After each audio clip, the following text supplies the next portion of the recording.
Okay, you go ahead.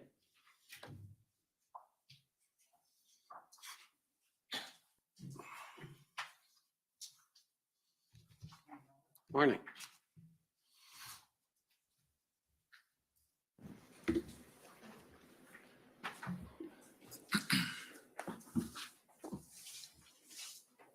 Interim Chief Bell, will you swear on a religious document or do you wish to affirm? I'll swear, please.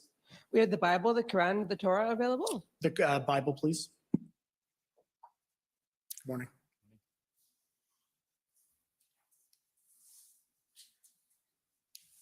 Thank you very much.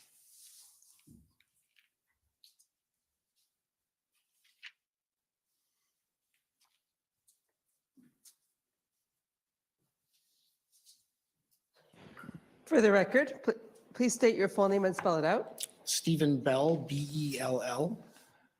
Do you swear that the evidence to be given by you to this commission shall be the truth, the whole truth, and nothing but the truth, so help you God? I do so swear. Thank you. Thank you very much. Good morning, Commissioner. Good morning, the Interim Chief Bell. Sorry. Thank you. Now, Interim Chief, you remember that, You could just introduce yourself for the record. yes, it's Frank Au for the Commission. Interim Chief, you remember that we met in the summer remotely, and you attended an interview that we arranged. After the interview, we prepared a summary of the interview and you reviewed it. Am I correct? That is correct. So I'd like to call up the document WTS 6029.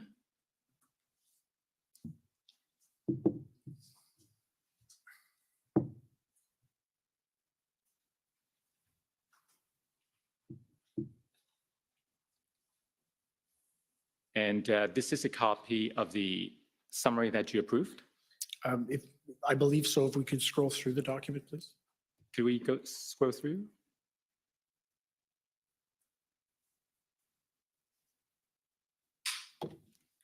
Yes. Yes, yes, this is correct.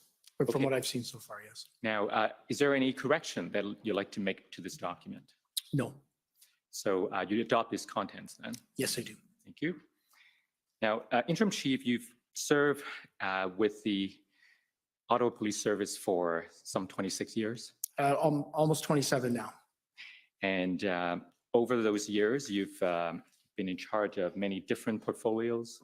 That's correct. I've been involved in several different places within the organization. Could you give us a quick highlight of some of your responsibilities over the years? For sure. I was obviously a patrol officer for a number of years. I was a neighborhood officer. I spent time in our professional standards section, our human resources section, our drug enforcement section.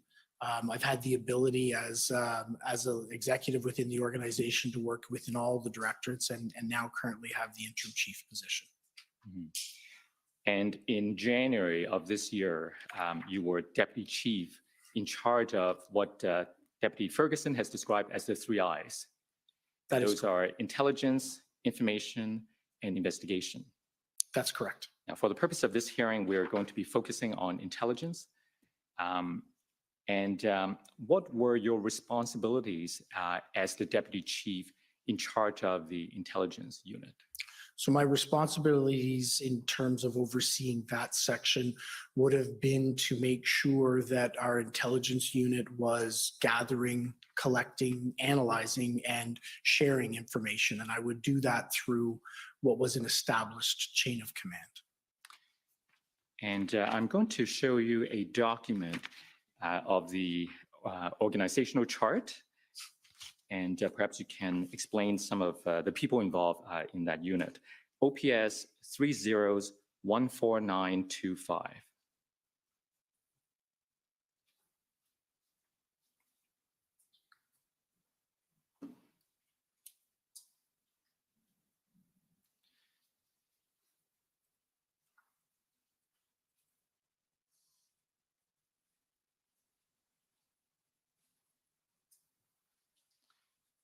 Okay, if we go further to the right, sorry, go up.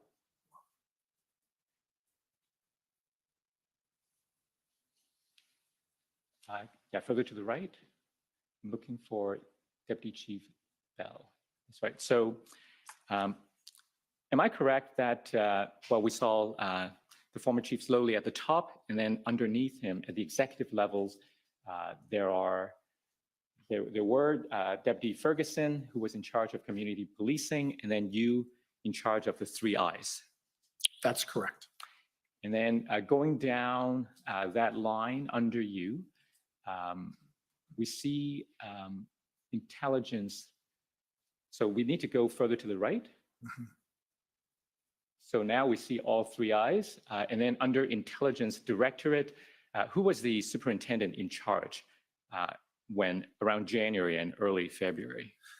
So yeah, I think it's important to note the superintendent in charge at that point was Superintendent Patterson, and there'd been a large movement of superintendents and leaders within the directorate. So Superintendent Patterson was in charge, and he had 2 inspectors that reported to him, and that entire command team had just been placed in that area. Right. So let's talk about that turnover. When did Superintendent Patterson assume this role of the superintendent, of the lead of the intelligence unit? Superintendent Patterson would have taken that position on January 1st. Okay. And were you not relatively new as well to this portfolio of the 3 I's? That's correct. Towards the end of December, I was assigned into that area. Once before that, I was temporarily in the CAO, our Chief Administrative Officer role, for a year due to a vacancy. And then in late December, I took over this portfolio and began to establish it with a new team. So you took over in December 2021. That's correct. And then in early January 2022, Superintendent Patterson took the lead of the intelligence unit. That's correct. And he reported to you? Yes, he did. And under him, you said there are 2 inspectors, right? And Correct. you see on this chart, they are Inspector Cartwright and Inspector Bryden. When did they join the intelligence unit? So Inspector Cartwright was in the Information Services branch. Right. Inspector Bryden was in the Intelligence Service branch, and both of them started on January 1st as well. And how did those 2 branches interact with each other, the intelligence and the information branches? So that was something that we'd identified, and that Chief Slowly had identified as a need for us moving ahead, was how intelligence and information work together. So we had a large project underway at that time, which was around intelligence-led policing, to look at how we most effectively gather, analyze, and share information through the organization. So they work together very effectively, but the goal of the ILP project, as we named it, was actually to identify how we can refine that sharing of information even more, to make sure the information we're bringing into the organization is shared as broadly and effectively as it could be. We had been involved in that project for probably over a year, and I can say that there were steps and there were efficiencies and improvements that had been found in terms of information sharing. Mm-hmm. Now, in the context of incident command, we've heard last week that the command system is structured by way of 3 levels: strategic, operational, and tactical. When it comes to the work of the intelligence unit, is that also the rough organization? Absolutely. So in that structure, you would be, I assume, at the top strategic level? That's correct. And Superintendent Patterson would be what? He would be in the operational area. And I would say Inspector Bryden would be moving from the operational to the tactical level. Right. And so inferring from this chart, did Inspector Bryden report up to Superintendent Patterson then? Yes, he did.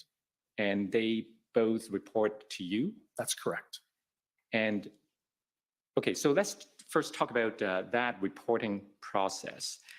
How often would you receive an update or briefing from Superintendent Patterson? Specifically around the issue we're here to talk about, or Right, so- overall generally? So let's turn our mind back to around January, February of this year. Now, we've heard from other people that Freedom Convoy related events came into their radar at around mid-January, say January 13th. So starting at around that time, I'm just trying to understand the frequency of briefings and meetings and so on.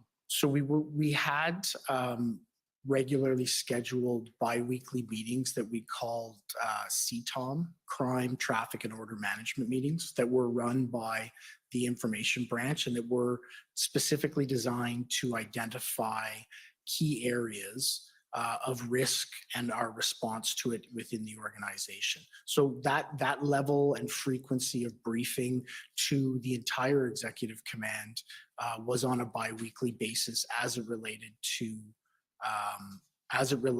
overall issues, specifically to the Freedom Convoy and the events around that.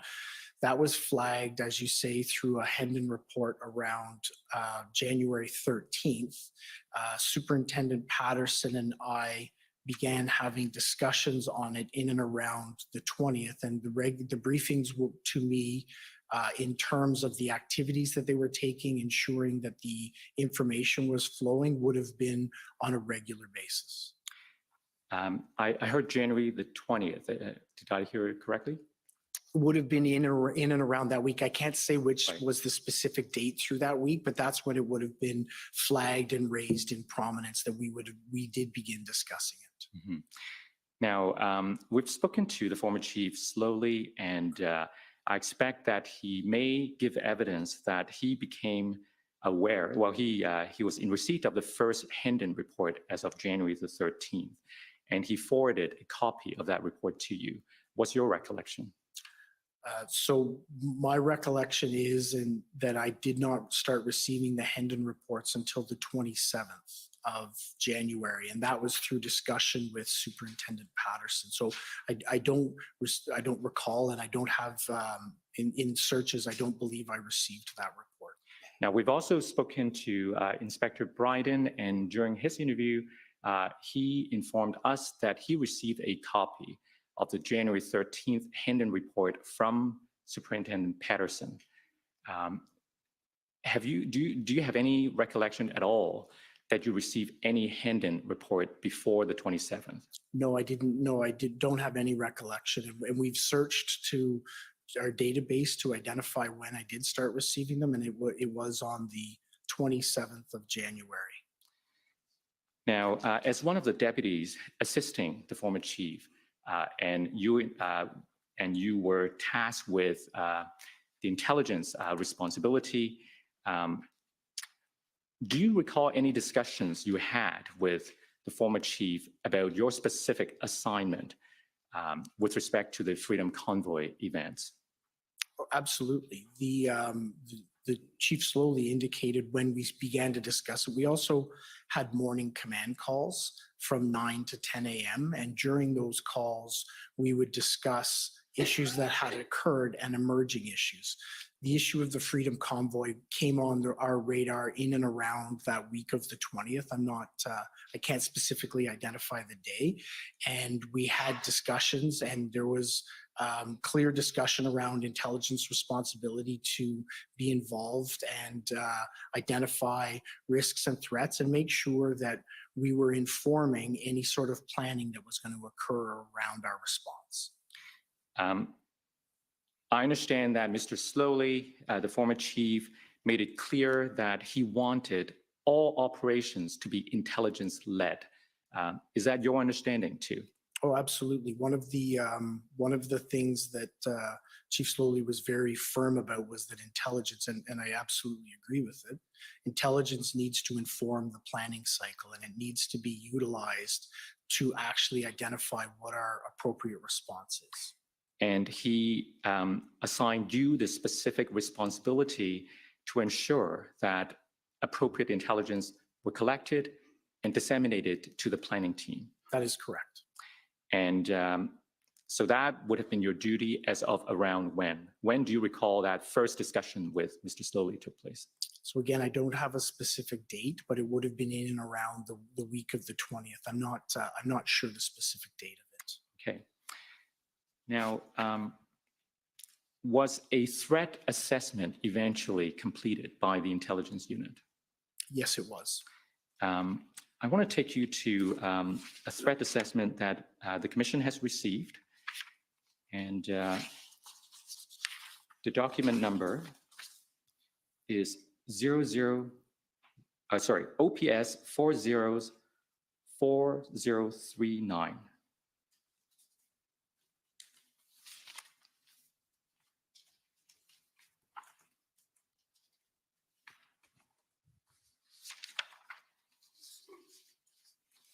Now, looking at the first cover page, this is a document completed by Sergeant Chris Keys, am I correct? That's correct.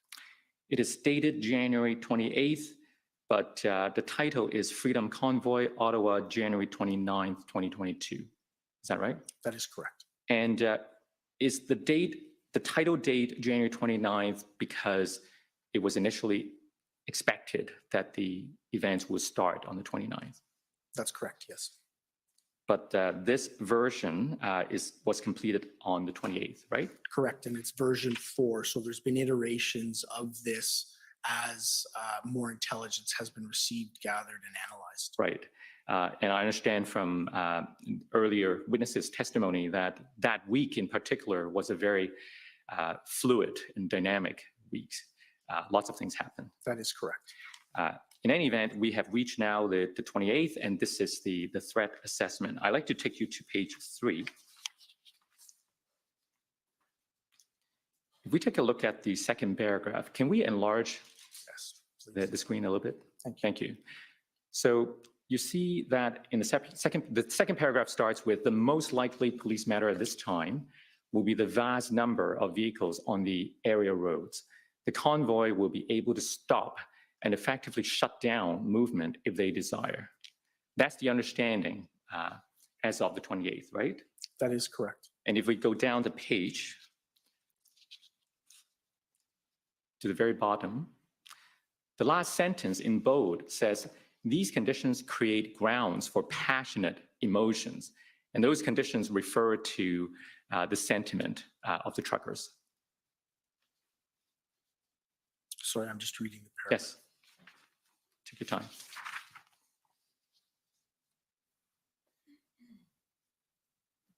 That is correct. Now, if we go to the next page, page 4, and we go to the heading summation.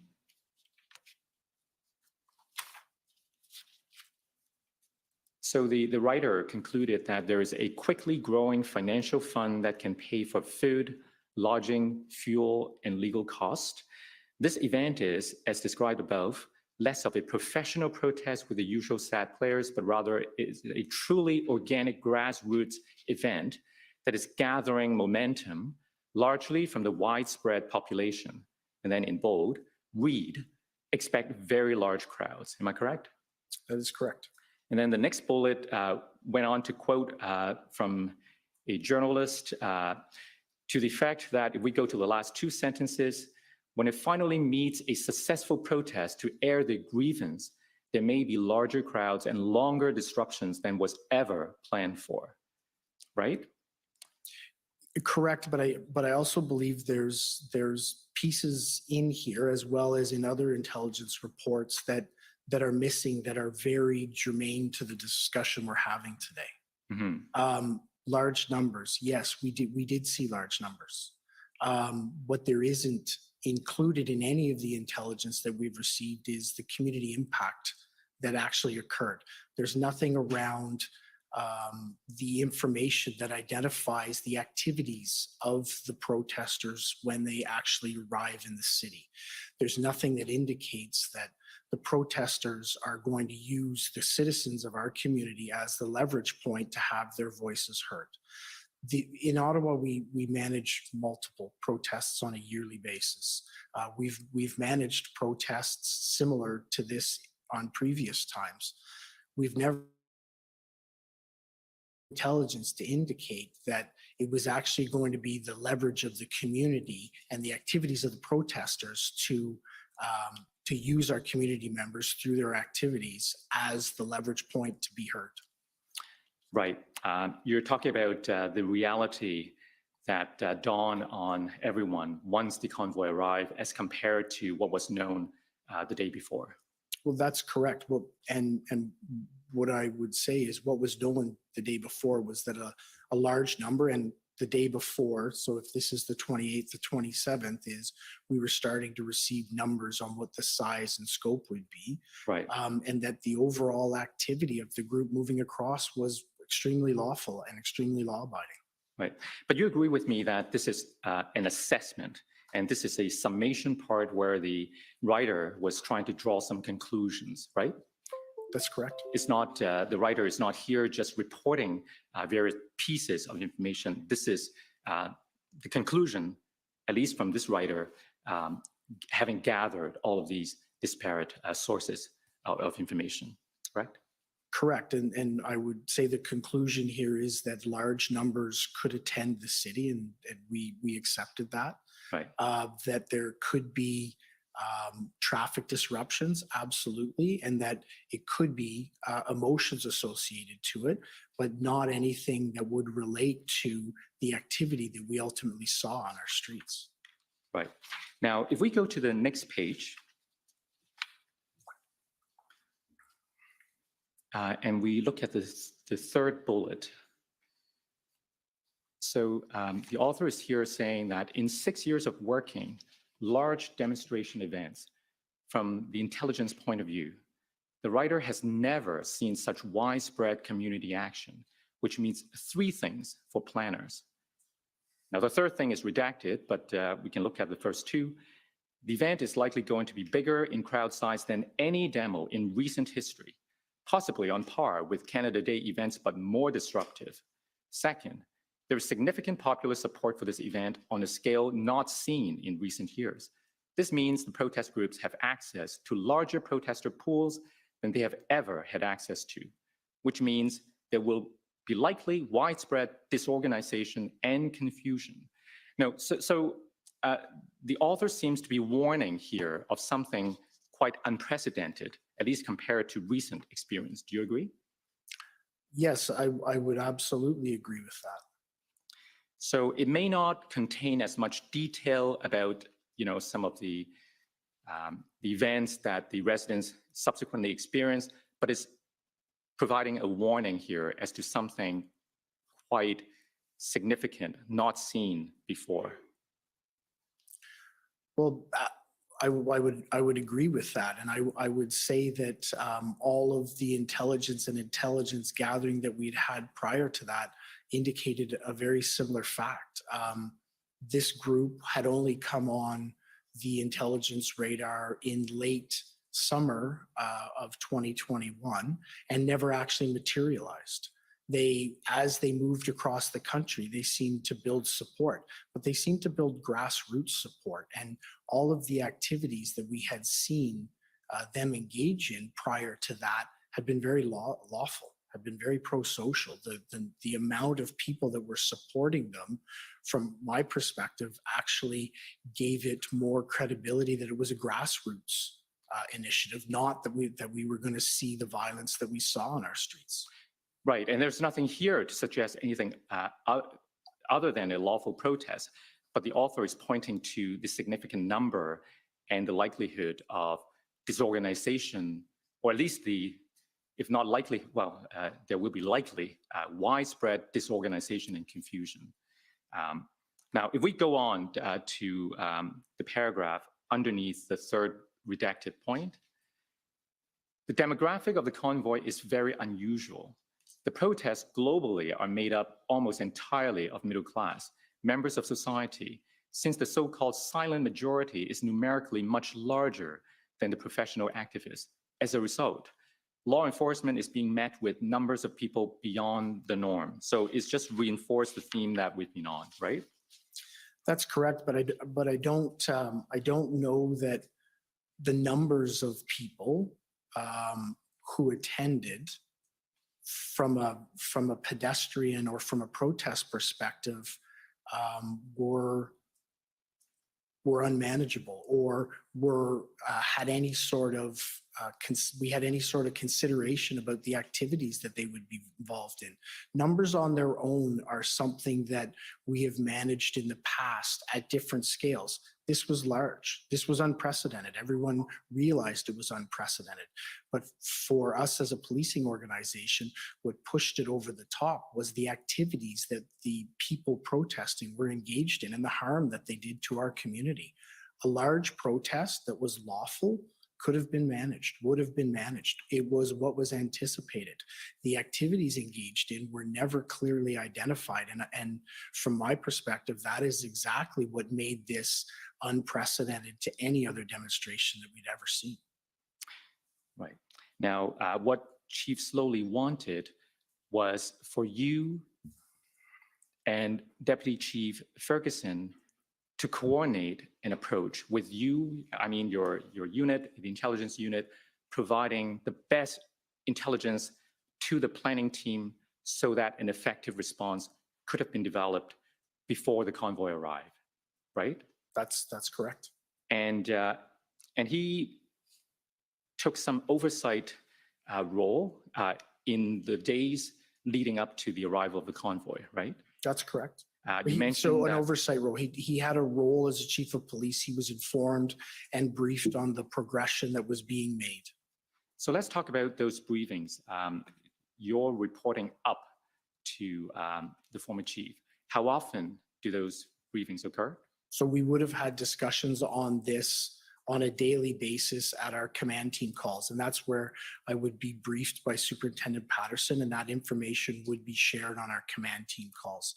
As we came into the week of the 24th, which I believe is a Monday, and we started to increase those briefings. And actually there was in-person, I don't know the specific time, but there was in-person briefings by Superintendent Patterson in terms of what we were seeing and how we were moving ahead to the command team. Now, if Superintendent Patterson knew of the Handon report as early as January 13th, why was it that you weren't aware until the week of the 20th? So one of my responsibilities as the deputy chief is to make sure that the information is shared.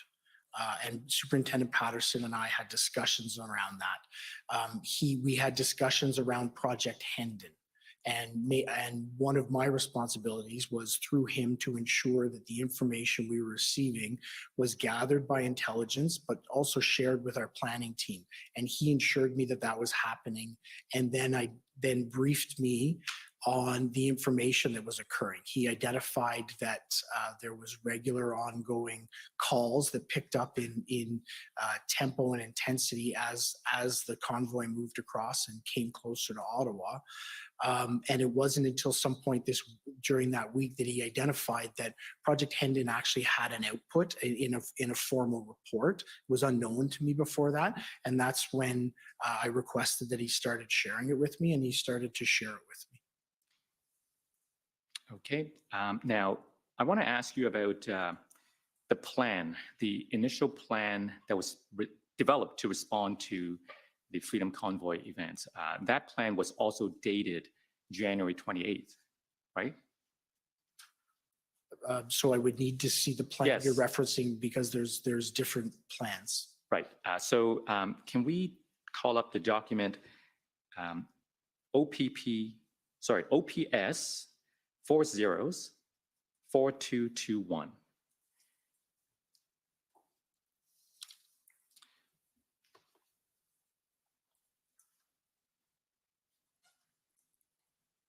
So can we zoom in to look at the entire first page, the cover page, please?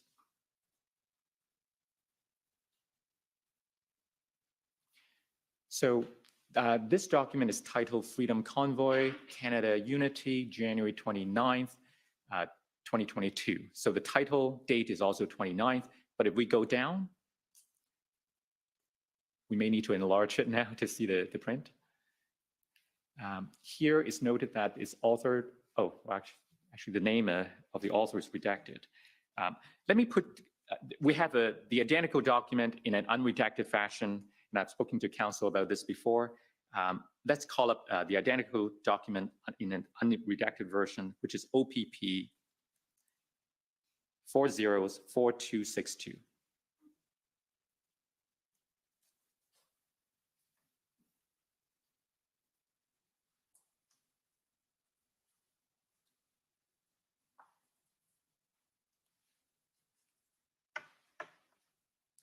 Can we go down, please?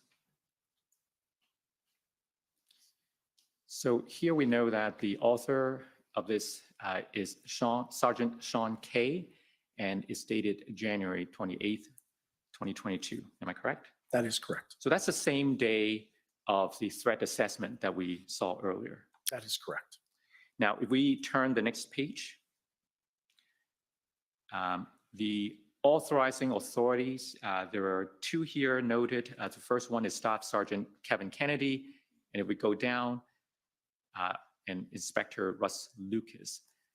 And we heard from Deputy Ferguson last week that these are members of the planning team. Am I correct? That is correct. So if we go to page 7, I believe, that's where there is a risk assessment section. Threat assessment. Are you familiar with this part of the plan? Yes, I am. Can we scroll down a little? Am I able to read it before we scroll through? Yes, of course. Can we go back up to the beginning of the section? Thank you.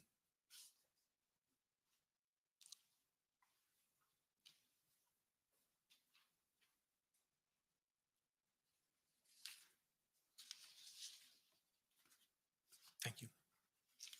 Yes. So we can Can we scroll scroll down, down please. now? Yeah, I'm good to move on. Okay, next page.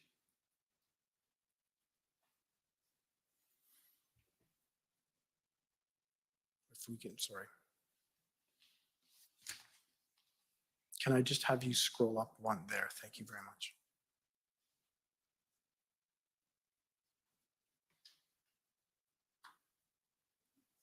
Okay, thank you. Now, did you read it at around that time? Yes, I would have received the threat assessment as I was provided, and I believe it was on the 28th, the copy of the operational plan that was being put forward. And what did you think of it at the time? So I received this prior to receiving the actual threat assessment that had been finalized, and what I did know is that there had been very good levels of intelligence sharing amongst the planning team. The planning team had been direct. Excuse me a minute. I'm Are sorry. you, Sorry, no, the only thing I wanted to point out is we've lost connection to the database.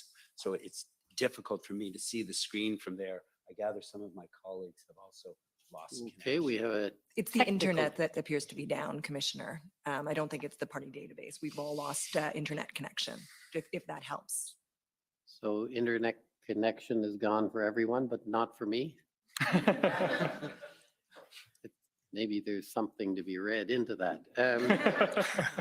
I'll just take a moment, and the technicians are dealing with it, because obviously those who don't have perfect sight may not be seeing the monitors. Can you tell me when it's back up, Thank you very much. please?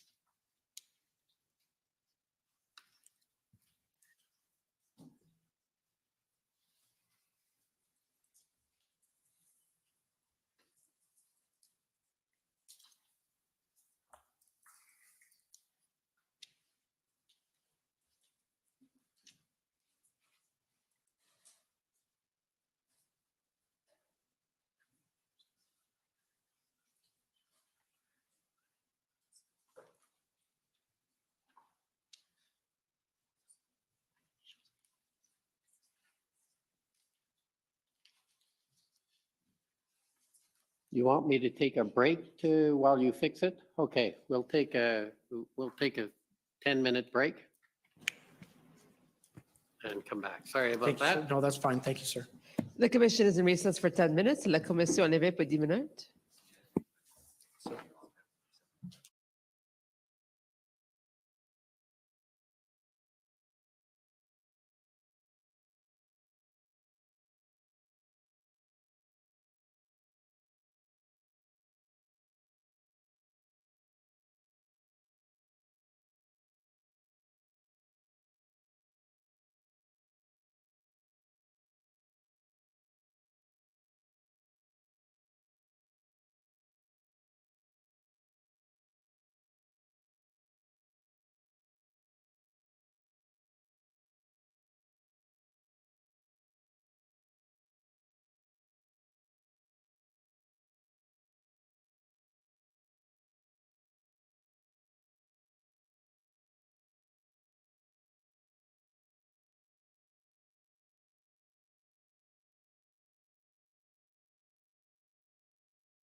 Order à l'ordre.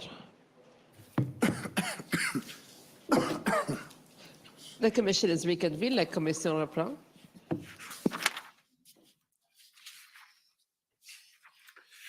Okay, I understand the technical glitch has been corrected with our apologies. Thank you, Commissioner. Interim Chief, if I could take you back to the initial plan of the 28th of January at page 7, where the threat assessment is found. I think you were in the process of going through the assessment. Yes, that's correct. I'm going to ask you to repeat if there was a question in there. I believe I had an answer, but I want to make sure I'm answering the correct question. Well, that's a very good question. I actually don't remember what I asked, but let's start with, have you reviewed, have you completed your review of this Yes, I have. section? Okay. So I'd like to know, first of all, whether you agree with this assessment. So at the time, I think it's very important to identify how this assessment would have been created. We did create an overall threat assessment, which is extremely important, but this assessment would have also been influenced directly by the connection that existed between our intelligence unit and the planning team. And much of that information would have been gathered through the ongoing Hendon reports. So the ongoing Hendon reports and the analysis of that and more formulated the overall threat assessment. That would have helped to support this, but there was also on the ground regular dialogue about the incoming information that was contained or not contained, as we've had discussions about, to help formulate this threat assessment. If I understand you correctly, your team, the intelligence unit, was both gathering information based on the Hendon reports, but also trying to gather information from other sources to corroborate those the intelligence reports. Is that right? Well, yes, and that was one of the big challenges that also made this unprecedented. It is that there was information, there was intelligence through Hendon, but there was information in an unprecedented and almost inundating way that was coming in. And as it was building through the week until this threat assessment was completed, our members worked constantly with the members of the fellow members of the intelligence group. And by this time, on the 28th, there was already a joint intelligence group that had been established that was embedded within the planning cell to try and take the voluminous information that was coming in and assess it and then disseminate it to try and get a picture of what was going to occur at this point within hours. And looking at this threat assessment and in the context of the 28th of January, what you knew, what your team knew at the time, do you consider this an accurate reflection of the reality to the best that anyone in your team can know? So at the time, I wouldn't have known this because I hadn't had the opportunity to review and look through all the Hendon reports, but I think it is a very accurate assessment. I think there is one area that's missing that we didn't highlight enough because I don't believe we had enough information to substantiate the level of risk that it created, and that's specifically around the fact that there may be some members of the convoy who would stay on for a longer period of time around the 28th, 29th, and 30th that we were planning for. So in retrospect, having identified all of this, that should the potential that could occur should have been something that was included in this. So that's the one thing in your view, excuse me, that's the one thing in your view that was perhaps missing from the assessment is the risk of a prolonged occupation, if we can call it that. That's correct. Now, let me take you to some of the other information that you said might have been available as well at that time. So now you talked about Hendon report. Maybe before we go to the other sources, let's talk a little bit more about Hendon. you became aware of it during the week of the 20th, but you also told us that you didn't go back and read all of the Hendon reports. I want to get a sense of what you did read, and what's your best recollection as to which Hendon reports you did read at the time?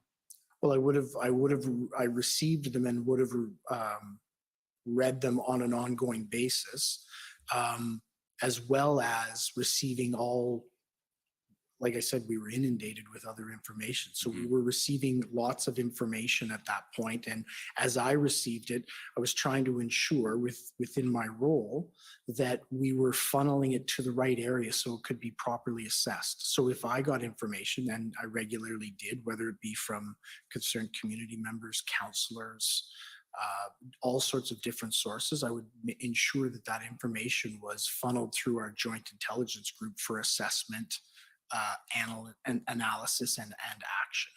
Which was the first Hendon report that you read? So the first Hendon report that I received and read was the 27th. And so I think you said that from then on, you read every Hendon report afterwards on an ongoing basis. Absolutely. Did you ask for the earlier Hendon reports? No, I didn't, because at that point I knew that they had been shared between the intelligence unit who had done the assessments necessary and the planning unit who needed to have that information in order to conduct their planning. Right. So since you did read the 27th report, let's go to the 27th report and see what it says. If I can find. So just for clarification, yes. And I'm sorry, I have since reviewed all of the Hendon reports. Okay. Yeah. But since we're interested in finding out what was known to you at the time, let's start with the 27th.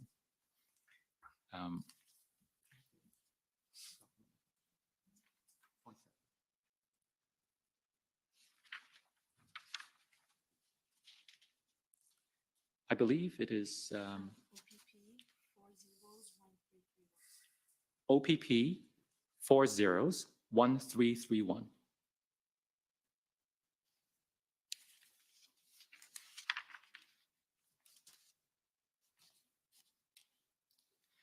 If we go to page 4 of this report,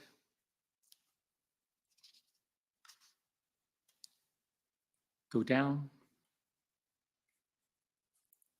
Okay, so do you see the paragraph that says, it is highly unlikely that heavy machinery would be transported in the convoy if there was no intent to use it, or if some individuals in the convoy did not anticipate that it would be needed. Such equipment could be used to facilitate or secure access to strategic operational positions in Ottawa. The presence of this equipment in the convoy may indicate that some convoy participants intend to reinforce positions for long-term occupation in Ottawa, to block access to strategic locations, to damage property, to render roadways impassable, or to intimidate the public, government, and law enforcement. So this is the part of the January 27th Hendon report that you read, right? That's correct. So do you agree that the presence of the heavy machinery supported what the report called positions for long-term occupation? So while I do agree that the report states that, I think the subsequent action is very important to put context to this. We identified this. This was one of the early areas that I identified as a concern. So as a result of that, through discussion with Superintendent Patterson, intelligence was worked with the operational branch to actually start to look at this, look at the existence. By this point, this is on the 27th, people are coming across, and there are police resources, specifically in this case, I believe OPP, who are with the convoy participants. The follow-up that we received from that was that the PLT, the police liaison team, who we've heard about through these hearings as well, engaged with them, and there was understanding that heavy equipment would not be taken into the downtown core. There was also understanding through information we received back that many of the pieces of equipment that we're seeing were fluid within the convoy. It appeared, and as we understood, as it came across Canada, the numbers fluctuated up and down on a regular, daily, almost hourly basis. Some of the equipment that was seen in here was people that in different locations had joined in. I would imagine or speculate that it was so that they could identify that they were part of this and didn't continue with the convoy as it came across. As a result of this information, plans were put in place to make sure that we diverted heavy equipment like this from the downtown core.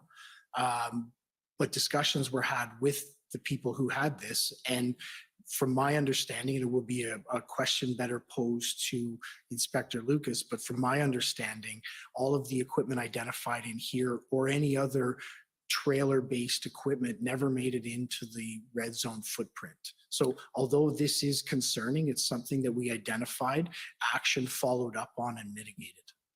Now, do you agree also that there was a serious intelligence gap in terms of any exit plan for these protesters? So I do, if we can scroll down to that area. Yeah, let's go to page 6.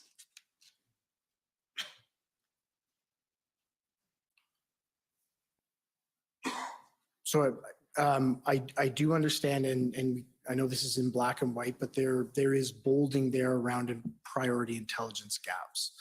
So I believe this area highlights some of the areas where we were concentrating on and some of the reasons for the assumptions that were made.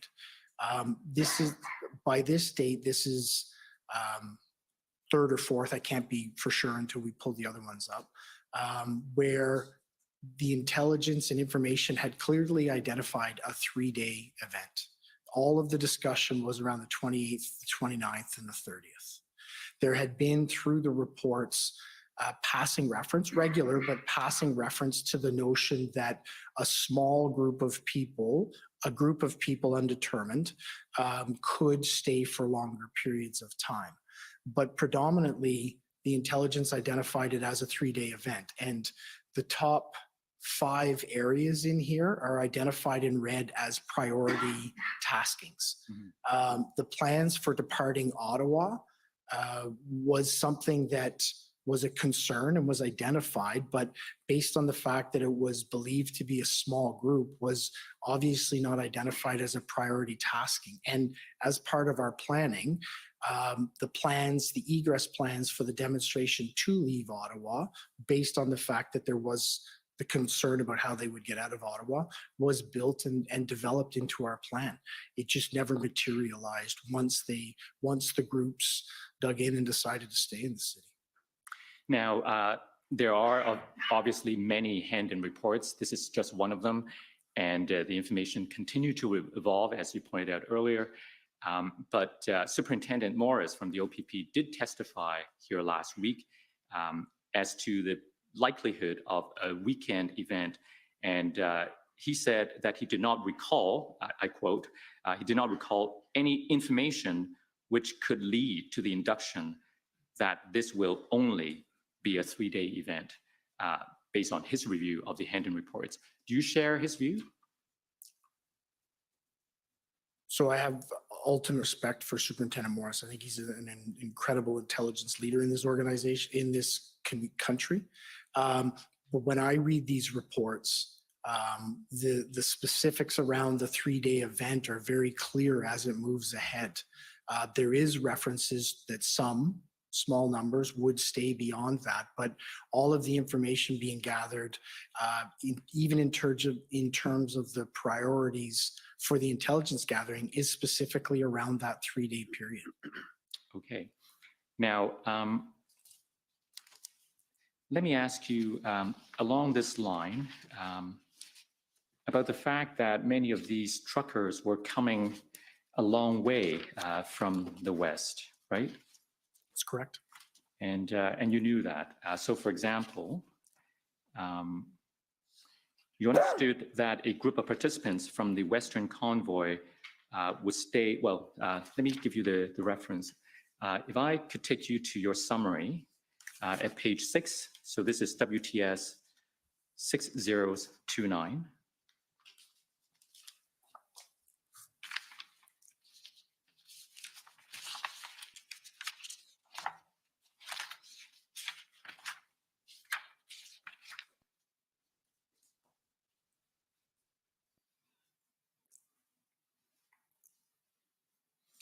So if we go to the top of the page, the second line, as an example, PLT reported that the Western Freedom Convoy lost many vehicles when it's crossed the Manitoba-Ontario border. Interim Chief Bell stated that as the Freedom Convoy drew closer, OPS knew that it was projected to be large. He noted that by January 29th, OPS was expecting 3,000 to 4,000 vehicles to arrive in Ottawa. Is that correct? That is correct. Now, given that these convoy participants had driven across the country for more than a week, wouldn't it make sense that they might want to stay for a little longer than a weekend in Ottawa? So I think that's an inference we would now make. But I think it's important to identify that they did drive across the country. The numbers ebbed and flowed. As they moved across the country, there was police agencies engaged with them on an ongoing basis. Their behavior, as it's described within the intelligence reports and reports we had back, was that they were extremely lawful, that they were engaged in, there was no antisocial behavior that they were engaged in. And that was the observations for a number of days. Beyond that, the organizers clearly stated on many occasions and throughout the Hendon reports that their intention was to be lawful and peaceful once they came to our city. So regardless of whether the number that would have remained would have been smaller as we anticipated it could have been, it was it was the activities that occurred here that were the most problematic. We in our police service manage many protests a year. Some of them are prolonged, some of them are protracted. We've had examples of occupations of parks, of occupations of intersections that have gone on for a longer period of time. But those didn't engage in the unlawful activity that we saw here. That is what I believe makes this circumstance different. The scope of people, the size of the area that they overtook, and the activity and the trauma they put our community through. There was nothing to identify that would occur within the intelligence reports. So perhaps if I could clarify, let us assume that the intent was to engage in an entirely lawful protest. Making that assumption, wouldn't the sheer size, the number of trucks, and the intention to stay for as long as it took until the mandates are lifted create a risk that it will be a prolonged issue for the residents in terms of traffic and other issues that came with such a large crowd in the downtown area for a long time? But I think you identify the key point there. If the protests are lawful and they're within a contained area that isn't impacting the community, we would go through a regular process in order to ensure that we are managing that area and that we're negotiating with the people for them to be able to leave the area. That, what you described, though, was not what occurred in our city. There was a large geographical area overtaken, and there was extreme harm done to our community through the activities of this protest that determined it to be unlawful. So those are for me, those are two very different circumstances we're talking about. Right. Now, you would agree with me that around that time, both for the former Chief Slowly, who you report to, as well as Inspector Bryden, who reported to you through Superintendent Patterson, raised concerns about the threat assessment. Do you recall any communication with them about the nature of the threat assessment that was produced? So I raised concerns about the threat assessment, and we had discussions about it. So because my expectation was that it would have created more direct references to the Hendon reports and to the intelligence information we were bringing in. The threat assessment, as it's completed, is done on a standard template there is actually a checklist to follow through as you create a threat assessment.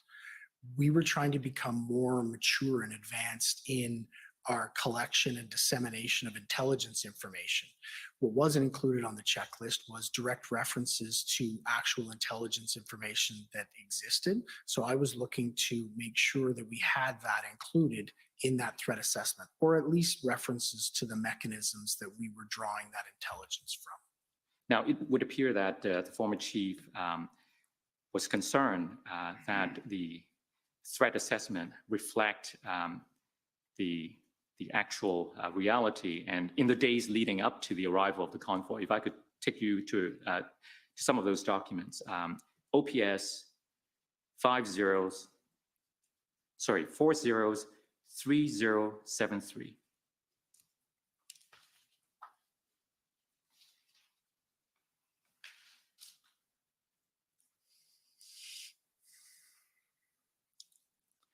So if we go down the chain and to see how it originated, go to the very bottom, please.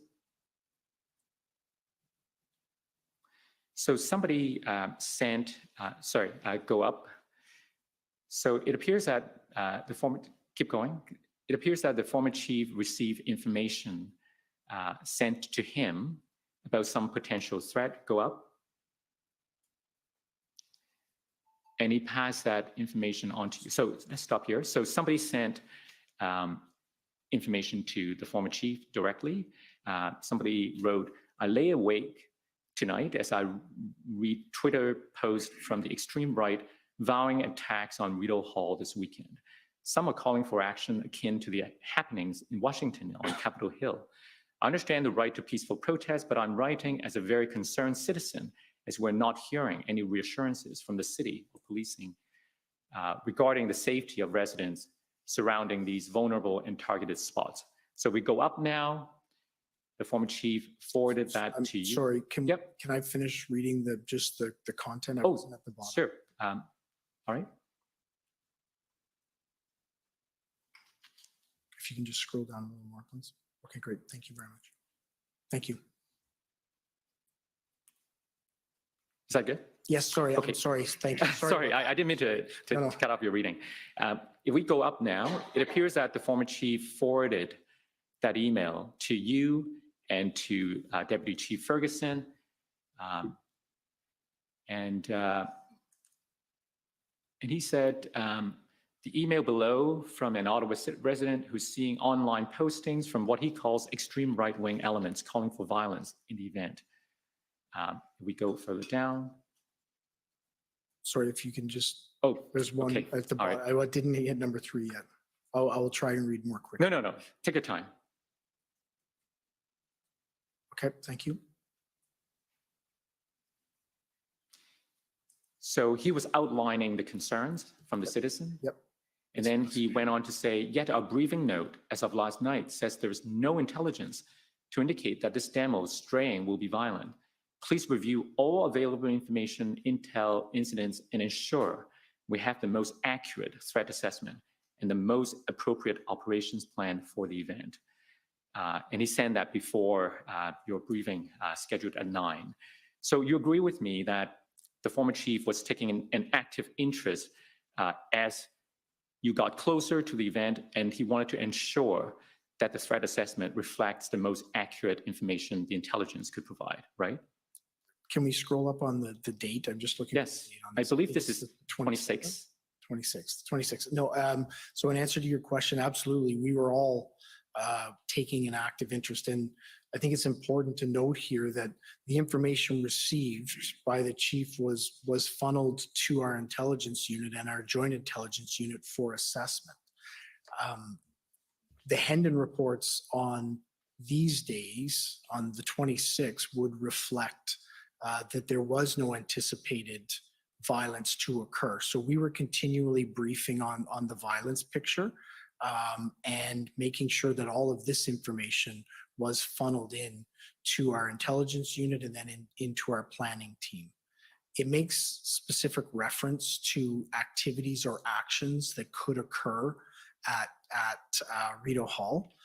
We did look into that it raises a national security issue. And I can tell you that there was national security representatives, including CSIS and the RCMP, in our joint intelligence group. So again, this was information that was taken in, assessed, evaluated, put towards our threat assessment. And ultimately, this didn't bear out to be accurate. There was no threats made against Rideau Hall. And the former chief was also concerned about the language and content in the threat assessment. If I could take you to the next document, OPS 403748.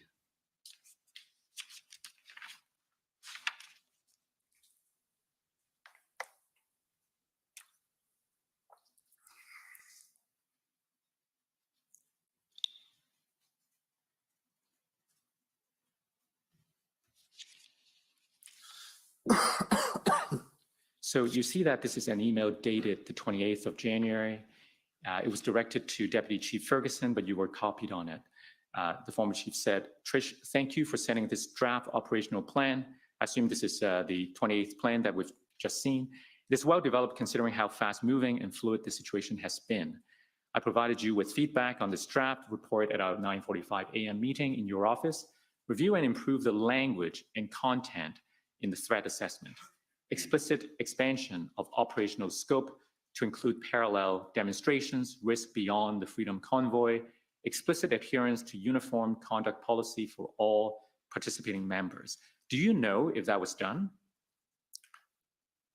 So I don't know directly because this was directed to Deputy Chief Ferguson, who would have put it back through her chain of command to her planning team. And the normal process would be the planning team and intelligence would look to identify the areas of gap that the chief felt existed. All right. Let me take you to the note of Acting Superintendent Bryden on the 28th. This is OPS 301455.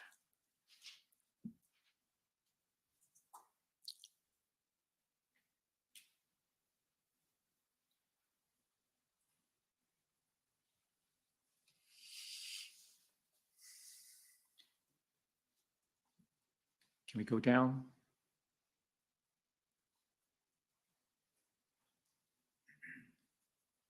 Sorry, sorry, I didn't give you the page number. Page 9, please.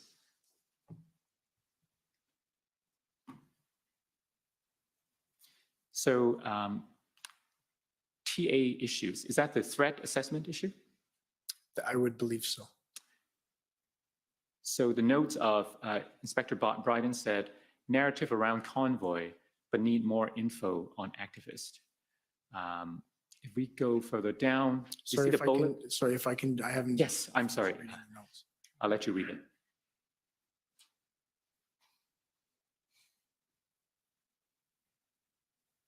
Thank you. The bullet I'm interested in is the one that starts with plan is to demobilize the convoy on Sunday, but current threat assessment does not support that operational move. Current threat assessment says low or no threat. Do you know what that means? So if you can, and I'm going to apologize, but if you can let me know what date these notes are. I believe it's 28th. Can we go up to check the date?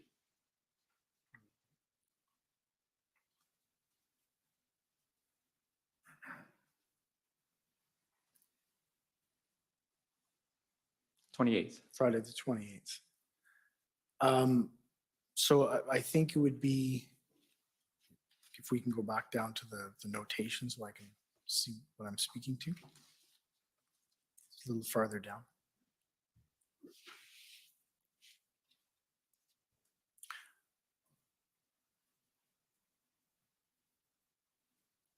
So I'm not sure. That isn't a meeting that I'm involved in. So I'm not sure specifically what he would be speaking to specifically there.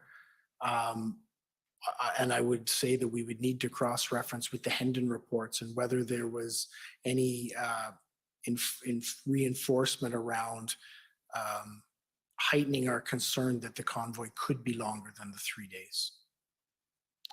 Right. Now, So I'm not in that meeting. yeah, no, but it's fair enough. But he seems to be referring to the threat assessment, and he has notation here that it says low or no threat. When we interviewed Inspector Bryden, he confirmed that that was the view at the time, that the threat was low to no risk. Do you agree with that assessment? So do I agree with the assessment that That they it was made, low that risk. that they made it on that day? On the 20th, do So you I- agree that as of the 28th of January? That there is a low threat of violence, then yes, I would agree there is a low threat of violence at that point, as has been identified within the Hendon reports. All right, so you interpret the low to no threat as specifically referring to the risk of violence. That's specifically the threat index I believe the Hendon reports were giving on that day. Not to the risk of a prolonged occupation. No, I don't believe that they were speaking to a prolonged occupation, because as I indicated, based on our experience, which was limited, and our assessment, there was a low risk of the convoy in large numbers staying beyond the weekend. And I think that's another area that's very, very important to highlight. Superintendent Morris identified that this group grew and tried to mobilize over the fall, and actually never did mobilize. They galvanized for the ultimate convoy that occurred. In normal circumstances with intelligence, one of the things that you rely on in your assessment of it is experience. This group had not existed before. Nobody had any experience in terms of what they were going to do and how they were going to position themselves. And I'll give you an example of where experience is important to us. We have a yearly demonstration at one of our embassies that has gone on for a number of years. We infrequently have high levels of intelligence around any activity in that area, yet we continually create a large deployment footprint between ourselves and the RCMP, because we have the experience that that violence has occurred there, and there is the potential for violence occurring. The same could be said about the Panda game, Homecoming. There is little intelligence that comes out, yet we create deployment plans around experience. Nobody had ever experienced this group coming into an area. Ottawa on the 28th of January was the first experience in that. So I do know that following this, there has been extensive changes internally, and people have seen a definitive change in our response based on our experience. But across the country, police leaders identified that they now had a scope of what their experience could anticipated to be with this group. Before they arrived on the 28th, we had no experience, and all of the experience as they moved across was that they were lawful, and that they indicated they were coming to lawfully protest in Ottawa. That experience package changed for us on the 28th. Mm-hmm. And I suppose one of the challenges you faced at the time was the presence of conflicting information. We put to Deputy Ferguson last week the information that we heard from the Hotel Association that people were booking stays of upward of 30 days. And I believe she mentioned there were some information to the contrary. So let me take you to one chain of email, OPS 30-14930. First of all, do you know of which I'm speaking? The Hotel Association was in touch with the City of Ottawa, and I believe that information was transferred to the OPS. And so on the 25th of January, there was information that there are all these people who may be staying for more than 30 days. And then on the 26th, we have this email from now Steve Ball. Do you know who Steve Ball is? Yes, I do. He's one letter off of my name, but he is CEO or the executive director of the Ottawa Hotel Association. Right. So if we go down a little bit.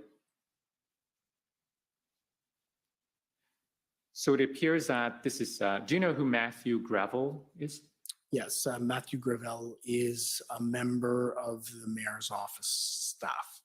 So this is an exchange of email between them about the information they had received earlier. And now if we scroll back up. Sorry, can I read the bottom first? Oh, I'm sorry. I keep doing that. Please take your time. How far do you want us to go down? If we could go to the bottom. And Certainly. It won't take me very long. No, not at all. Can we go down to the very bottom? Please. Okay. You can scroll up.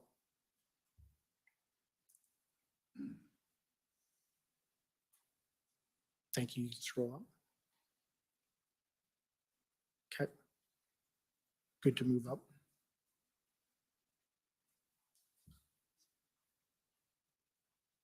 Okay. Okay. Thank you. So I just want to draw your attention to this part at 9:08 p.m. I'll get a sense of how long they're planning to be here by how long they, I guess it should be book rooms. So far, it's only for a few days. So is that one example of information not being entirely clear? So it's an extremely good example of that. And I can tell you, we did receive this information from Mr. Ball through Mr. Gravel, I believe. It went into our emergency operations center where it was put into the intelligence group to follow up. As a result, a member of our police liaison team contacted Mr. Ball, and what initially was identified as a large track of people who were going to be in the city for many, many days was narrowed down to being, no, it's a smaller group of people who have booked a 3-day stay. So one of the challenging thing for us is this was information that helped contribute to our view that it was going to be largely a 3-day protest. Right. Now, so everyone's trying to figure out to the best they can what's going to happen. And this commission has heard from Ms. Carrier, for instance, a week or so ago. I referenced this when I examined Deputy Chief Ferguson last week, so I'll put that to you again, because Ms. Carrier, who was a businesswoman, a layperson with no access to any police intelligence, just based on her observation, she said, if I could find the transcript, she said, to me personally, it was clear that the 70-kilometer train of trucks that crossed the country was not coming in for a small protest in a day. And to me, that Sunday night was the proof that, somebody somewhere had underestimated or not listened to the anger, frustration that at this point, large number of people felt. They were coming to the city of Ottawa as the representatives of what they thought, and they were going to stay there. They were going to stay there until they were heard. So entirely apart from intelligence reports and so on, there's this common sense inference that some people draw, that people are not going to drive all the way from west with all of these emotions that the intelligence reports also refer to only stay for weekend. So in terms of contingency planning, what role did intelligence have to inform that contingency planning? So I think intelligence would have played an important role, and to try and highlight the risks that they knew at the time, and I believe that was done. It became more possible, as was identified, that a small group of people could continue beyond the weekend, but that mainly was being planned around a weekend protest.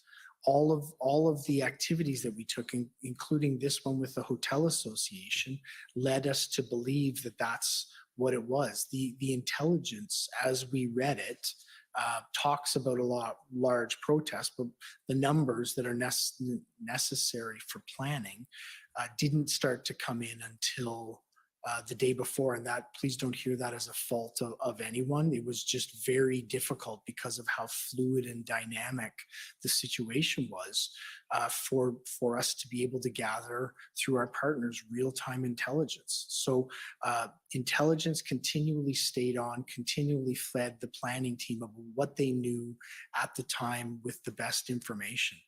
As you described it, though, it was a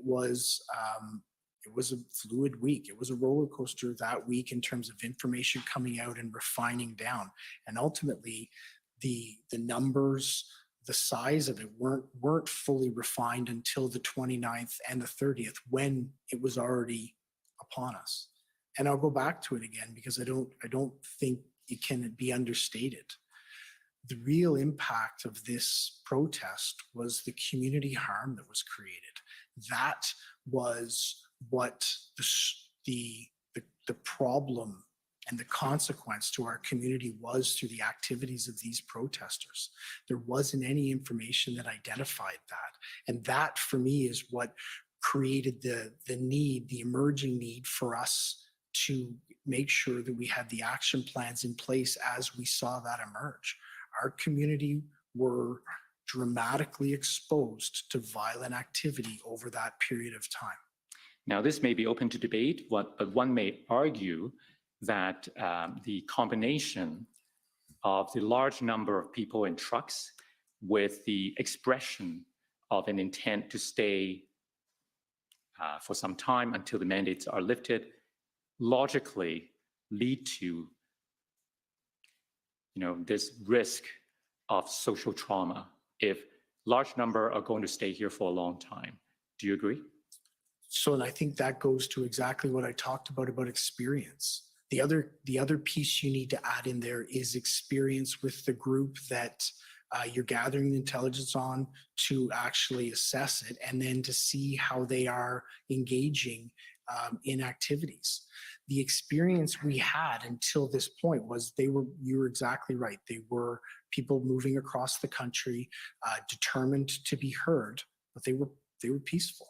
And they indicated that their intention was to be peaceful when they got here.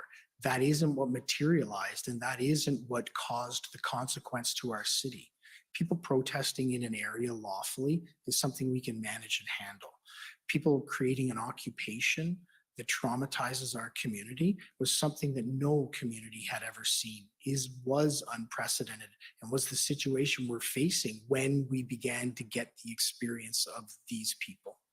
Now, we expect that Superintendent Bernier, who is testifying tomorrow, may say that there was a bizarre disconnect between the intelligence and the planning. What's your perspective on that? So I would need to know exactly when at what point he's speaking of, because what I do know is as the planning team was doing their assessments and as the planning team was building their plans, that the intelligence and the planning team were very tightly connected. I've seen and observed several emails over my preparation for this that indicate that at every point that one of the planners is looking to develop a plan, they're referencing intelligence. And that's, as a leader in this organization, is exactly what I would expect to happen. Okay, so let's go to his interview summary so that we have more context. WTS 6030, page 4.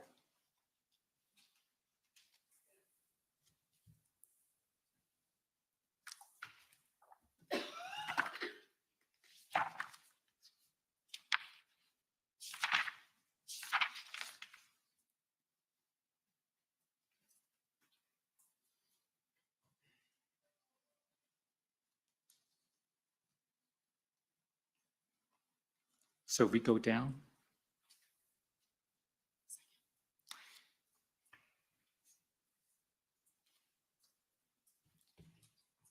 Oh, sorry, it was earlier. If we go up again, the second paragraph. So page 4, second paragraph.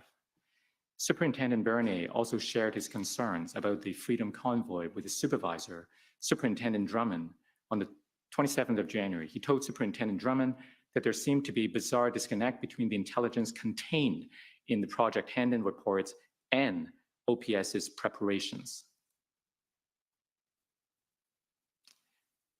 Do you agree with that?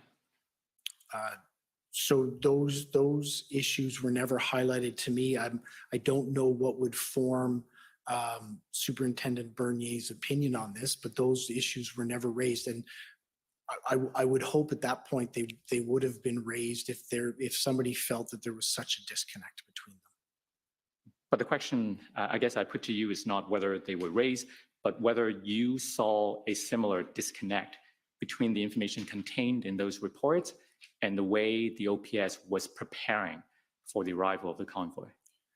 No, I didn't, because I think what you could observe, and it'll be very important to flush out through our planning team, is that the information was fluid, that we continued to develop more, receive more information that became more refined as we moved ahead. That information was shared with planning. I believe that's why the planning process was as fluid as it was as well. This was a circumstance that was changing by the day, by the hour, with information coming in, and intelligence was bringing it in and assessing it, and planning was trying to respond to it. And then it wasn't finalized until the convoy actually arrived in our city. Now, as you know, this commission is ultimately about learning from the past to find out what happened in order to improve what we can do in the future. So as the deputy chief responsible ultimately for the intelligence unit, what are your thoughts on what could have been done differently or better in order for the OPS or other police services to respond better to an event like this in the future? So first, I'd like to start with thank you very much. I'm very happy that that's one of the areas the commission's looking at, because I think there are many lessons for us to all learn through this. Some of those lessons I can tell you we've already learned and put into practice. In terms of intelligence, I know that one of the things that we've developed is better capacity and capability around open source information. What was born out of this situation was a unit that's been created within our organization, specifically dedicated at collecting open source information and sharing it into intelligence.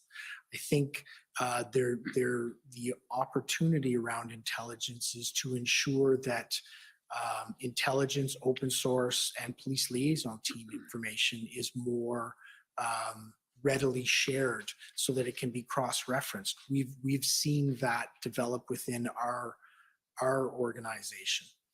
I also think, and one of the things we've been able to do is we read the intelligence differently now. We've had multiple subsequent events in this city where we've used our experience to leverage our operational planning. One of those was Rolling Thunder.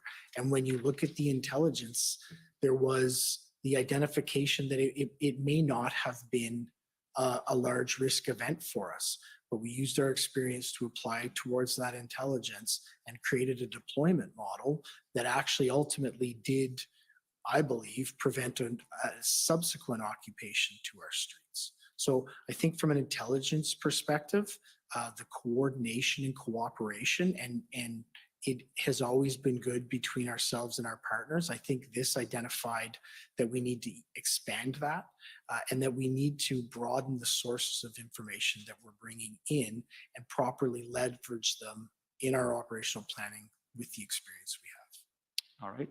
Now, let's leave intelligence for a minute, but still, I want to ask you about planning. If I could take you to your interview summary, which is WTS 6029.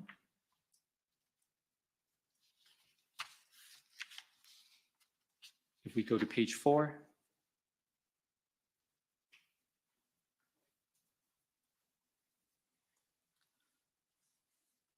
Page 4. I'm looking for the part where you said that the OPS's approach to the protest at the time of the Freedom Convoy did not consider community impact. That paragraph right at the top. Okay, sorry. we There. passed it. Interim Chief Bell saw it as OPS. That's right. Interim Chief Bell saw it as OPS's role to respect lawful protest. He noted that OPS was experienced dealing with lawful protest on national and international issues and ensuring public safety at these protests. He commented that OPS's approach to protest at the time of the Freedom Convoy did not, however, consider the community impact of demonstrations. We go down a bit. Since the convoy, you not only consider public safety and Charter of Rights and so on, but also the impact on the community. That goes to part of what you just told us. Now, at the time, though, you sought a legal opinion on what lawful authority was open to the OPS to respond to the arrival of the convoy, right? That's correct. I requested that legal opinion following one of our morning calls or command team meeting as one of the requests that was going to be, we needed to fulfill in order to make sure we understood our legal grounds. Do you remember when you sought that opinion? I don't remember the specific date. Okay, let's see if your notes help refresh your memory. OPS 000-14525.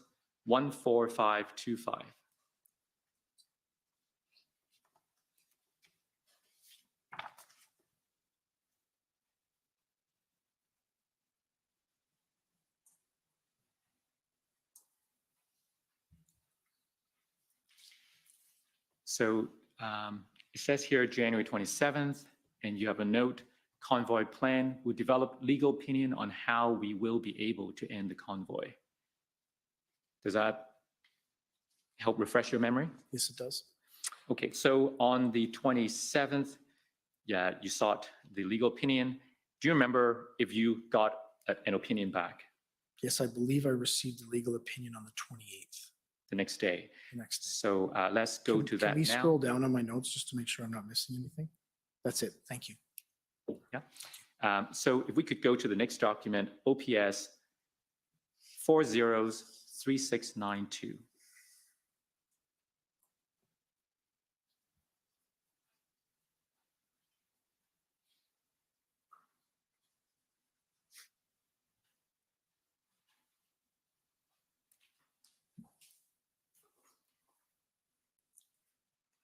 Is this the opinion you received? Yes, it is. Did you read it at the time? Yes, I did. Sorry. Yes, sorry. Yes, I did. Okay. Did you circulate this opinion to anyone else?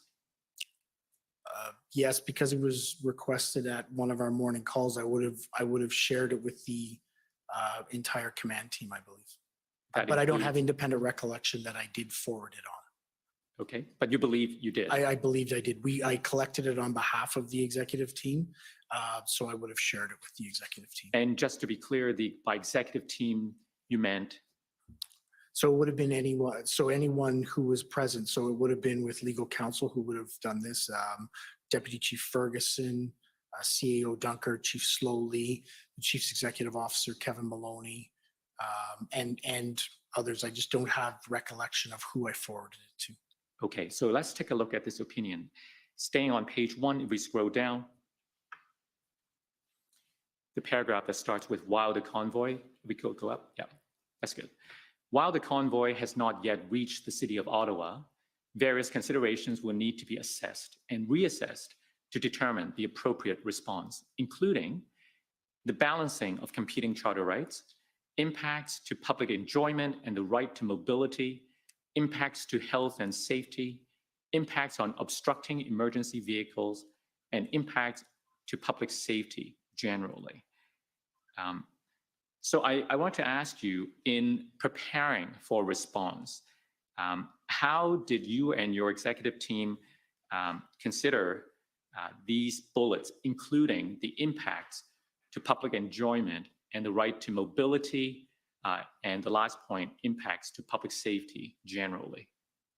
So I think that would have been done by an ongoing assessment that was being conducted by the planning team and intelligence moving ahead. Those areas were specifically impacted, as I indicated, and we only realized that once the convoy arrived. The anticipation of the community trauma and violence to our community that was going to did occur wasn't anticipated because nobody saw that coming. Nobody knew that that was going to be the tactic that the mob that got here was going to actually engage in.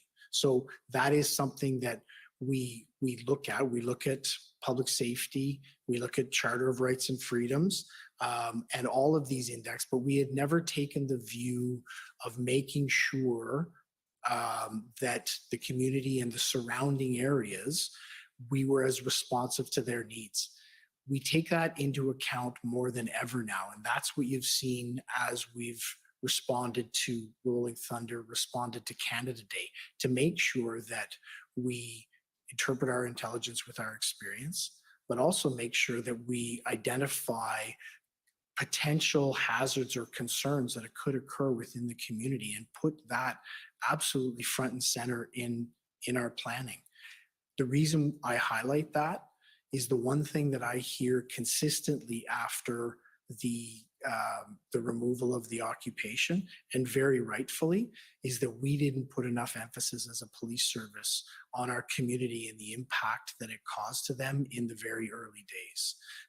That they felt that we didn't focus on the harm that was being done to them. While we have always had that in the planning, I think we need to be overt in it and say, community, this is your city. These are your streets.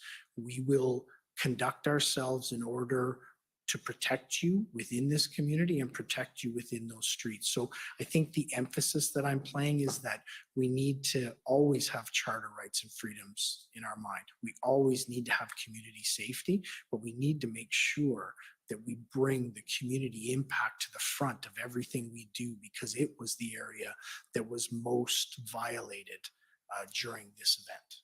Now, the opinion talked about the balancing of competing charter rights.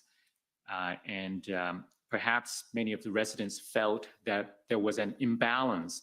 And one of the central questions that arose from the planning perspective is about the ability of preventing the trucks from entering the downtown core in the first place. So I want to ask you, what was your understanding of the lawful authority for the OPS to prevent the trucks from going downtown and park there that first weekend?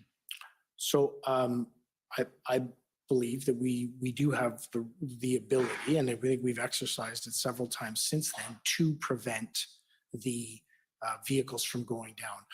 A truck isn't a protected entity under the Charter of Rights and Freedoms. People are.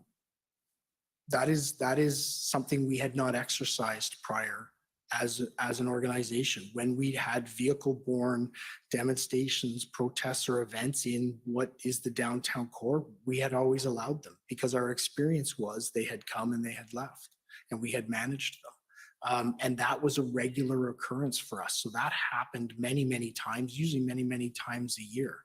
So although the charter doesn't protect the vehicles, I do know that our experience had been that we would allow those type of vehicles. I think there's another side to it as well that's very important, particularly as we became closer to the date. We saw the volume of vehicles that were going. They were coming to Ottawa. They were very clear about that. They were coming to Ottawa. So the ability for us to protect and preserve public safety would mean that we would want them to go into a designated area so that we could better control it. We didn't anticipate the activities. We didn't anticipate the size or scope of number of people who stayed, because we do have to remember most people did leave on Sunday night.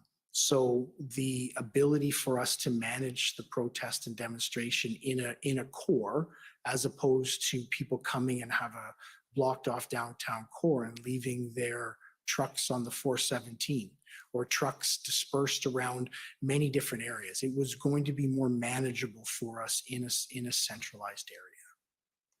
Right. Now, we asked the same question or a very similar question of Mr. Slowly, the former chief, and I want to show you his answer and ask you if you agree with him. Can we go to the document WTS 6040?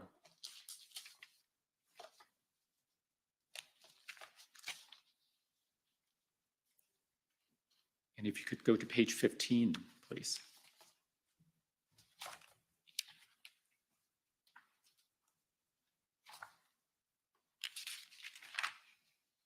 The second paragraph. Chief Slowly was advised that based on the known intelligence reports, OPS did not have the legal authority to deny the Freedom Convoy access to downtown Ottawa simply because some people disagreed with the views of some participants. He understood that OPS did have authority to close roads and restrict traffic if there were public safety concerns, but closures and restrictions had to be commensurate to actual threats or reasonably predictable threats. Highway Traffic Act or bylaw violations alone would not be sufficient to justify restricting access to the city for all protesters. Do you share his view?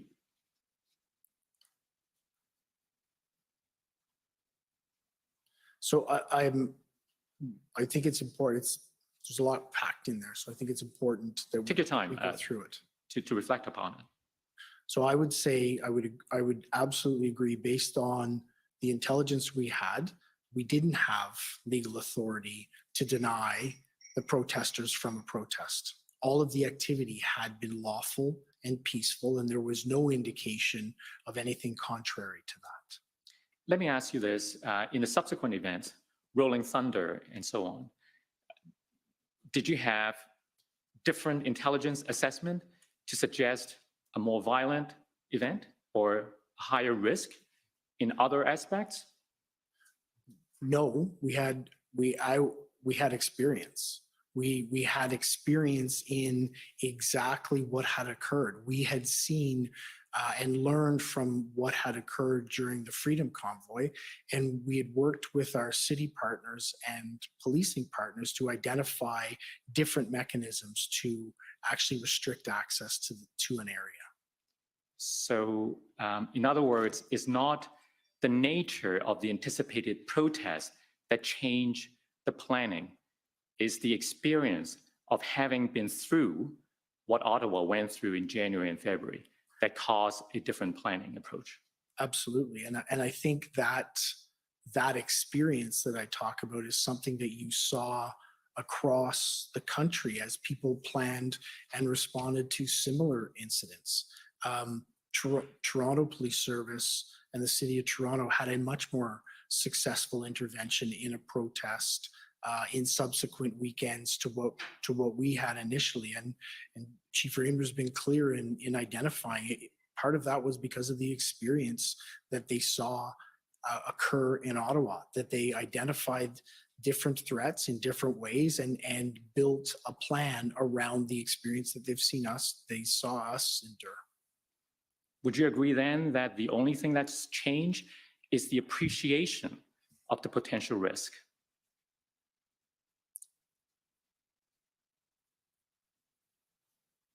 No, I don't think that that's accurate.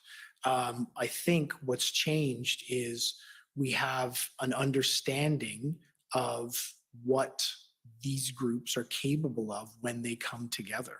We have an understanding of what could occur as these groups coalesce around a cause in an area, and that's Rolling Thunder. I would propose that had we not had the experience we had, we wouldn't have planned in the way we did. We wouldn't have had the public order deployment. We wouldn't have had the exclusionary zone. And in that case, the Friday evening that it occurred, we would have had a truck that attempted to occupy an intersection that was followed quickly by other vehicles, set up and be successful for a period of time in, again, taking over an area of our city. That's the appreciation that we have of what is possible when these groups come together. That's the experience that I'm talking about that we are now applying to all of the intelligence. So if I understand you correctly, you said what's different is the new understanding of what could occur, right? Those are your words? Yes, those are my words. How is that different from appreciation of the potential risk? Your words are probably just more eloquent than mine. Okay, we'll go with your words. Now, I do want to ask you this. Taking you back to the legal opinion, which is OPS 403692.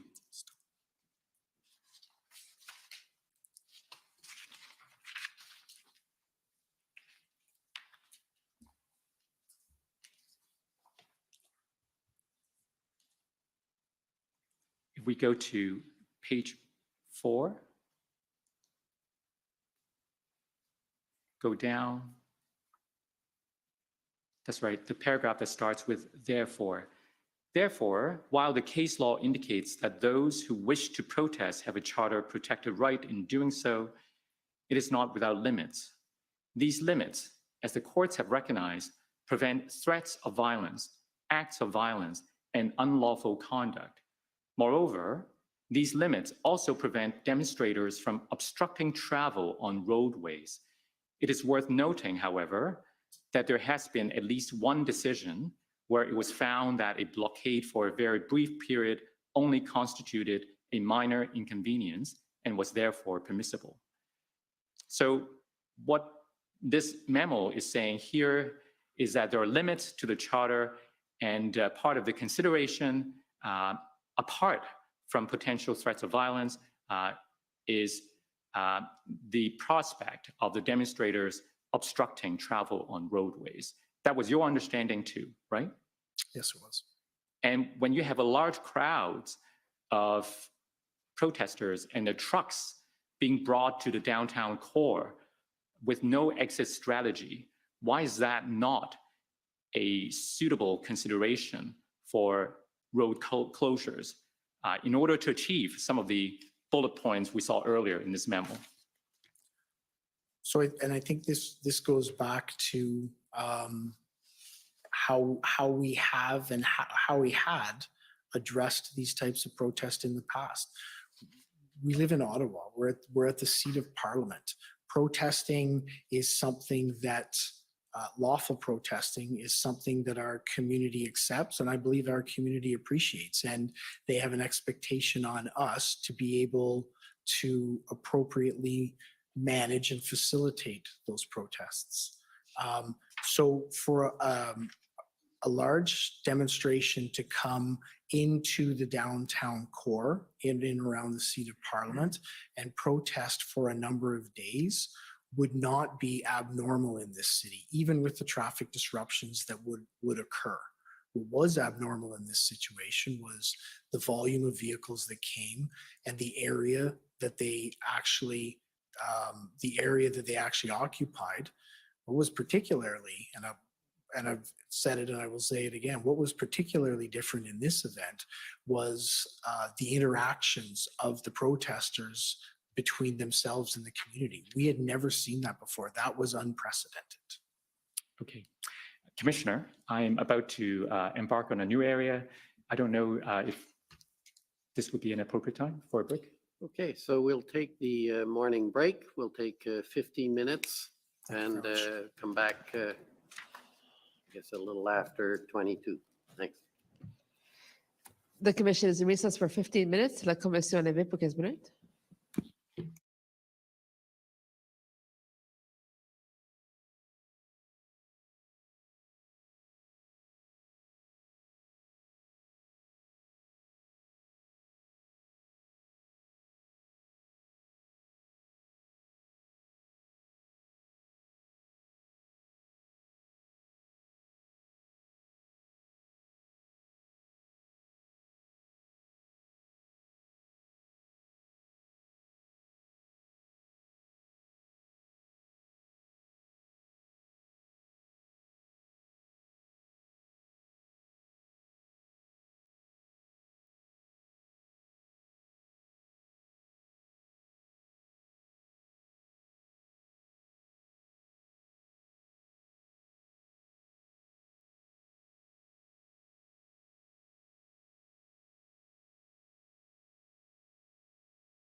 Order à l'autre.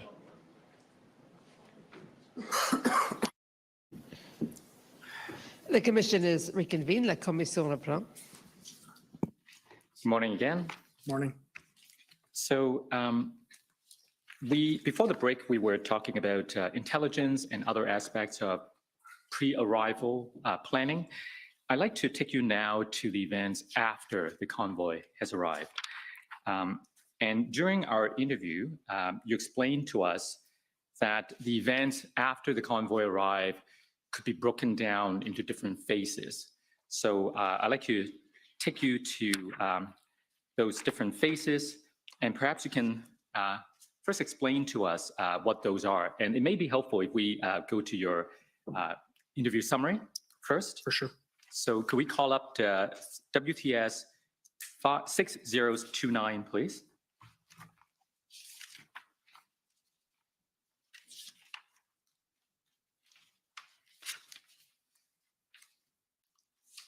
And this will be found at page 9.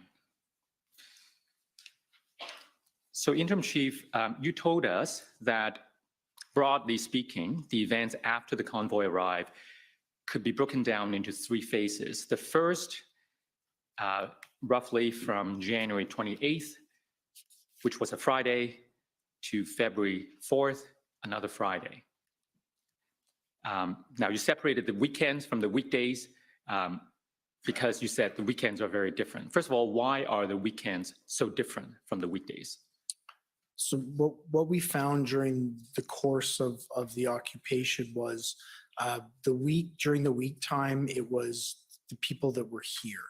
We would see those numbers swell Friday night, usually Saturday during the day, into Sunday, and then disperse into Sunday, and we would go into another week long. But the people that traveled to Ottawa, not in trucks, but people traveled that on foot attended the area during the weekends really seemed to swell and rise.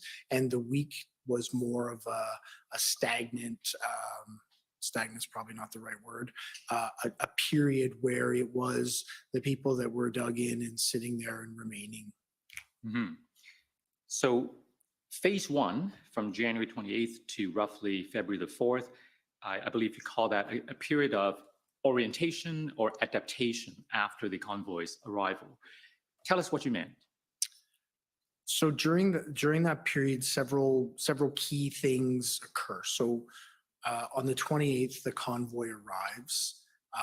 We are anticipating a 3-day event with the potential of a smaller group of people staying, and there's massive numbers. So through the weekend, and I wouldn't be the one to best speak about it, but through the weekend, the event is managed.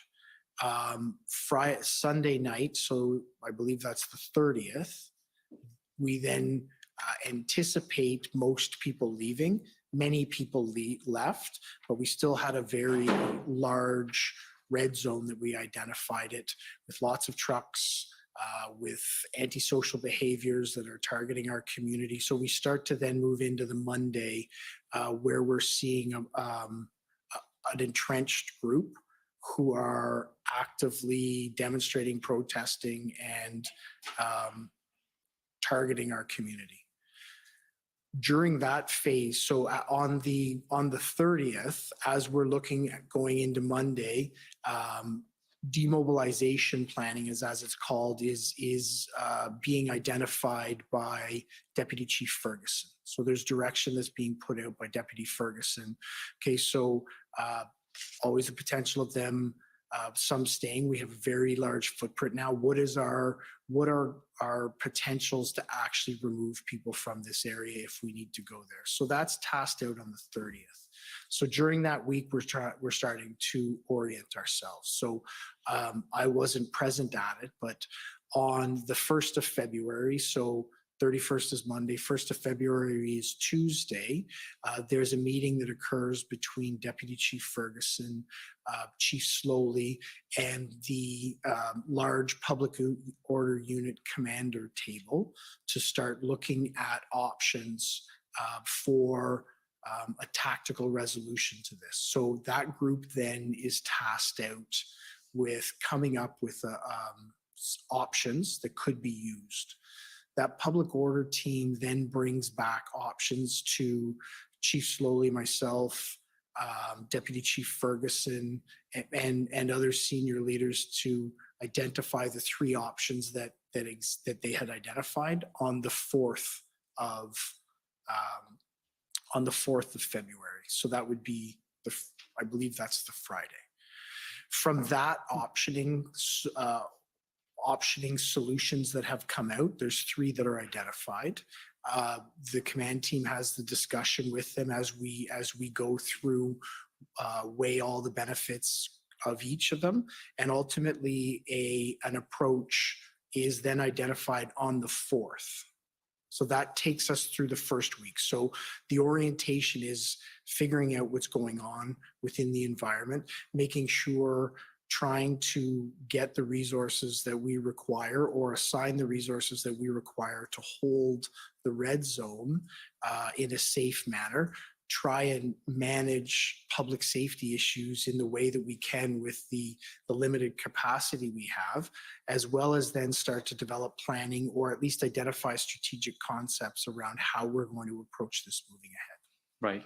Now, I have more questions for you about this first phase, but before we get into that, I'd like you to tell the Commissioner, first of all, what the other phases are. So the second phase, I believe it is from February the 7th, which is a Monday, to February the 11th. Is that a Friday? I believe it is.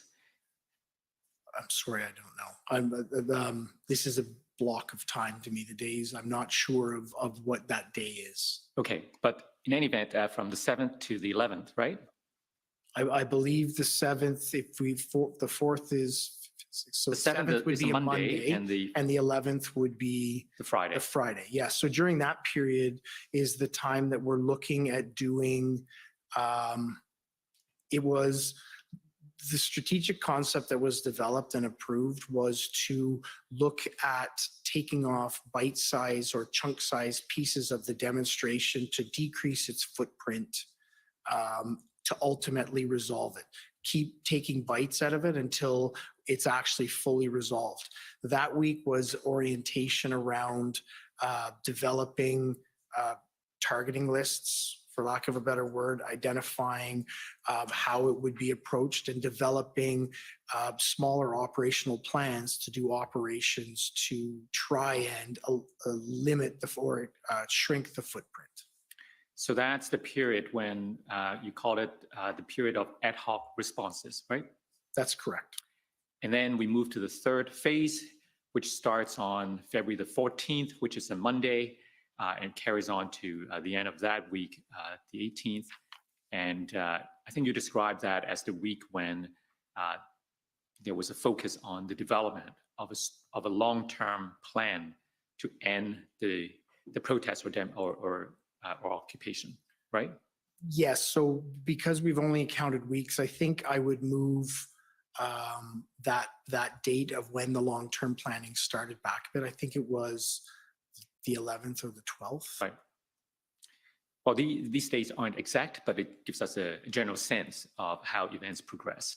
So going back now to the first phase, now you've told us in our interview in the summer that that was a time, you described it as, I believe, let me look for the reference, you said the OPS was exceptionally unprepared for, and the team realized that after that first weekend. Do you still agree with that description that you gave before? Yeah, I believe we were unprepared for what transpires. In the sense that you weren't prepared for what would eventually turn into an occupation. That's correct. Now, so I want to take you to some documents and see if we can explore further what happened during that period.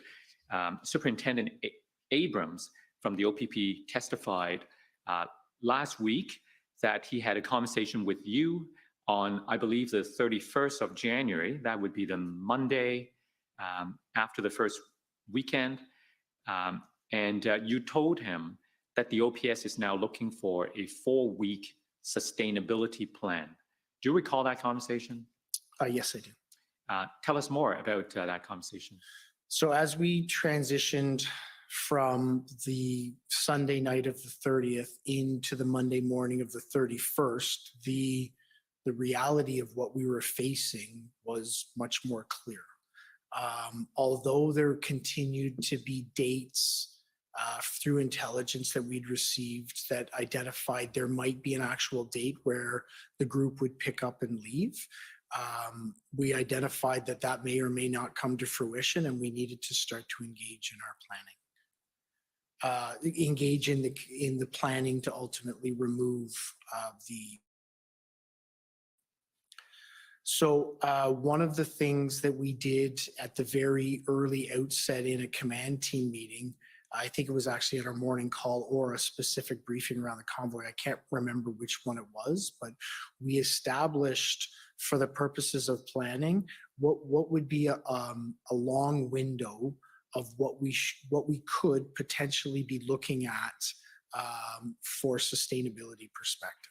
It's an important premise for us in order to look at the window that we're going to need to plan for. This is mainly not to identify when it's going to end, to identify what is the potential that we may need from a staffing perspective, from a resource perspective, so that we can actually look at planning how we manage our members and other resources coming in. So although we didn't know what the length of it would be at that time, we identified on the long end a 4-week planning period for sustainability so that we would know we had the resources in place that we needed when we needed them. Mm-hmm. And you and Superintendent Abrams had ongoing discussions as the events progressed about the different challenges facing the OPP and the OPS, correct?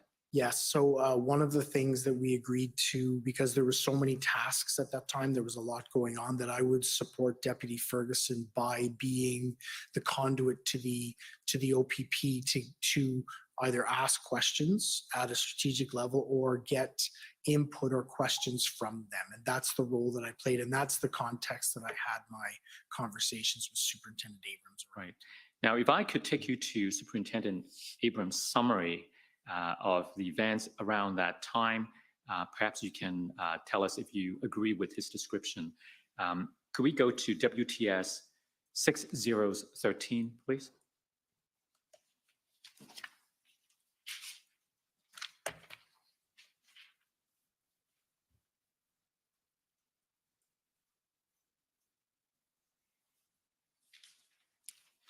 Page 5. So on February the 4th, Superintendent Abrams had what he characterized as a formal conversation with Deputy Chief Bell about OPS's lack of a plan and unified command structure.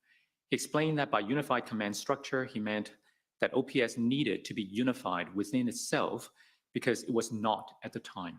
He told Deputy Chief Bell what his OPP officers had relayed to him, that OPS was disorganized and poorly coordinated.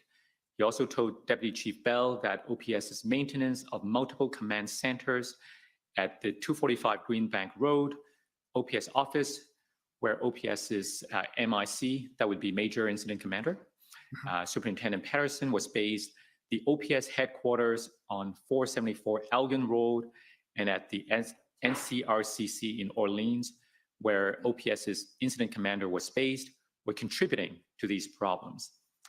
Deputy Chief Bell agreed that OPS needed to formalize operations and told Superintendent Abrams that OPS was trying to develop a plan and a unified command.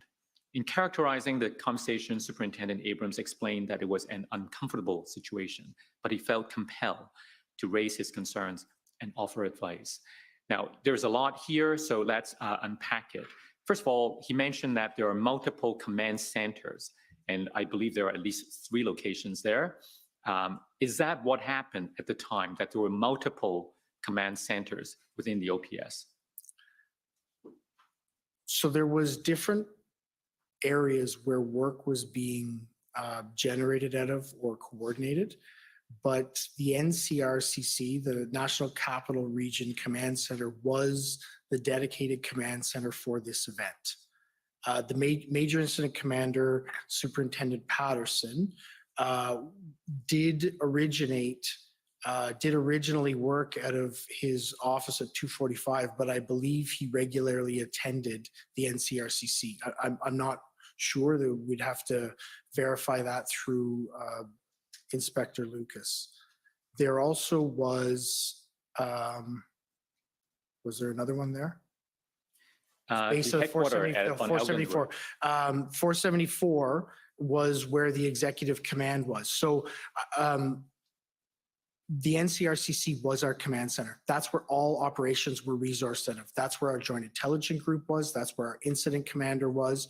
There was meetings that occurred in different areas. There was different locations that did need to feed information into the NCRCC, but ultimately the NCRCC was the area where operations were controlled from established from before the convoy arrived and only demobilized many days after it had been dismantled.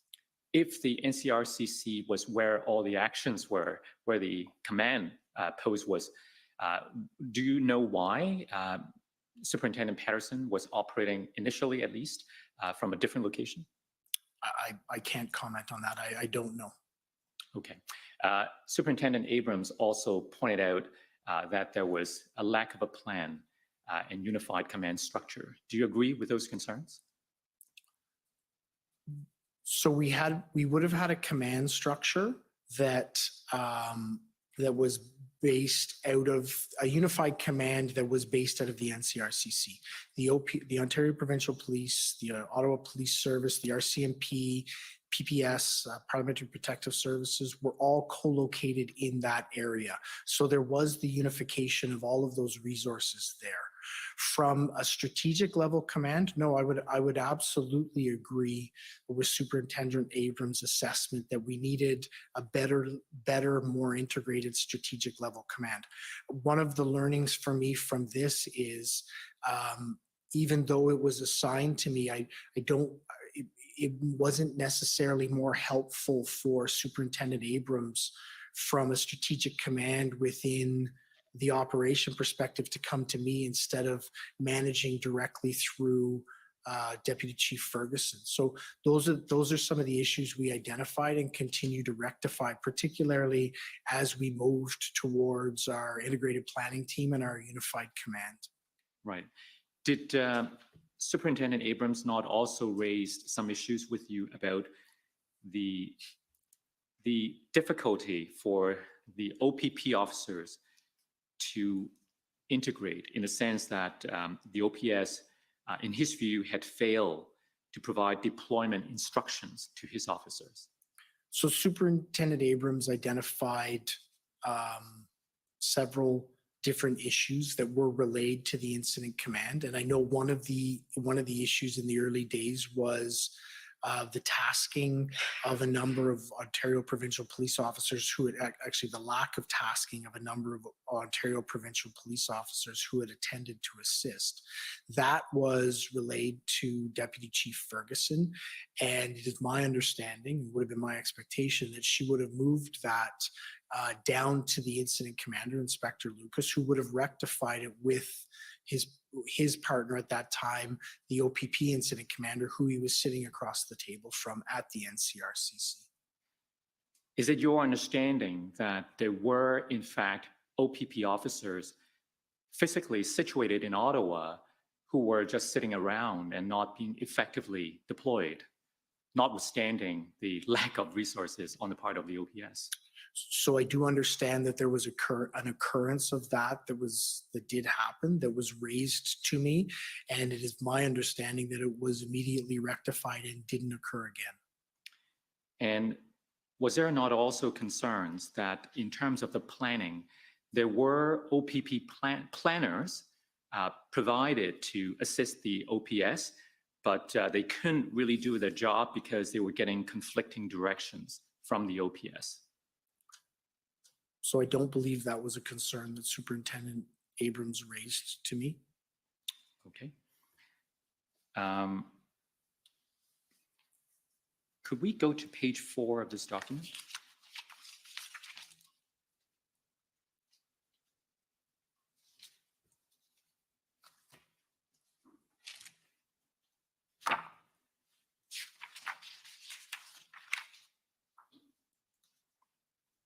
the second paragraph.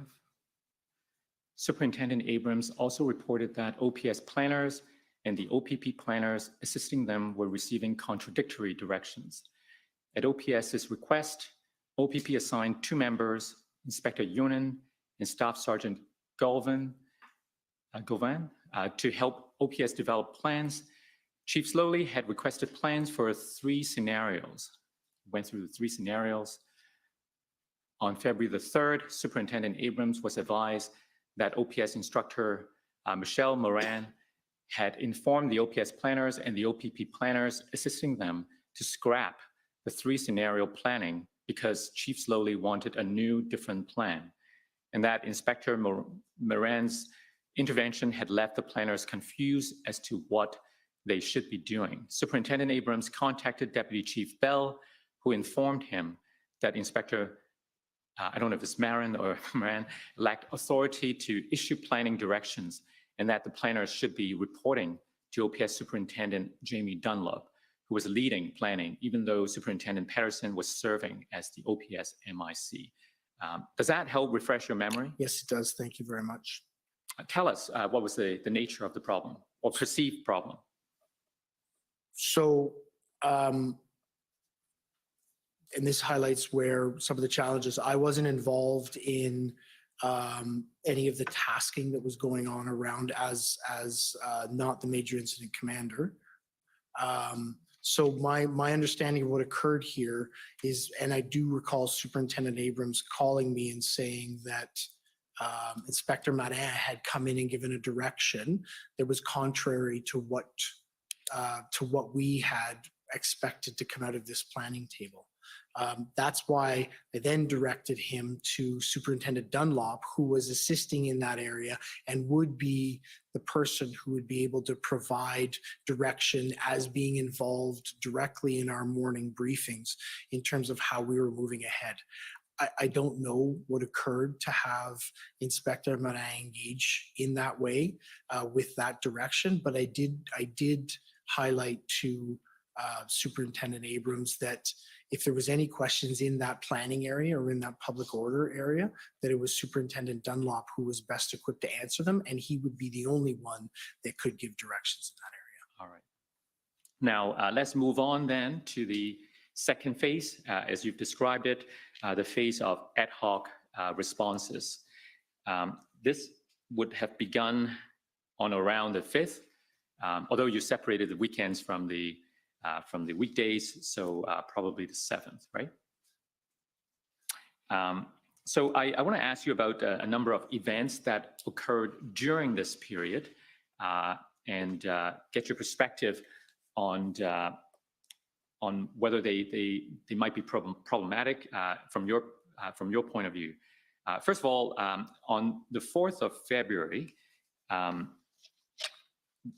think this came from our interview with you, but on the 4th of February, the OPS made an announcement about a search and contain plan. Do you recall that? Yes, I do. And my understanding is that that plan contemplated surging officers into neighborhoods affected by Freedom Convoy activity. That's correct. As well as hardening the downtown core protest site, including by closing interprovincial bridges and highway off-ramps and so on. Now, you spoke to us about this at page 4 of your summary.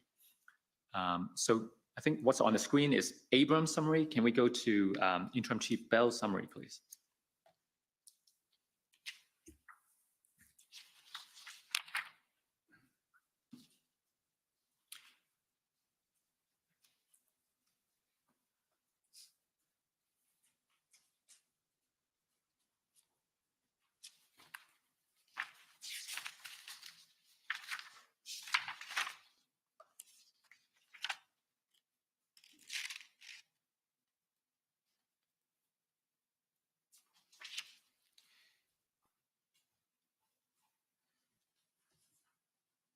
So if we go to page 14,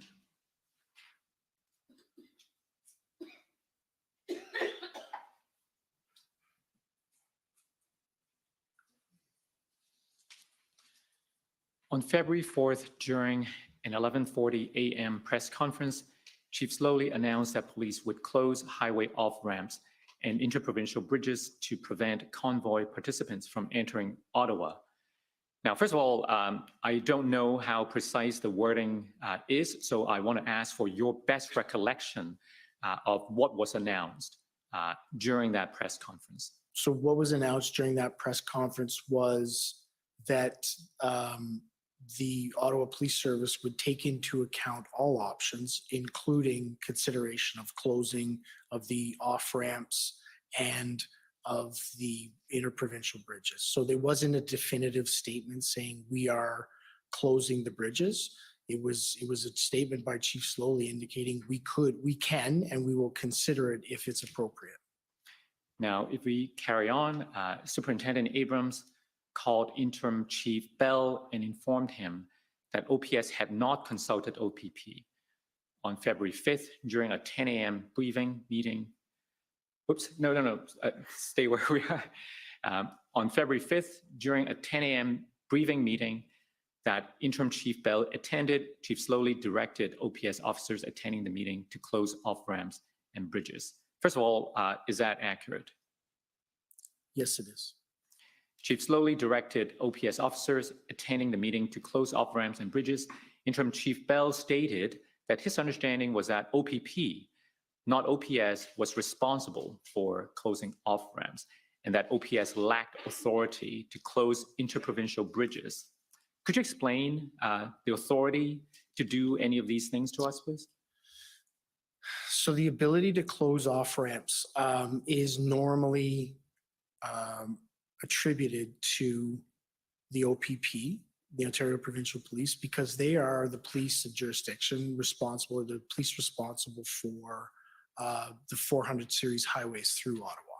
So Ottawa Police would not normally engage in exigent circumstances that could occur, but we would not normally engage in closing off-ramps at the top of the ramp because it was an OPP responsibility. We do have the ability to close ramps on the street side, but that creates traffic problems and issues. So we could close them, but not normally. Interprovincial bridges are a different circumstance.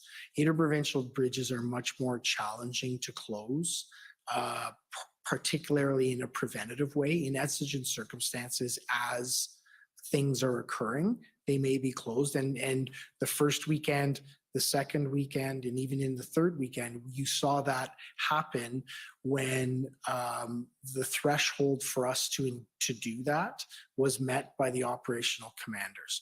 But to preemptively close an interprovincial bridge would take the intervention of I believe it's the Minister of Transportation to be able to allow us on a preventative measure to close those bridges. So if I understand the sequence, the press conference happened on the 4th, right? That's correct. And then the directions to do these things, to close off-ramps and bridges and so on, came on the 5th, the day after. That's correct. But on the 5th, and I think it's an important context to set, the 5th is a Saturday. The 5th is where we're starting to see large number of ingress people into our community.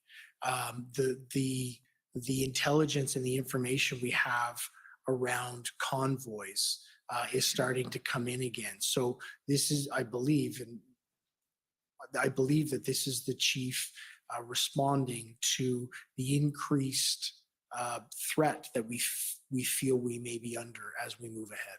That's part of why you distinguish the weekends from the weekdays. They were very different periods of time from an operational perspective. Right. Now, with respect to this incident, the 4th and the 5th, the proposed actions and so on, did you have any concern about the way things unfolded? So I did, on the 4th, no. I believe the statements that were made were very appropriate. We will consider everything as we move ahead. On the 5th, my only concern would be as the chief of police, to provide direction like that on an operational matter as the chief of police. That's something that I believe should be considered, contemplated at an operational level, not a strategic level. And that would have been my concern in that area. And why would it be a problem for a strategic level leader be directing operations? What is the concern underlying this rule that the operational commander should be doing these things instead of the strategic commander? The incident command system has levels within it for very distinct reasons. And that's so that you can actually accomplish the operation that you want to with the most clarity, the most understanding, and the most safely way possible. The strategic level needs to actually identify what is the approach that's going to be used. What is the general outcomes that we are looking for? The operational needs to then look at what are the resources? How are we actually going to make that happen? The tactical level then needs to execute on those plans. When somebody engaged at a strategic level begins to give tactical or operational level commands, it creates a lack of clarity in terms of everyone's role within the structure. That lack of clarity then creates questions around what do I do? What is my responsibility within this? Do I have to escalate and ask a question up? So the necessity to have that role clarity through it, I believe, is very important. And you have to play your roles through it, because when you don't, you create a lack of understanding, which can impact the operations. Now, to what extent is it clear or ambiguous what action constitutes a strategic direction or an operational direction? Sorry, can you re-ask? So I'm just trying to understand, as a layperson, having never worked within an incident command, like what kind of directions would be considered a strategic direction, and what direction might be considered an operational or tactical direction? So this is one of the key areas that I believe that we needed to look at when I became interim chief, in terms of how we continue to progress around this area. In this case, a strategic level decision could be, I don't want the convoys in the downtown area. Go and work how we actually keep those trucks out of the downtown area.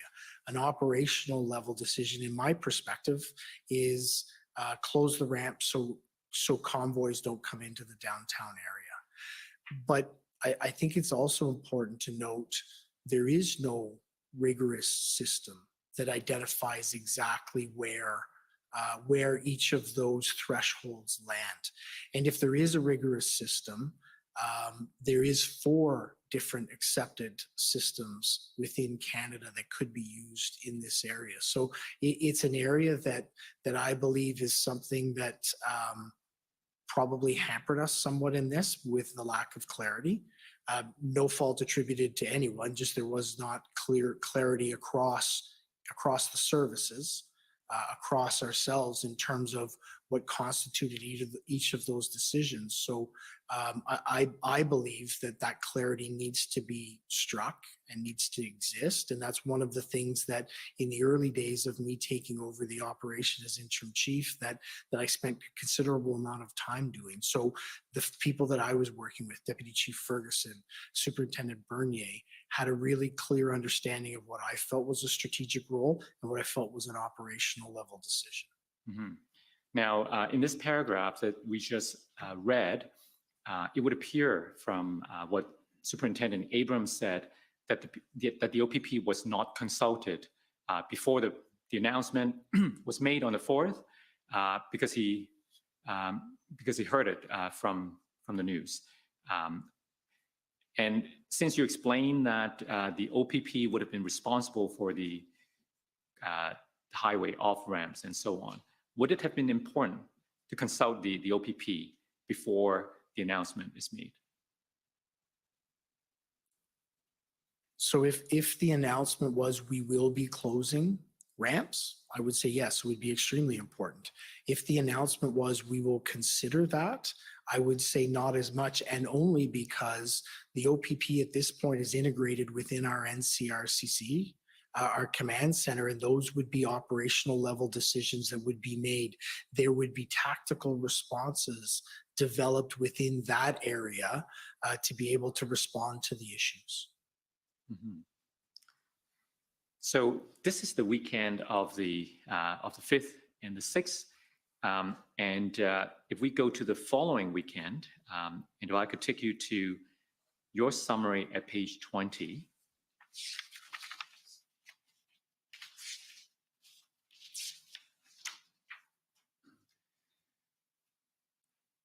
I suppose the OPS was anticipating another surge for another weekend. So I'm sorry. No, go ahead. Well, what I know was occurring, not what I think, what I know was occurring here was there was intelligence and tracking of a convoy that existed, I believe, within Quebec that was being followed towards Ottawa.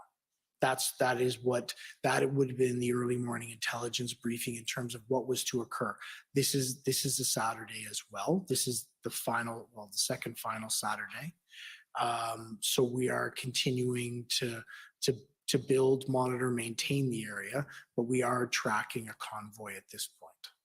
So in the middle of the first paragraph, during the briefing, Chief Slowly directed that OPS close interprovincial bridges and highway off-ramps into Ottawa until Monday, February the 14th. Chief Slowly indicated that OPS needed to act because of the municipal and provincial state of emergency. So there appears to be a perceived need to close these off-ramps and bridges again, and he's directing, it appears from this paragraph. Is that what happened? That's correct, yes. So if we go to the next paragraph, Interim Chief Bell engaged in back and forth discussions with Chief Slowly about whether OPS had authority to close interprovincial bridges and highway off-ramps, including at a 12:17 p.m. meeting that OPS General Counsel Christian Hunaut attended. Now, first of all, wasn't this discussion, didn't you already have this discussion with the former chief the weekend before about the authority to do all this? No, I hadn't had it the weekend. I see. Okay. So anyway, you have these discussions with him on the 12th, I believe. And then in the middle of the second paragraph, Interim Chief Bell explained that while planning and operations would ordinarily have been Acting Deputy Chief Ferguson's responsibility, he was relieving Acting Deputy Chief Ferguson that day so that she could rest. Ultimately, Chief Slowly agreed that OPS lacked authority to close the bridges and off-ramps and rescinded his direction. So first of all, this is the weekend that Deputy Chief Ferguson took 2 days off. We heard about that. Is that right? Yes, that's correct. So during her absence, you stepped in to look after her responsibility. And that's why you were engaging in these discussions, right? Because normally this is part of the planning. That's correct. This would have been under Deputy Chief Ferguson's purview. Right. The next paragraph, during these discussions, Interim Chief Bell informed Chief Slowly that Superintendent Bernier had developed a traffic mitigation plan to divert arriving convoys away from the downtown core instead of closing off-ramps and bridges. So first of all, we heard about directions to close off-ramps and bridges. Did you have the same concern expressed earlier the weekend before about a strategic level leader providing operational level directions? Yes, I did. But in this case, we have a different incident commander or event commander who already developed a traffic mitigation plan, right? That is correct. So we start reading from the middle of the third paragraph. Chief Slowly told Interim Chief Bell that he needed more details on Superintendent Bernier's plan so he could decide whether to approve it. Now, do you have any concern about the former chief expressing the need to approve the event commander's plan? So it is not typical in incident command structures. The strategic level doesn't approve operational level plans. After some back and forth, OPS implemented the traffic mitigation. Can we go up? Oh, sorry, go down. Traffic mitigation plan, which kept convoys from entering the downtown core. Interim Chief Bell's notes record that during the 12:17 p.m. meeting, Chief Slowly told him that Chief Slowly would assess the plan and if not satisfied, would take appropriate actions. Interim Chief Bell explained that Chief Slowly was asserting his authority to approve or reject the traffic mitigation plan that Superintendent Bernier was developing, as well as to hold Interim Chief Bell accountable if that plan did not meet the thresholds that Chief Slowly believed it needed to meet. What did you mean by that? Holding you accountable. So I don't know, but he did indicate to me that I would be held accountable for the success of that plan. I don't know specifically what that would mean, but those were the words used by Chief Slowly. Okay. Did that cause you concern? No, I think there's I believe there's a level of accountability in every level within the organization. I actually believe I would be accountable for the delivery of that. And I was confident in the plan. So you were accountable because you are now stepping into the shoes of Deputy Chief Ferguson, who was the strategic commander, right? That's correct. And so when Superintendent Bernier was implementing that traffic mitigation plan as the commander, you were the one then providing strategic oversight. That's correct. And that's why you would have been accountable if anything went wrong. Well, we ultimately, the chief's accountable for everything. Right. That's part of the responsibilities of being a chief of police.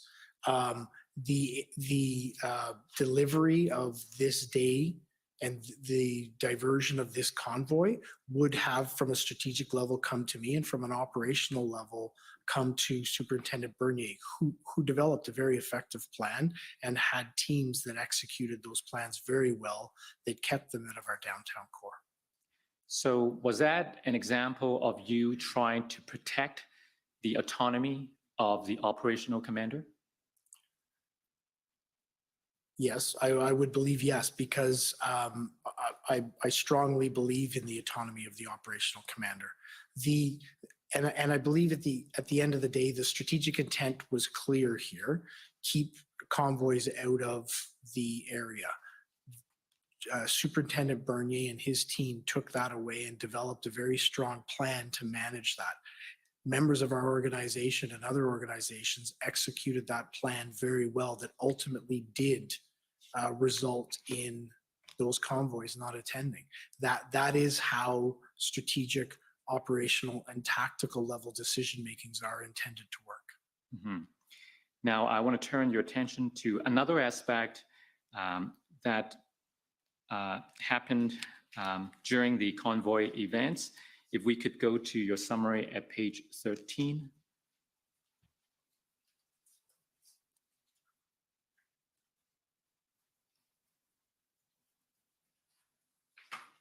If we go down a little. I need the, that's right. So the last paragraph, during the interview, Interim Chief Bell stated that there were different perspectives within the OPS on the role of PLT during the Freedom Convoy. And we've heard a little about this different perspectives within the OPS on the role that the PLT should play. Can you tell us more about your perspective and the other perspective on PLT? So I can tell you about my perspective. Tell us both. I don't know that I know what the other perspective is, but from my perspective, PLT is an essentially important part in the development of plans, the pre-engagement with demonstrators, and then ultimately with the engagement of them as you move ahead. PLT, the police liaison team, does an amazing job of trying to build rapport with demonstrators and protesters. And we utilize it now beyond that in order to be able to have clear lines of communication, but even more so have a good set of understanding of expectations of the protesters and expectations of what the protesters are anticipating to do when they're in their area. So they're very effective in the pre-planning phase and in the early development phase.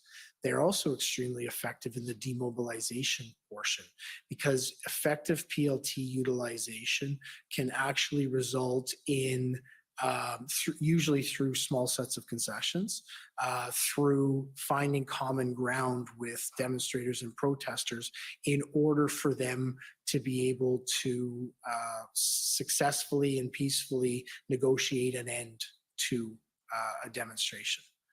This specific demonstration posed exceptionally challenging for our PLT members from the perspective that there was so many different people, so many different organizers, so many different groups. Those leaders, organizers, and groups changed on a regular basis, and many of them had very different agendas. There probably could not have been a more complex and challenging environment for our PLT members to work in. And I can tell you they came into work every single day with the absolute best intention to get this resolved peacefully. Now, the reason I asked you for your perspective and the other perspective is because when you spoke to us in August, I believe, and as captured in this paragraph, you explained that there were different perspectives within the OPS. So you've just explained to us the perspective that you adopt, as well as Chief Ferguson, Deputy Chief Ferguson. But as this paragraph explains in the middle, it says, in contrast, Chief Slowly and Superintendent Patterson wanted to obtain quick wins. Unless PLT could convince the protesters to leave, they saw no room to negotiate and preferred utilizing enforcement. Interim Chief Bell explained that because of these different perspectives, there was often no agreement on how much negotiation should occur before OPS launched an enforcement operation. Now, does this paragraph accurately describe the tension within the OPS? Yes. In relation to the utilization of PLT. That's right, that's right. Yes.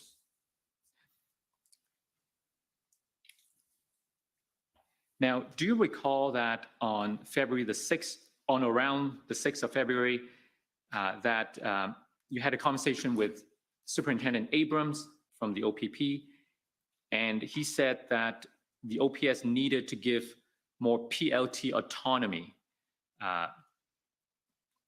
to the PLT team, and that the OPS command was not doing that. Do you remember having that discussion with him? I do recall on that occasion having discussions with Superintendent Abram about. Can you tell us more? So I think you've summarized it very well. The Ontario Provincial Police has an extremely well-developed, well-used, well-balanced police liaison team. We model our program around them, and they, in a much earlier way, in a much more active way, would have liked to see engagement of PLT throughout this. And I think what you're seeing there is some of Superintendent Abrams' concern over what he perceived to be a lack of utilization of our PLT resources. Right.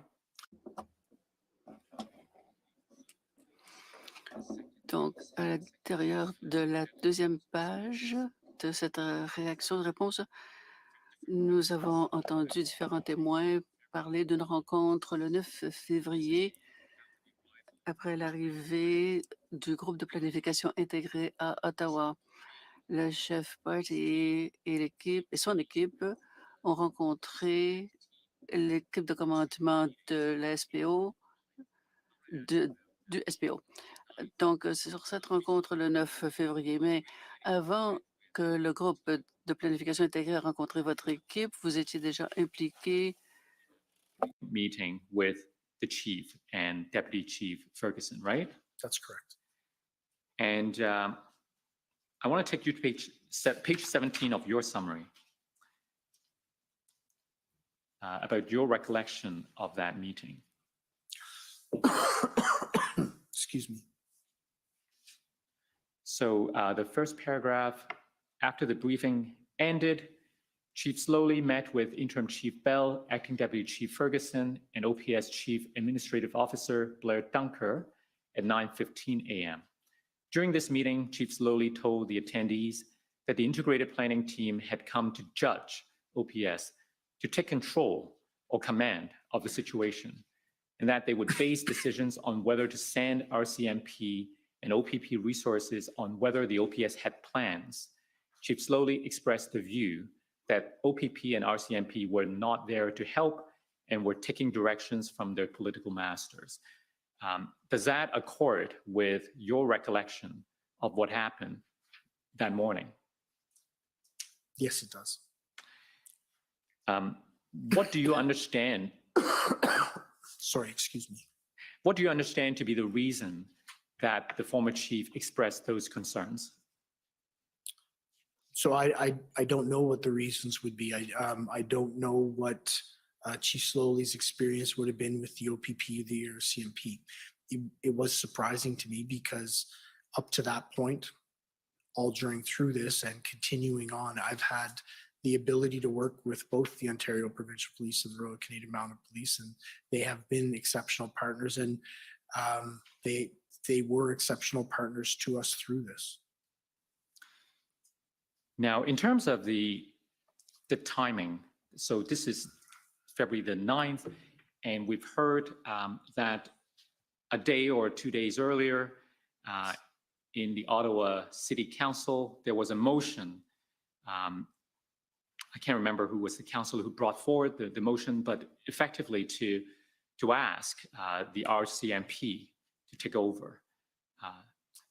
Are you aware of a motion?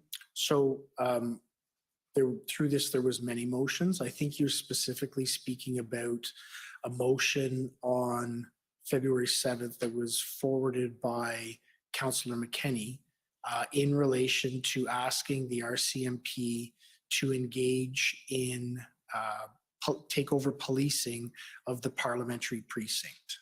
So I am aware of that motion. Now, you were there that morning when the former chief expressed these comments.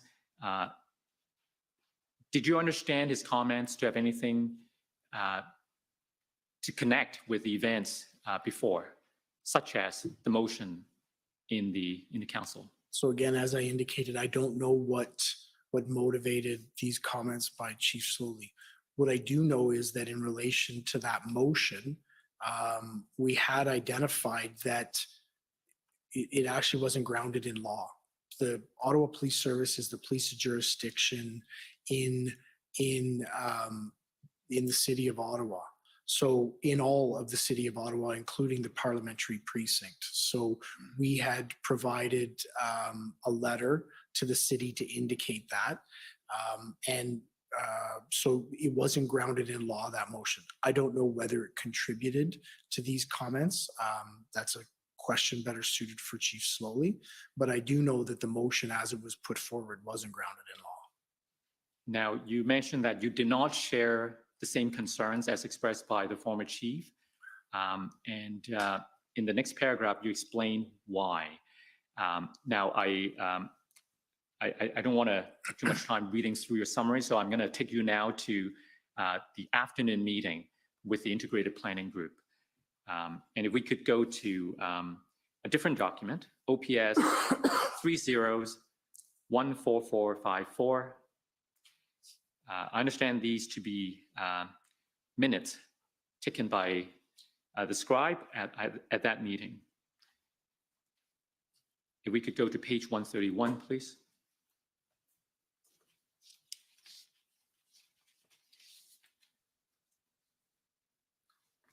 So can I just ask for a point of reference on where these notes are from and who's taking them? I believe these are scribes taking notes for the former chief, right? I Yeah. can assist my friend. Those are not scribe notes. Those Okay. are notes of Christian, who was general counsel. So they these are notes taken by Ms. Hanon, the general Yes. counsel for the Yes, so they are not scribe Thank you. notes. They Thanks for are clarifying. Council's notes. Council's notes. So let me try to look for the reference. Can we go down the page? Mr. Oust, is it possible to reference the date that we're speaking of from the notes? Yes. So I I'm not believe sure you where- said, I believe you said it was the 8th.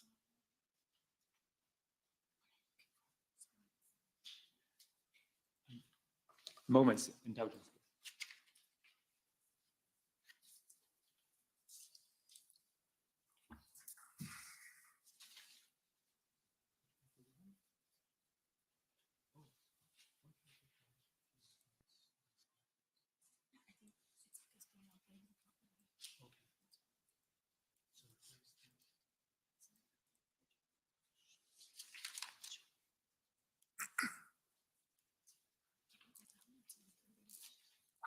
Okay, so I need 131, not 130, please.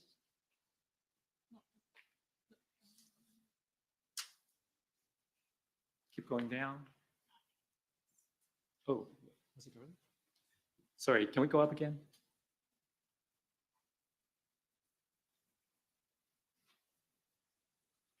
That's right. Okay, so do you see the comment? Chief, last night was amateur hour. Hard for us to make our logistics there. We need to look professional. Our job is here. Our logistics are here. They will be embedded in our plan, and we're not embedded in their plan. Do you remember that being said? Can I ask you to move up so I can refresh my memory more Yeah, fully so on the notes? I think you're right. We need to know a bit about the context. So can we go up to find the time that may help determine? Okay, sorry. Yeah, down a bit.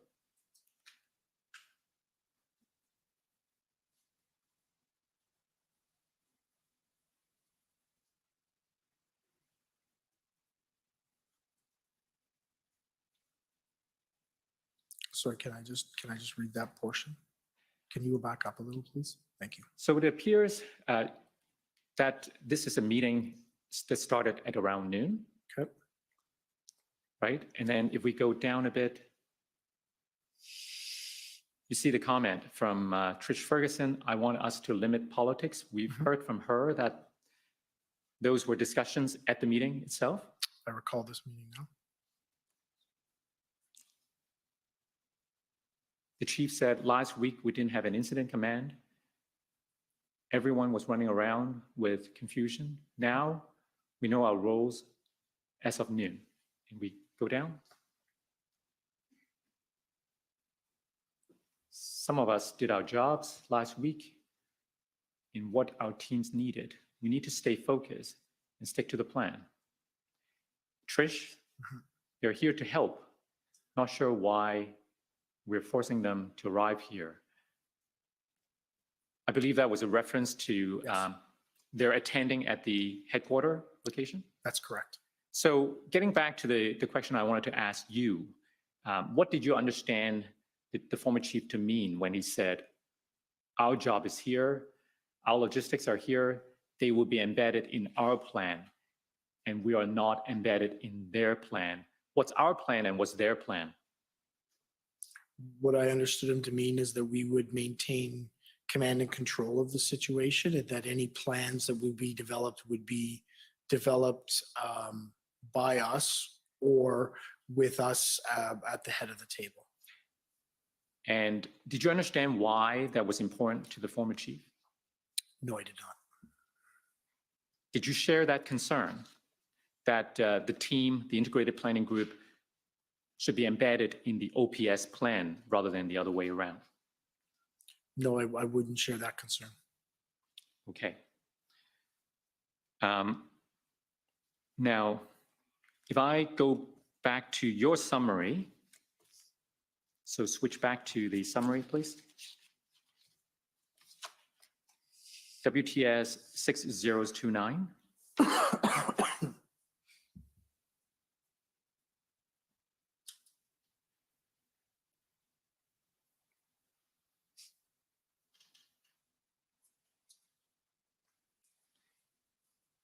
We go to page 17.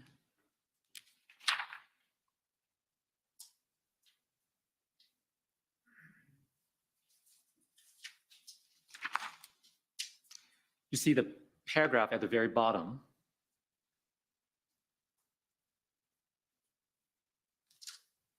The very last line. You describe this meeting as contentious and heated.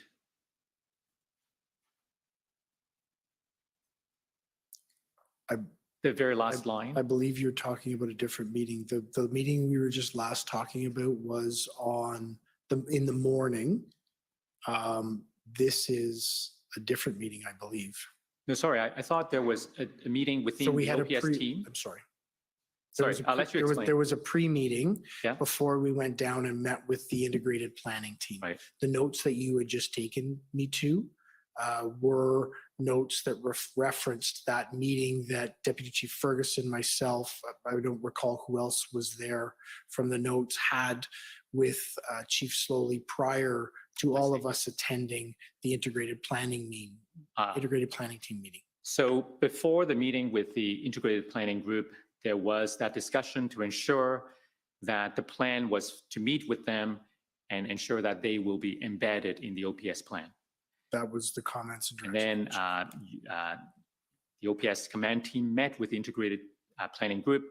And now here in this paragraph that we read, you're describing that meeting with the integrated planning group as contentious and heated, right? That's correct. Now, I understand that we also put to Chief Party of the OPP, who was present during this 12:10 p.m. meeting, about the discussions that was had during this meeting, including the OPS asking the integrated planning group whether they were willing to be embedded into the OPS plan.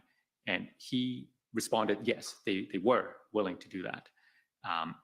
But tell us why you observed this meeting to be contentious and heated.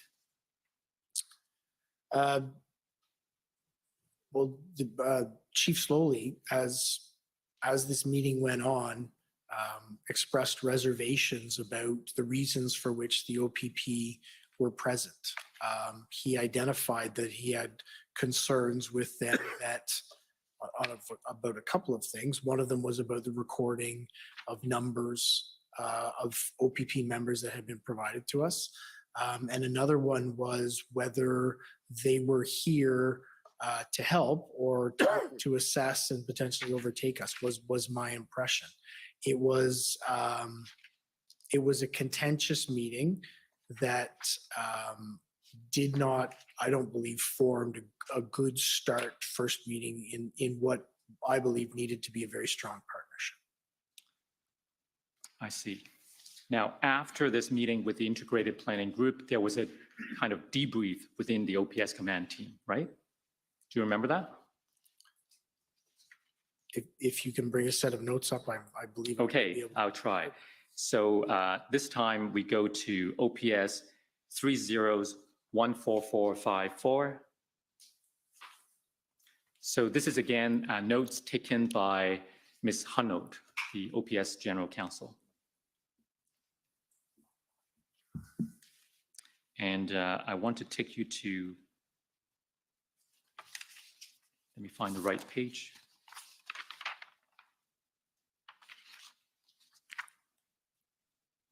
Let's try 139.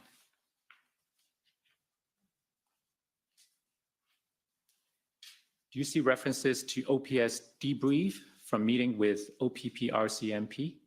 At 1840? Yes. Yes, I do. And there's a comment attributed to the chief. As far as I consider, keep going. Nothing has changed until I hear something different coming from RCMP/OPP. There's a portion redacted, but if we keep going, Chief said, No, they aren't part of the command. Just a pie in the sky idea by him. Nothing concrete, promises was made. So I wanted to ask you about just what was discussed at this debrief, because we know that during the meeting, there was a request that the integrated team be embedded under the OPS structure. And they agreed. But after the meeting was over, at this debrief, the chief said, as far as he's concerned, keep going. Nothing has changed. Do we have, can we scroll up, please? Because I just want to. Yep, let's grow up. So I don't believe that I'm at this meeting. Sorry, I don't believe that I'm at this meeting. you're not at the debrief? I don't believe so. I don't recall it, and I don't believe that it's in my notes. So I don't believe that I did attend this meeting. This is on the 9th. That's right. Yes. So I don't believe that I was at the debrief meeting. Okay. Is there any notations that indicates I was there? I'm sorry? Is there any notations that indicates I was there? Well, this is I what just we don't- I have. just don't It recall. doesn't specify who was present at this debrief. I suppose it was an assumption on my part that because you were there during the meeting that you were part of the debrief. My apologies. I don't believe I was there. That's fine. That's fine. Now, I understand also that Interim Chief Bell, you were involved as part of the negotiation. Well, not as a negotiator, but you facilitated the negotiation between the city and the protesters. So I was involved in facilitating contact so That's that right. the negotiations could occur. So I want to take you back to the beginning of those events and ask you what date were you first involved in that process? So I believe that I first became involved in the process on February the 8th, I believe. And I'm not 100%. I don't know if you have a document that references the specific date. I do recall the sequence of events, but I'm not sure of the specific date. I believe it's the 8th. Okay. Well, tell us your best recollection as to what happened when. So I was contacted by Superintendent Patterson, who identified that he was looking for a contact between the police liaison team and someone in the city to have a discussion with a group of protesters. So I questioned him as to what level are you looking for? Is it, are you looking for somebody to help arrange getting porta potties, or are you looking for somebody at a higher level? So we got some clarification around exactly what the request was, and it was determined that it was somebody in a senior level position, either from the city or politically from the city or from the city bureaucracy, i.e. the mayor or Steve Kanalakis. And that they were asking me to make bridge contact with them.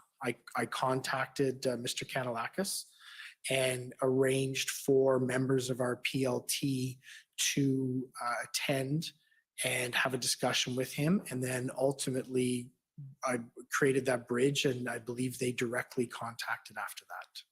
So those were the initial events on or around, well, you asked if we could help refresh your memory by taking you to your notes. So let's go to OPS 30, actually, sorry, 30-14524. And I'm looking for February the 7th, but I'm not entirely sure what the page number is. Yeah. So could we call up that document, please? Yes, it's OPS 30-14525.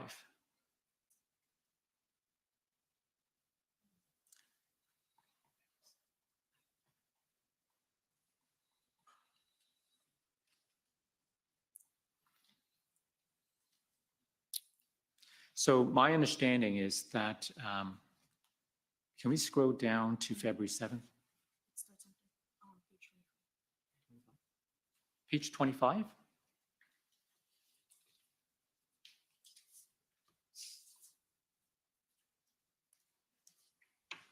I believe it's in the evening.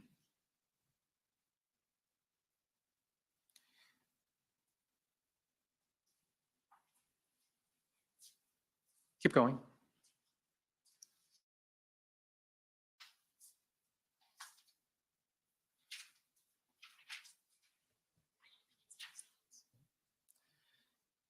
All right, maybe let's try another. Let's try another way. There's another. I'll take you to an email, OPS 408464.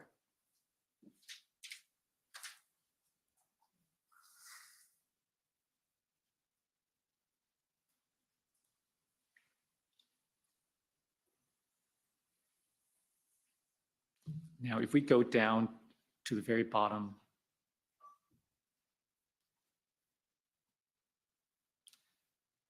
so this chain began as a request from Mark Patterson to John Ferguson. First of all, who's John Ferguson? John Ferguson is a staff sergeant within our organization, and during this period, he was assigned to be responsible and head up our police liaison team. So it started as a request from Superintendent Patterson to Staff Sergeant Ferguson, and then we can go up and follow the chain. Sorry, can I take an opportunity to read that? Thank you.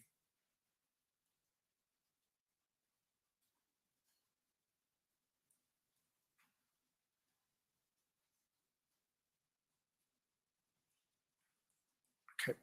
Okay, Front. go up. So this is when you are added to the chain.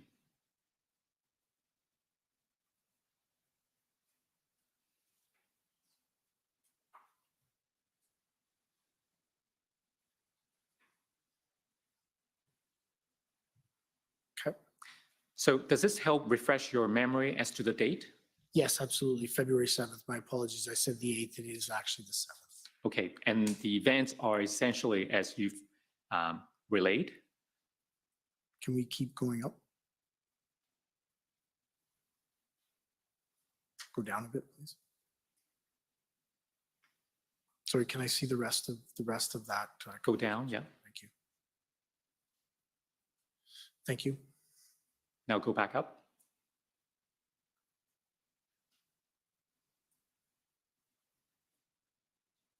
Okay. I think that's the top. Yep. So it does explain. It does. So we came from Mark Patterson, as you said, on the 7th, and then you facilitated contact, and that happened on the 8th, right? So my contact with the city happened on the 8th. I don't recall what date the meeting actually occurred. Right. So that was your first involvement, and then you had more involvement later. Was it not the case? A few days later? So you'll need to be more specific. I had him Okay. every day in this. So I understand that on the 13th of February, if we could go to your notes now, it's OPS 30-14525. Let's go to page 64 of your notes.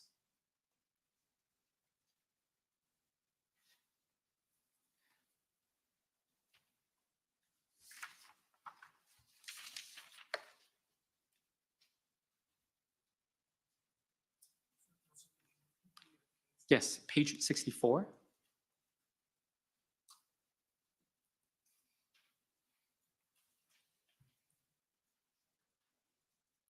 So can you move up, please, just so I can see the date that we're discussing?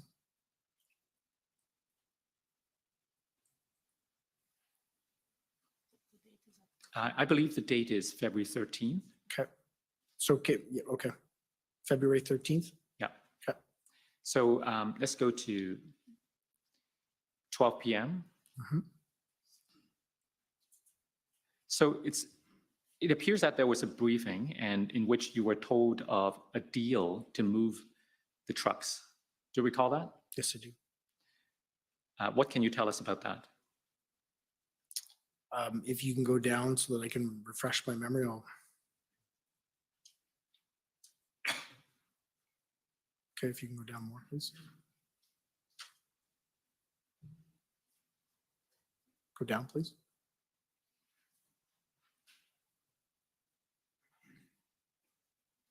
Okay, you can keep going.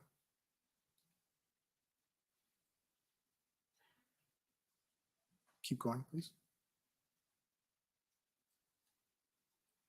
Okay. Now, I wanted to ask you, so in the previous page, page 65, there were some concerns noted around the logistics of moving trucks and that crowd filling the neighborhood roads and so on, right? So it wasn't crowd filling, it was concerns that if we displaced a truck from Kent Street, say, and put it onto Wellington, that another truck would then occupy behind them on Kent Street. Those were some of the early concerns that were identified. So what was your role at this meeting? I was there listening. Okay. We were just being briefed as part of the executive command. This is on the 13th, so I believe Deputy Chief Ferguson is again, has responsibility of convoy operations. So I'm just one of the executive team who's listening and receiving this information to identify what actions we need to take. Now, by this time, Deputy Chief Ferguson would have been back, right? Yes, that's correct. And so how did you become involved in this? So I believe if we go up, it was an overall command level briefing. So if you can go up and I'll identify the people there.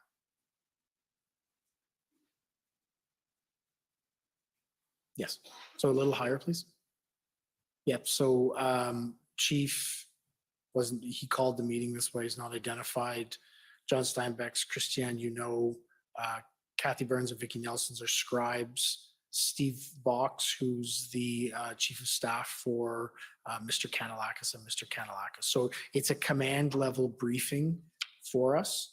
I didn't identify Deputy Chief Ferguson, but I do believe she was present at this meeting as well.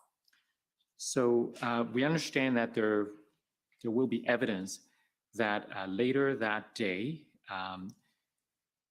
is it Inspector or Superintendent Drummond? Superintendent. Superintendent Drummond met with the city and protesters to work out some of the details of the deal. To what extent were you aware of those details? So Superintendent Drummond was assigned to be the liaison back to the police because we would need to facilitate the movement of those vehicles. So he was assigned by, well, I believe it was Deputy Chief Ferguson who assigned him to do that. So that was my understanding of his responsibility. So that was the first time we saw on this date that you were involved in any discussions. Can you tell us what came of this and what was your role, if any, in the subsequent events?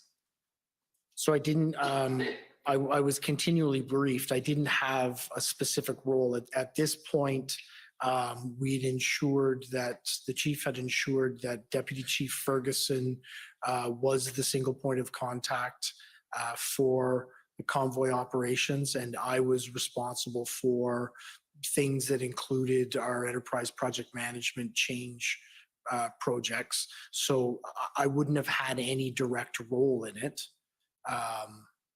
other than being present and helping to support whatever was needed of me. Now, let's go to your summary.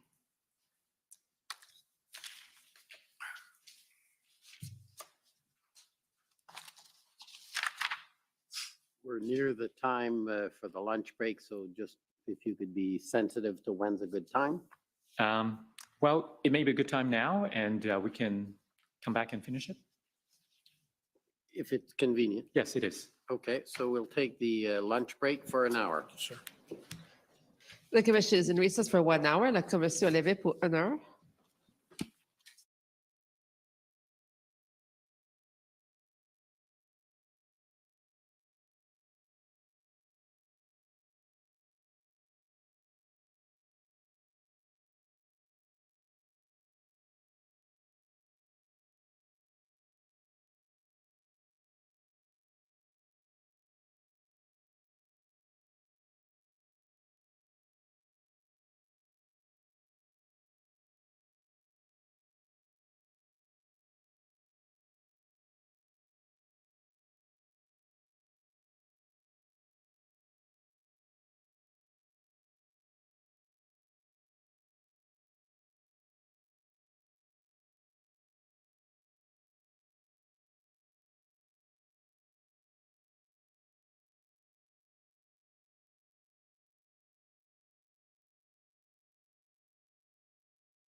Order à l'ordre.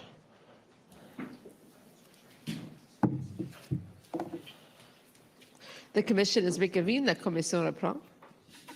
Okay, well, welcome back. There's a bit of an internet problem. It's not here, it's the service provider, which means that we don't control it. We're working on trying to get it going.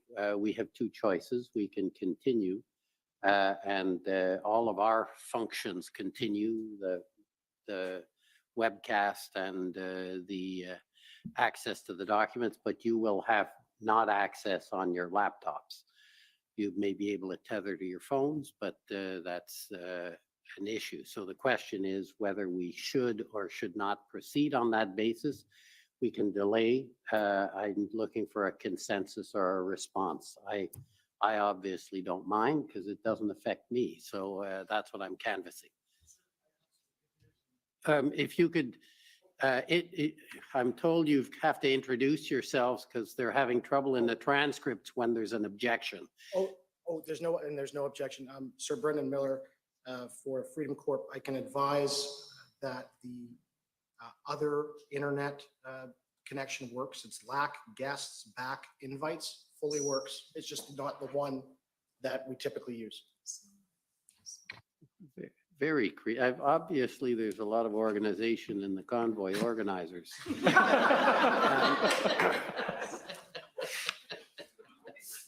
So if that resolves everyone to everyone's satisfaction. Yeah, Paul Champ, I can confirm that one's working. So there you go. Thank you for that. Good afternoon, Interim Chief. Good afternoon. So just before the lunch break, I took you to the events of February the 12th, I believe, 13th.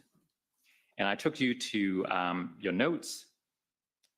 Perhaps we could go there again.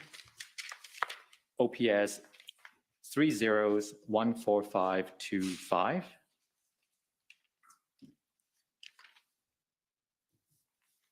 So you may remember that I asked you about this meeting you had at 12 o'clock. Yes, I do. And it was a meeting in which you and your command teams discussed this deal that the city was entering into with the protesters, right? That's correct. Is it possible to get the notes up? The notes are up. The page reference is not there yet. Oh, I apologize. It's page 64. Thank you. That's correct. And I think you mentioned that you were there in a listening capacity. No, what I indicated and what I would call is I was there as a member of the executive command team. Right. The primary responsibility was with Deputy Chief Ferguson, but myself, I would have been there to help support in any way that was necessary. Right. Now, given that it was on the 13th of February, and we've heard some evidence that that was the date when the integrated planning group was very close to finalizing a plan with the Superintendent Bernier, who was the incident commander at that time, right? Are you aware of that? No, I'm not aware of that. You're not aware that they were working towards an integrated plan? Absolutely, I'm aware of that, but you identified that they were about to finalize a plan, and I was not aware of that. I see. So I guess one of my question is whether at this meeting at 12 o'clock, when people were expressing concerns, and we've seen some concerns noted in the minutes earlier, whether anyone raised any concerns about how this deal might affect the plan being worked on by the larger group, the integrated planning group. Any concerns raised about that? I don't recall that because I don't actually recall, well, myself specifically being aware that by this point they were almost completed the integrated plan. Okay. And to the extent that anyone raised any concerns, and again, if we perhaps scroll down a little, you remember that you read through this and there were some concerns noted, right? Correct. Did you share those concerns raised by others? I'm sorry, I don't understand. Did I share them with who? No, I mean, to the extent there were concerns expressed, did you agree with those concerns? Oh, did I? Oh, sorry, I misunderstood your question. My apologies. Can we move down in the notes a bit, please?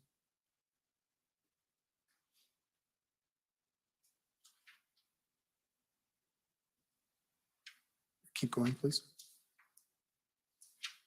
Yeah, so I think I believe thank you. I believe they're legitimate concerns that needed to be identified and raised in terms of how we would move ahead. Yeah, so if we scroll up a little, for example, feds are moving into stage of engagement. What does that mean? I think one of the discussion points that we were having at this meeting is that the federal government was coming to the point, somebody had made the comment, not myself, but that the federal government was coming to a point that they were looking to engage in what was happening in Ottawa. Okay, and if we go down, concern of logistics on how to move trucks, what was that about? So the logistics specifically would be, how do you organize ourselves to move the trucks? Which trucks are going to move? Where are they going? Just the overall logistics of the movement of the vehicles from one place to another. Now, you may not have been aware of the details of the progress of the integrated plan, but you were stepping in on the 11th and the 12th for Deputy Ferguson, and in that capacity, you were involved with the planning part, right? Absolutely, in terms of how the work that I understood that the work was coalescing between the integrated planning team, but I didn't have any indication of how far along they were with establishing a unified command and a unified planning team, or how far along they were in actually completing the plan. Would it have been important to understand how this deal fit in with the overall plan? We've heard from Chief Party about the importance of ingredients, fitting into the overall plan. And I would agree with Chief Superintendent Party that it is important that these two activities mesh together. But you don't recall any discussions at this meeting about those concerns being expressed? No, I don't. Okay. Now, we know that on the 14th, the next day, oh, by the way, maybe if I could take you to your summary. So again, this is, I think Mr. Clerk will know the number better than I now.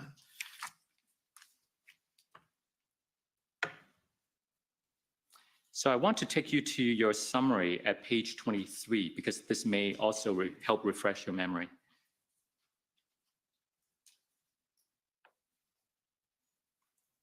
Page 23. So if we go down a little, so even though the meeting we just talked about was on the 13th, you learned about this plan to move forward with a kind of deal between the protesters and the city on the 12th. On February 12th, Chief Slowly told Interim Chief Bell that the city was involved in discussions with the convoy leaders to have movement with the current situation and that the information was highly confidential. Does that help refresh your memory? Absolutely. And I think we did cover off the content of that meeting earlier on the 12th. Right. So you were aware of the situation on the 12th, and then on the 13th in the morning, at around 12, we saw what we talked about. Now, when did you notify Superintendent Bernier for the first time that these negotiations were going on? So I don't believe that I was the one that notified him. At the meeting on the 12th, as I indicated, we were told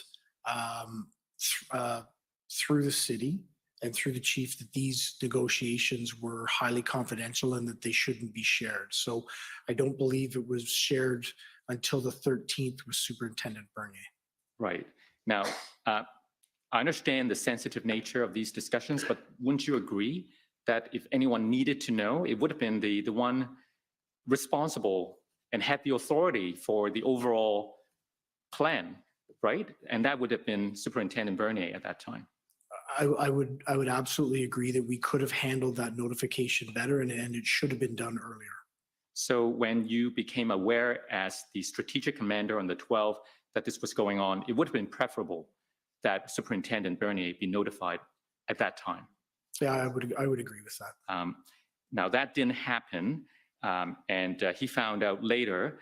Are you aware that Superintendent Bernier expressed concerns about this negotiation? Not directly from Superintendent Bernier, I don't believe, but I believe that Superintendent Drummond did indicate that to me in conversations we would have had. Right. Now, if I could take you to the interview summary of Superintendent Bernier, and the number would be OPS 6 zeros, and the last two digits would be either 30 or 40. Let me just confirm.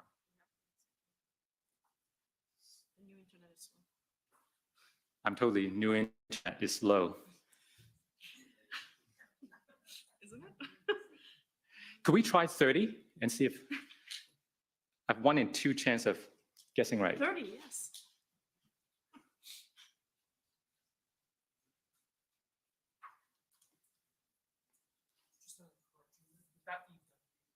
Oh, yes, WTS.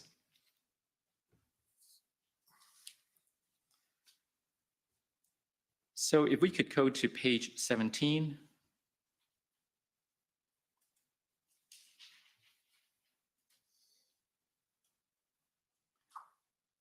So we see under the paragraph, impact of negotiations with the city. On February the 13th, Superintendent Bernier learned that Mayor Jim Watson planned to meet with protesters to negotiate an agreement whereby some protesters would remove their vehicles from side streets and relocate to Wellington Street. Neither the city nor the OPS executive had informed Superintendent Bernier of the negotiation. Superintendent Bernier was concerned. He told Inspector Springer that OPS should stay clear of the negotiation because political influence and political negotiation could adversely impact the police operation that OPS was preparing. He was also concerned that not all protest leaders would agree to move their trucks to Wellington Street, and that not all protesters would comply with that agreement. He shared those concerns with the IECT. Do you know what that is? Yes, I do. What is it? It's the command team. It's the integrated. So apparently I don't know. I know what it represents. It's a combined table of many different disciplines that come together to do collaborative and comprehensive planning around integrated event command table. Right. So Superintendent Bernier passed on those concerns to that group and to Superintendent Drummond, and he told Drummond not to get involved. However, Chief Slowly ordered Superintendent Drummond to attend the negotiation as OPS representative. Superintendent Drummond understood Chief Slowly to be directing that OPS attend the meeting and provide logistical support to the city in the negotiation. Those concerns that were expressed, do they ring a bell? Absolutely, yes, they do. Do you share that concern? The concern of Superintendent Bernier? That's right. No, I don't. Why This not? is because, as we talked about, everyone has a role to play within the command structure. There's strategic level decisions, there's operational and tactical level decisions. I think this, in my perspective, is clearly a strategic level decision that needs to be implemented.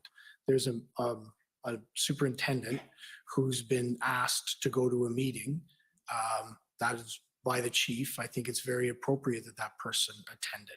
The strategic level decision here for me is whether we support or not the negotiations, and that was made by Chief Slowly. So I believe it's Superintendent Bernier's responsibility to identify his concerns, raise those concerns, but then when this level of decision is made, look how we operationally and tactically implement that plan. Now, perhaps you can help me understand in terms of understanding what is strategic and what is operational and what is tactical. Wouldn't it be equally arguable that negotiation is one component of operations? Absolutely. And so why is it a strategic decision? So this was a strategic decision to be involved in this negotiation. And I think it's more clear as you play it out. So the strategic level decision here is to be involved in this negotiation to create the logistical circumstances for the trucks to be able to move. It then moves to operations. As this unfolded, operational commanders identified challenges in it. And it's my understanding that based on their decision-making at the operational level, it stopped. That is the appropriate mechanism to follow through a properly integrated command team. So what happened after the 13th was on the 14th, the movement of the trucks began, and we expect that there will be evidence that the movement started at around 1 p.m. And then the movement of the trucks ended sometime that day and did not resume. Do you know why the OPS stopped facilitating the movement of the trucks from the residential areas to Wellington Street on the 14th? No, I do not. Were you ever made aware of concerns expressed by the PPS, the Parliamentary Protective Service, about this relocation of vehicles? Not at the time, but I am aware of them now. If we move forward to the next day, the 15th, and if I can take you to document number OPS 3014455. Now, these are the notes of Superintendent Drummond.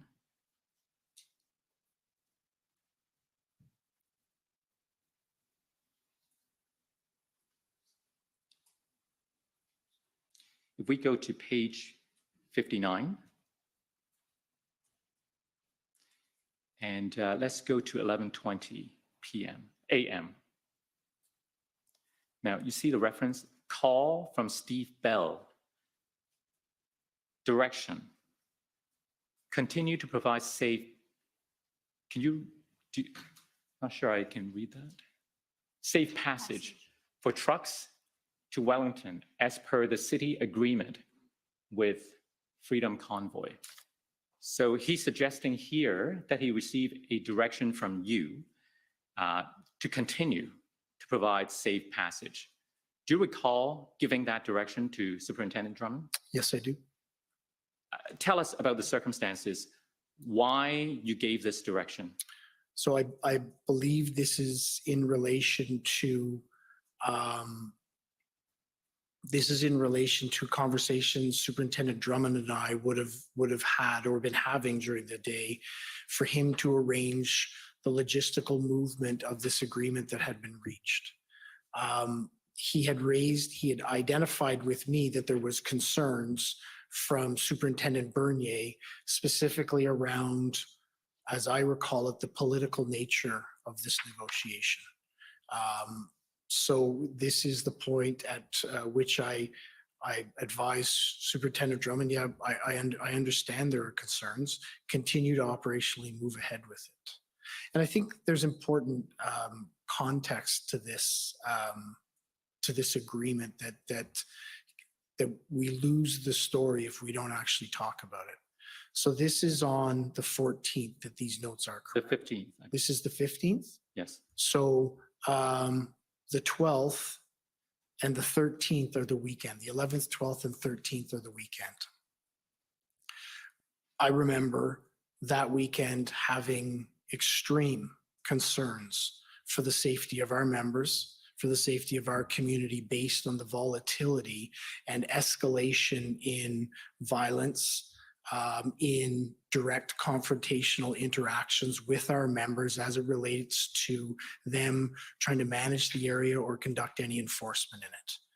It was concerning. The situation at this point was becoming exceptionally more volatile, and you could see it escalate almost on an hour-by-hour basis. One of the components that for me contributed to wanting to be involved in something like this is negotiations tend to take the temperature of the situation down. That is exactly, in my opinion, what occurred in this circumstance. I will absolutely concede we didn't notify Superintendent Bernier early enough. Will absolutely say that when it operationally became unfeasible to do it, Superintendent Bernier made the call and that this stopped. But you have to remember the time and place we were in, and this was becoming what was a dangerous city before. This was compounding it. So the fact that we were able to be engaged in a level of negotiation to take the temperature down, I believe, gave us breathing room through the next week for us to be able to successfully mount and execute our operation. Now, we heard from Chief Party, who, as you know, was leading the integrated planning group in Ottawa. We heard from Chief Party that the integrated planning group, expressed concern on the 14th when they heard about these negotiations, because in fact, it raised concern for them that the unified command or integrated command was not truly integrated or unified, because they were concerned that the OPS was still doing its own thing and not being part of the integrated plan. What do you say to those concerns? So those concerns weren't shared with me, so I don't know the specifics of the context of what Chief Superintendent Party would have indicated.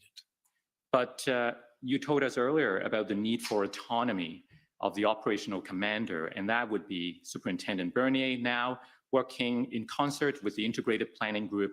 If there were to be changes in strategic direction, wouldn't it have been important to convey those directions, change of directions, to the group so they could adjust and adapt their plan, rather than having plan and then being told that something now different, altogether different now is happening? So as I indicated earlier, yes, I agree with you on that. There's many lessons we've learned through them. How we integrate with the incident commander around something like this is one of those lessons. Superintendent Bernier and the integrated planning team should have been made aware more early of this decision, as soon as practicable or possible of this decision. That didn't occur, and I believe that was an error. Now, so on the 15th, when you gave this direction to Drummond to continue to provide safe passage, the fact that you need to direct something to continue implies that something was stopped. Did you not inquire as to the reason for why it stopped before you directed the continuance? I don't recall, but what I can say is, yes, I would have. We would have had a conversation with it, because it's important that I hear their perspective. So I don't recall that discussion, but it would have occurred. And your direction to continue to provide safe passage, was that coming from you, or was there any input from anyone else? So is this on the 15th or on The 15th. This is on the 15th. Yes. I don't recall. Do you recall any discussions with any officials at the city On this day, on this day or the day before? I don't recall. If you have a notation on it, maybe you can help refresh my memory. We expect that Superintendent Drummond may say that he was under the impression that this could have come from the city. I don't recall that. Okay, fair enough. And I think it's important to note Superintendent Drummond at that point would be speaking directly with the city, as he was the logistical liaison involved with the city. Right. Now, in my remaining time, which is not very much, there are a couple of small things I want to cover off. First of all, we've heard from some of the parties raising the issue as to why ticketing as a tactic or a strategy wasn't employed more as a way to deter the protesters from continuing in their illegal activities. Now, ticketing is a bylaw function, but we also understand from the evidence that the city bylaw officers were listening to the OPS as the lead agency for what would or would not be appropriate under the OPS incident command. So what can you tell us about the strategy involving ticketing? So because that was on the planning and operations side, I wouldn't have been involved in any direction that would have been provided to bylaw. That would have come through the incident command, so the NCRCC. So would probably be a question better directed to Inspector Lucas. So I understand it's not part of your responsibility, but as a member of the executive, did you have any situational awareness of why certain things were done or not done? And in this case, I'm interested particularly about ticketing. So more broadly than ticketing, I can tell you that there was officer safety concerns due to the number of resources we had in many of the different enforcement strategies that we were looking to engage in. I would put the ticketing in with that as well. So we were very clear with our members due to the volatility of the situation within the occupation. Make sure you take into account your officer safety if you're engaging in any proactive enforcement efforts. All right, next area, well, actually back to one of the areas that we had covered. I believe you mentioned earlier when I asked you about intelligence that the OPS planning decision was based on intelligence you're familiar with that would suggest that it would be a 2-day or 3-day event. Are you able to assist us with any specific document that would lead you to believe that it was a 2 or 3-day event? Absolutely. So if you go to the Hendon reports, I believe beginning on the 22nd or 23rd, all the way through to the 29th or 29th, I believe. He's so full of crap. In the intelligence gaps, the 28th, 29th, and 30th as key dates that they're referencing in relation to the demonstration. Now, my understanding from reading those reports when they talked about intelligence gap, and by the way, you can correct me if I'm wrong, but intelligence gaps just means we don't know about it, right? So I would read intelligence gaps to mean we don't know and we need to put some effort here to collect this information. Right. So I remember, for instance, reading the January 25th Hendon report when it talks about intelligence gaps for those 3 dates, 29th, 30th, or 31st, maybe 28th to the 30th, right? That I got the impression that what it was talking about was we don't really know much about what's going to happen on these dates, rather than that these are the only dates we can expect the event will last. Do you agree? So can you ask the question again? Right. So when you're pointing to these dates in the intelligence reports, I'm asking for your opinion, since you're the expert in this area. When they talk about an intelligence gap for, let's say, these 3 dates, 28th to the 30th, what do we understand from the intelligence gap? Is it that we don't really know much about what's going on for these dates, or can we conclude from the fact that there's an intelligence gap for these dates that the event will not last beyond these 3 dates? So I think in your question that you hit the crux of one of the challenges we faced, impression. So there was a lot of opportunity to have subjective interpretation on it. I think we've done a much better job as an intelligence community to come together and be more clear through conversations in terms of what we feel these different statements mean. For me, it's important as we move ahead that you and I don't need to formulate an impression on what it is, that we actually have a clear common understanding of how and what that intelligence means, so that we can actually have a clear common understanding on how we're moving ahead with it. As I read those reports, my impression was that they were largely scaled around a 3-day event, with the potential and possibility that there could be a small group of people stay longer than that. All right. Now, we also spoke earlier about planning and who might have had the experience to help the OPS at that time. But don't you agree that Superintendent Bernier actually had a great deal of experience that he could offer, but he wasn't really asked to to assist at that time, during the early stages of the convoy events? Again, that's going to be that would be a question better suited for Deputy Chief Ferguson in terms of how Superintendent Bernier was utilized. It is my understanding is that he did play a role in early days and played an increasing role as the convoy went through, because as I recall, when he was finally assigned as incident commander, major incident commander, my apologies, he had to take some time off because he'd been working so hard in his other responsibilities. I just don't recall what they are. So that would indicate to me that he was being utilized. All right. I'm not entirely sure how much time I have left, but I have one area left. So if I could take you to the witness summary again. And this time we go to page 26.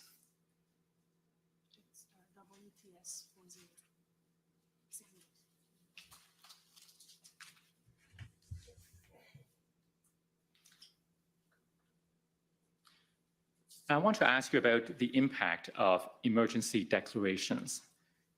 So first of all, we know that the city declared emergency on the 6th. In your view, did that declaration of emergency had any impact on the way the police operated? So did it have any direct declaration of the emergency? The declaration of the state of emergency for Ottawa had no direct operational impact. What I do believe that it did is it actually escalated the understanding, or demonstrated the escalated understanding to the community, that the city understood the circumstances that we were in. We couldn't, as the state of emergency is structured within the city, there are very few powers that would assist us in our police operations because we didn't have any large procurement needs. What about the declaration of emergency by the province?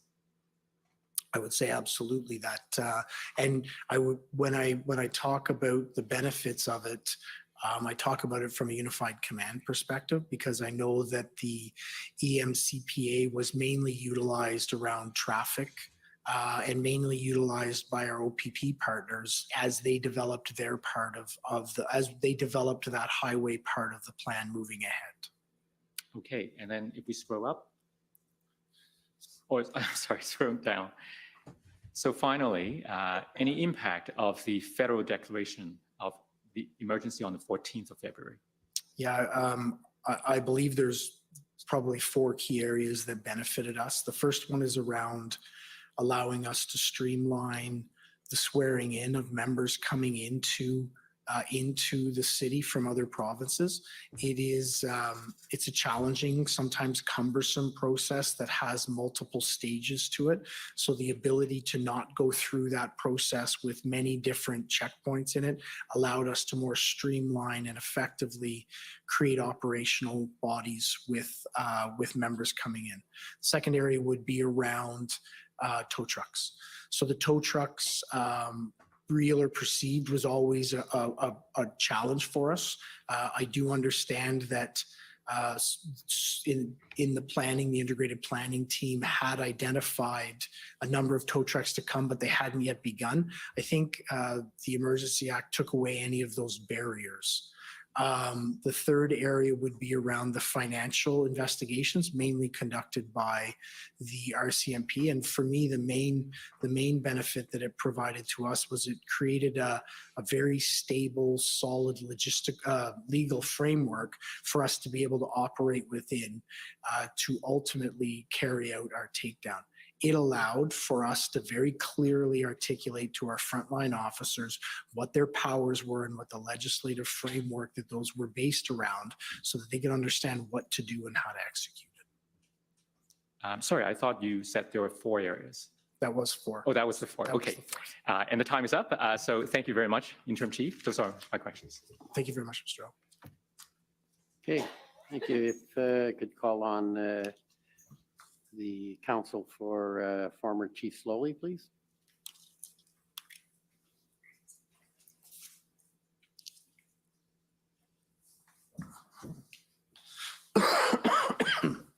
Thank you. Chief Bell, I'm Tom Curry for former Chief Slowly. Good afternoon, Mr. Curry. Just a couple of, if I can get your help for the commissioner on a few things today. Just going back, if I could, to the pre-convoy period. So prior to the convoy issues, and just a couple of questions about the Ottawa Police Service.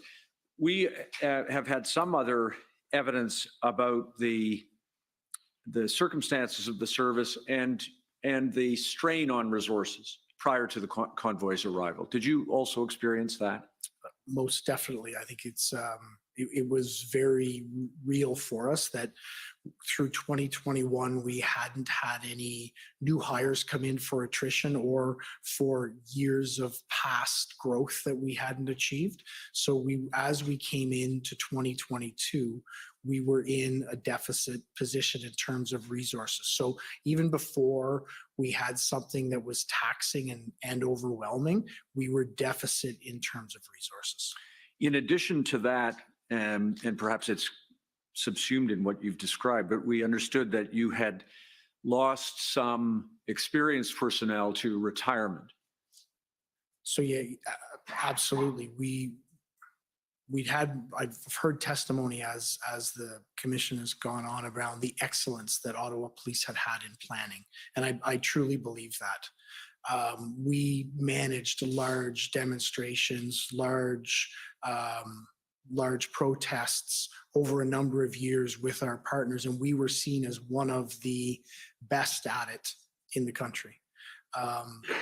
There was a lot of expertise built within our organization. Most of that expertise had been lost to retirement. But beyond that, we had a 2.5 year window of pandemic where there was no major planning that was occurring. And beyond no major planning, there was no major exercise of planning by our members to be able to practice what we do. So we had a less experienced team and a less experienced organization as this unprecedented massive event came at us. Was there also, prior to the convoy, an incident in the city of Ottawa or in or around the city of Ottawa that concerned a large industrial area and an explosion or fire called Maryville?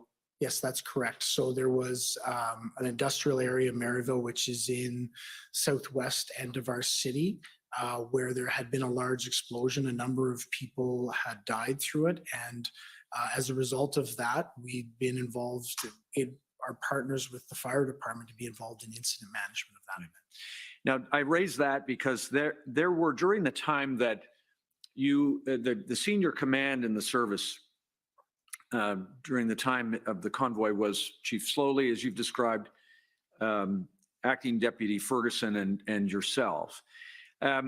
You had worked successfully on other incidents and under incident management systems, including at Maryville. Is that fair? That's correct. But I would also add to the senior command CAO Blair Dunker. She's also part of our team. And thank you. There were, as I understand it, no issues prior to the episode that we'll come to talk about in terms of the convoy. No issues in the way the police service was functioning at the senior command level in relation to incident command. Is that fair? I believe that's fair. And in terms of you and Chief Slowly, you had a good, productive working relationship with him and with Acting Deputy Ferguson.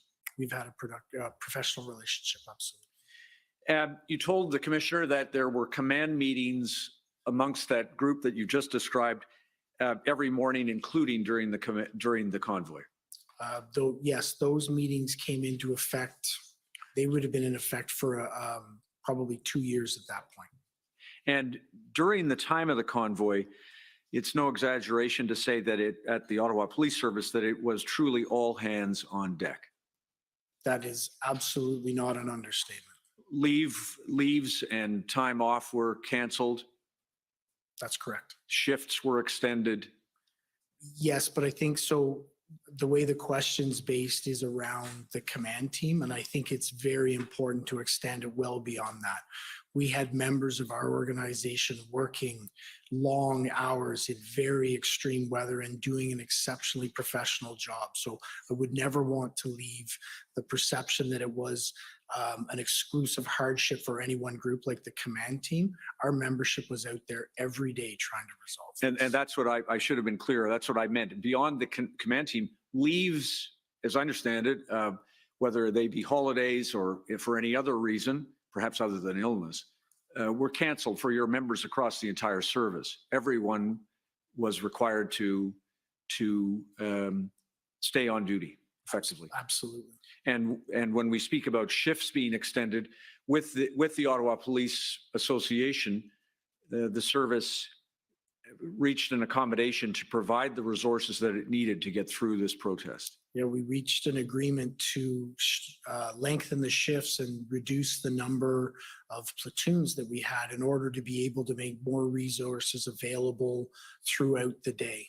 Understood. Now, as you have told the commissioner, I anticipate that your colleague Chief Slowly will say that this protest represented a paradigm shift in the way protest is understood, in the sense that you've described the use of you've described the leveraging the community for the protesters. Do you agree? Well, absolutely. And that's what I was trying to articulate this morning. Absolutely. It was a paradigm shift that we saw in terms of protesting in our city and across the country. And therefore, in your opinion, a national security threat? I don't think I'm in a position to identify whether it's a national security threat or not. I can absolutely say it was a paradigm shift in how protests were conducted, how members in those illegal occupations engaged with our community, but there's specific intelligence that would be brought in that would be identified as national security threat or not, and that was monitored and managed throughout the protest. In terms of intelligence, you told my friend Mr. Rao that there were within the intelligence directorate, there were members of your team who did receive the Hendon reports. You were not on that list at that time, but your colleagues were including them among the other pieces of intelligence that they used. Oh, absolutely. Right from the first Hendon report that was integrated and sent to our intelligence unit and our planning team. So the information that was contained in there was known to our organization and I believe disseminated properly. And it came in through your directorate, and the idea was to try to make certain to the extent that it could be, the best extent it could be done, to send into Acting Deputy Ferguson's planning efforts. Well, it is actually, as we look at the tracking, it was simultaneously sent into both areas. Could I please just have your help looking at that plan that was, I believe, dated January 29th. So this is for the registrar, OPS 503531. Other witnesses have seen this, and I think you told us while it's coming up that you saw it, but at the time it was presented.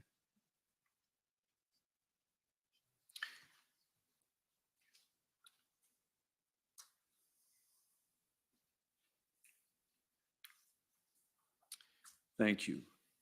Now, could we look, please, just scroll down if we could.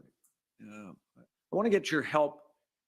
First of all, the plan approvals are there, but just go through to the threat assessment. I think you've told us that there were, to the best of your team's knowledge, this was expected to be a weekend event with the possibilities you've told us that some people may hold on afterwards, but the number of those people was not considered to represent a material threat that required that something be done differently with this protest. Is that fair? So yes, I believe that's accurate. We had the We had the intelligence and information to form out that this would happen over a weekend and that there was the possibility that a small group of people beyond may stay in the city beyond that. And there was an egress plan, I think, or an egress section. I've left my bound one there. Maybe my colleague can just pass that along and I'll get you the exact page. But meanwhile, Mr. Registrar, we can scroll down. It's you'll see the heading. Thank you. Sorry about that. No, there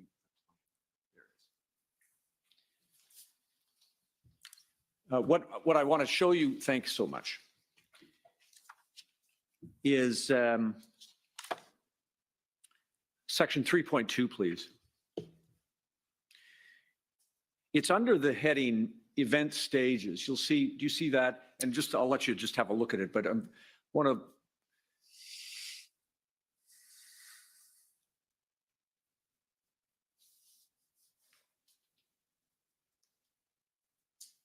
you'll see it's 3 stages: ingress, demonstrations. The purpose of the event is for participants to express their lawful opinions and so on. And then 3, egress. It is expected participants will leave the city at different times depending on their personal intents. The egress period could continue for an extended period, and this stage will continually be assessed and reassessed to determine the appropriate supports that are required to manage. Does that refresh your recollection that it was thought that it's a large group of people, they're not all going to go at the same time, they'll go over a period of time, and we will assess that as it unfolds? So yes, that's accurate, that how the plan was developed. And then finally, just if I could ask you to look with us at 3.6.5.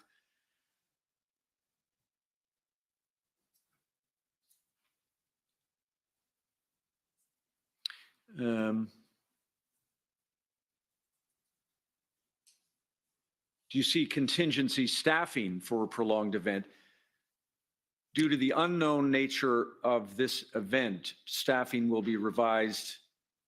This may be a typo there, but should the operational period be extended, staffing plans would include resources in the following order, and they are set out there.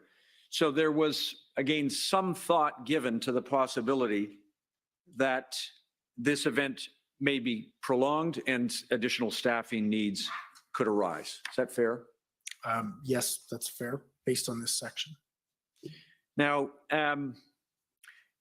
so far as you knew from your contact with Superintendent Abrams, and you told us about the role that he played and that you played, so far as you knew from him, you were not, you should not be doing anything differently than you were doing. Is that fair? No, there was no, well, so I think he raised a couple of concerns as it went along, concerns around deployment of OPP members, a number of concerns that we went through this morning. But in terms of, are you speaking specifically in terms of the plan? Yes, he raised no concern about the plan. No, I didn't receive any concerns from him. And in terms of the role that Superintendent Abrams had, he was the strategic operations lead OPP, and he asked you to be, in effect, a conduit of information to acting Deputy Ferguson. Well, I don't think he asked. I think we identified between the command team that I would play that role, and that Superintendent Abrams would contact me, and then I would then have either try and resolve the issue or have conversations with Deputy Chief Ferguson. Right. At the time that the convoy participants began to enter the city of Ottawa, you believed, and fair to say that OPS command believed, that they were dealing with people who intended to protest lawfully. That's correct. And that the resources that OPS had available to it would be adequate to meet the needs of the community, to protect the community, and of course to allow the protesters to protest safely. Is that fair? That's correct. Now, beyond the OPP and Superintendent Abrams, would I be right that there was no intelligence brought to your attention from any source that alerted you to the scope or the scale or the duration or the degree of disobedience and criminal behavior that you experienced? Absolutely. Now, of course, had any intelligence come to your attention in the days, even the few days prior to the convoy commencing, I think you told my friend Mr. Rao, you would have faced a significant challenge with the resources that the OPS had available.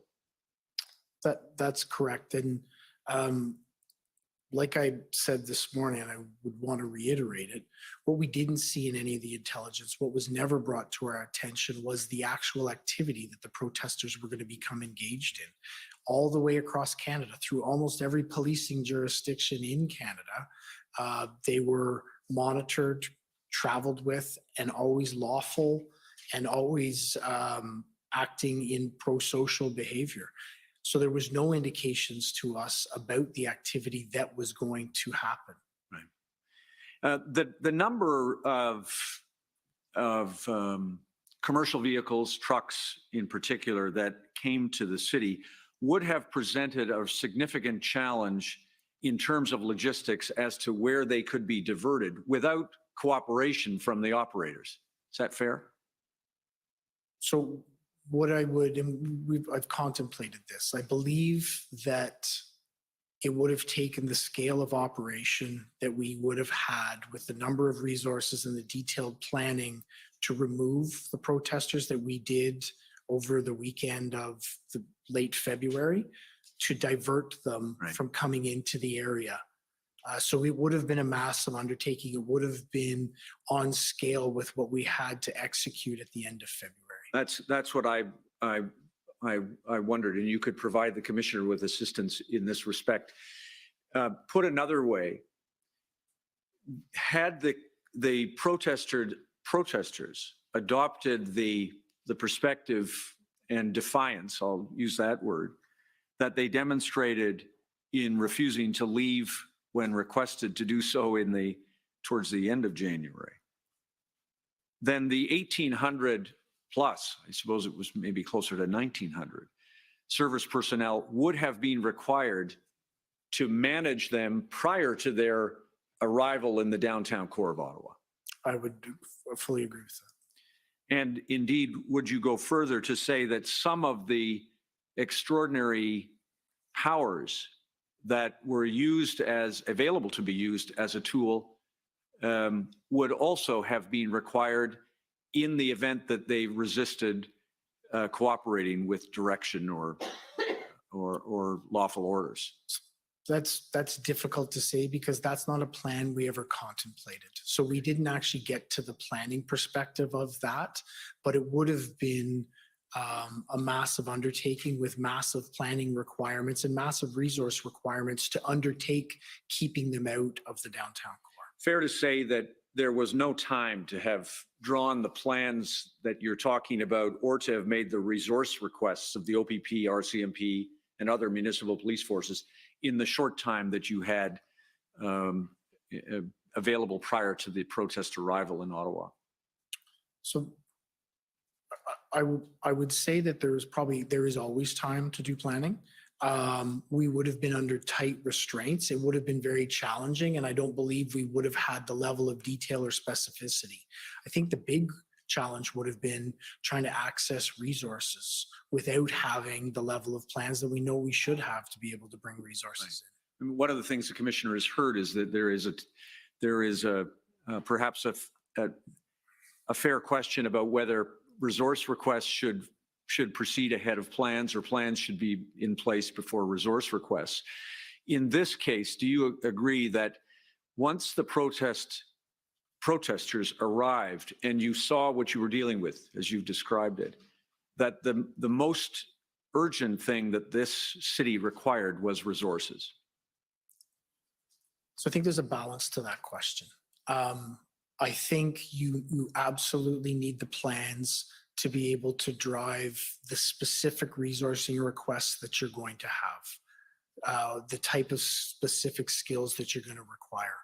But the other side of it is you also have a responsibility as a leader in an organization to make other organizations aware that this request may or is coming, regardless of the specific skills you need. So I think it is actually a parallel track that you can travel down. And so in the case of Chief Slowly, you support the idea that he was making requests of his policing, your and his policing partners for the, in this case, 1,800 personnel that were reasonably expected to be required to deal with the protest. I think it was reasonable for Chief Slowly to place all of the other chiefs, and then ultimately at the end of the day, chiefs across Canada, on notice that we were going to need a large number of resources. And in terms of that, I appreciate you were present with others at a meeting where Chief Slowly requested the team to assemble the information that would allow that number to be known. It turned out to be 1,800. Do you accept that your team and the Ottawa Police Service made a good faith effort to define the resources that were needed actually? So absolutely, I think we made the best faith effort we could. What we lacked at that point was the detailed level of planning to actually indicate the type of resources we needed. So we were putting best efforts forward while we were building or starting to build plans that ultimately were taken over by the integrated or developed by the integrated plan. Right. And the numbers and specific roles actually map on reasonably closely, don't they? So I can't comment on that because Okay. I wasn't involved in that. Fair enough. Can I get your help on this? So far as you know from the meeting, and I've seen your notes, there isn't a note of this, just to orient you to that. You didn't make any note that Chief Slowly said, fix a number and then double it. That's not the method that he chose to follow, is it? I don't have a recollection of that. Thank you. Now, so far as a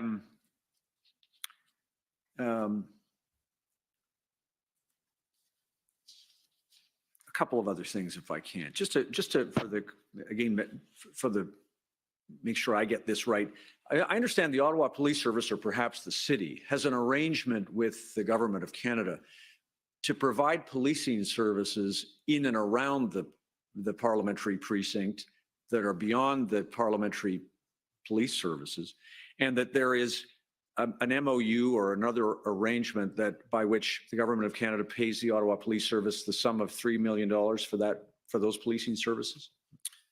So the Ottawa Police Service is the police jurisdiction in the city of Ottawa. So short of security details that are done within the parliamentary precinct, which the Parliamentary Protective Services is responsible for. So security, primary response. The police is still the police jurisdiction within that area and all of the city of Ottawa. So if there's a major incident, we will assist in response. If there's a criminal investigation, the Ottawa Police Service will be the ones that conduct that investigation. So as part of the responsibilities that we as the police jurisdiction in the city of Ottawa undertake, which isn't just response in parliamentary protective services, which is demonstrations that would impact us directly because we're the nation's capital.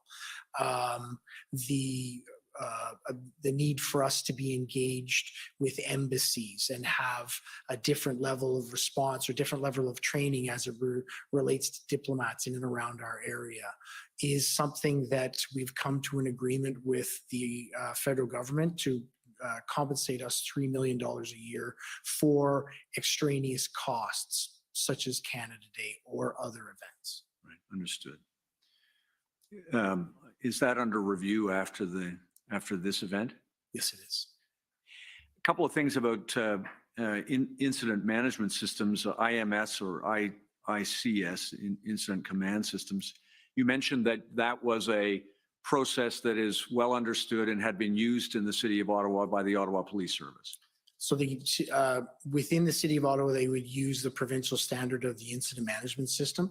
Policing traditionally uses the incident command system.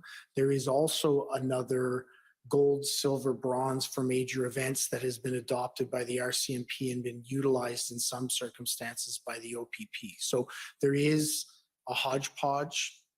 There is a bunch of different doctrines.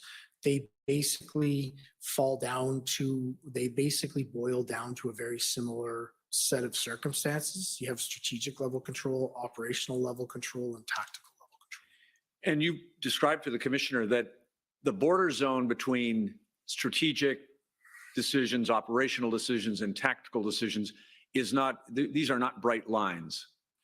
No, it's something that I believe is really important within every area to have those discussions with the commander up and down to make sure that everyone's clear on where the decision making is made.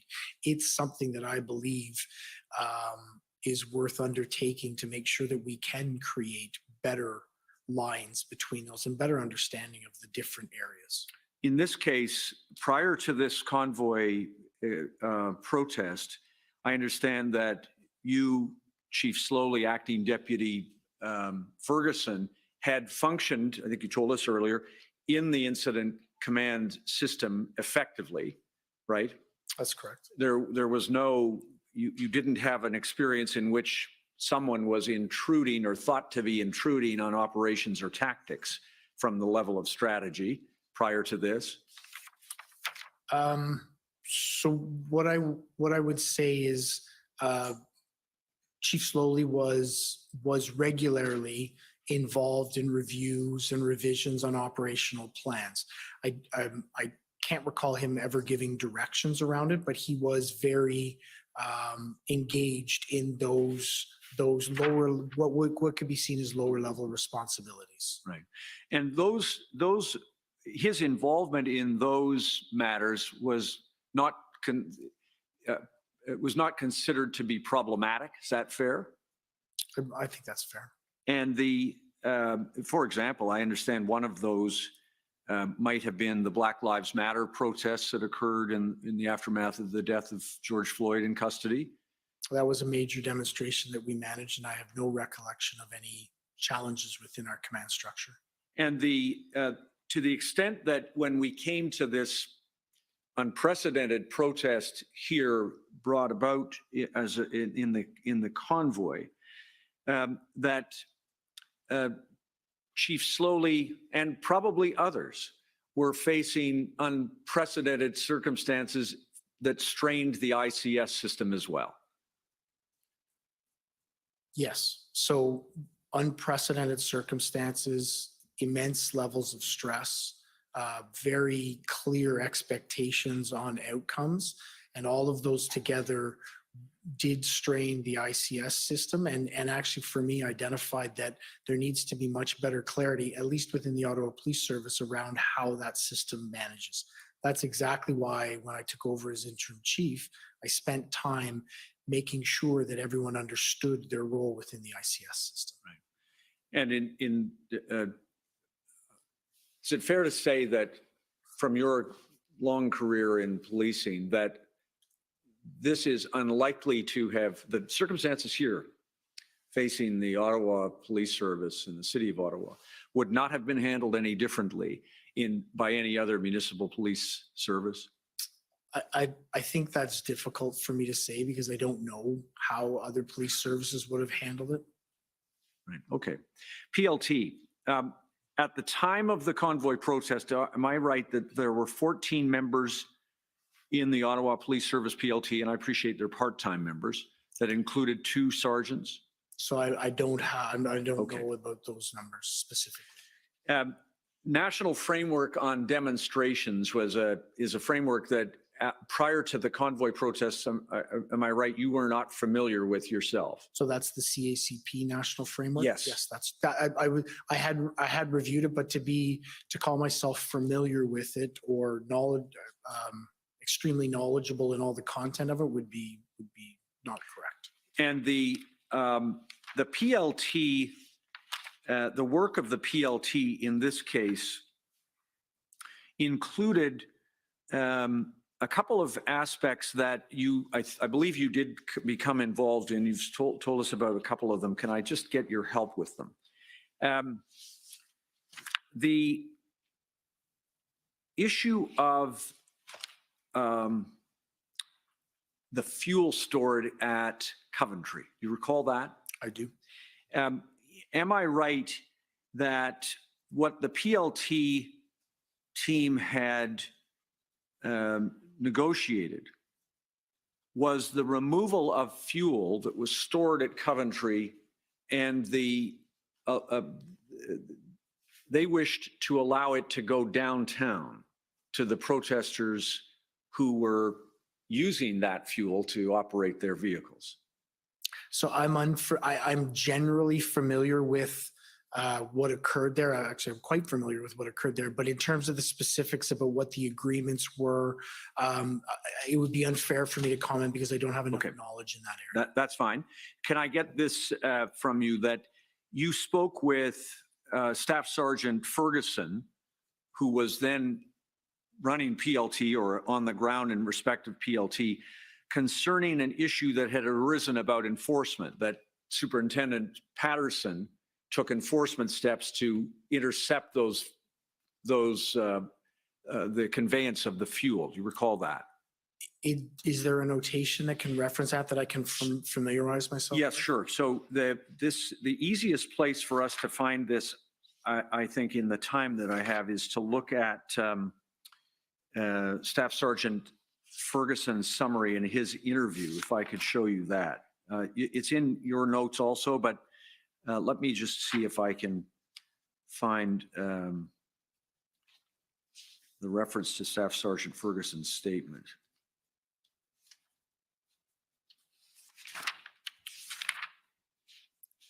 I have.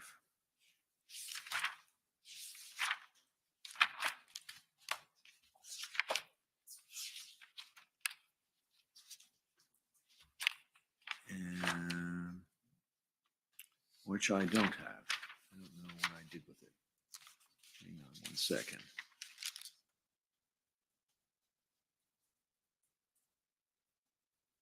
I do have. Mr. Registrar, forgive me for the delay. WTS 5027.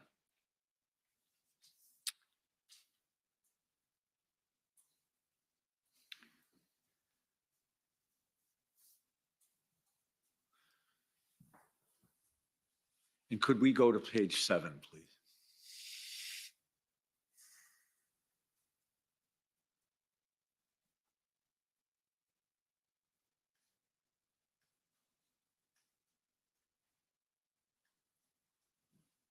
Coventry Road, do you see that? Yep. Yes, I do, sir.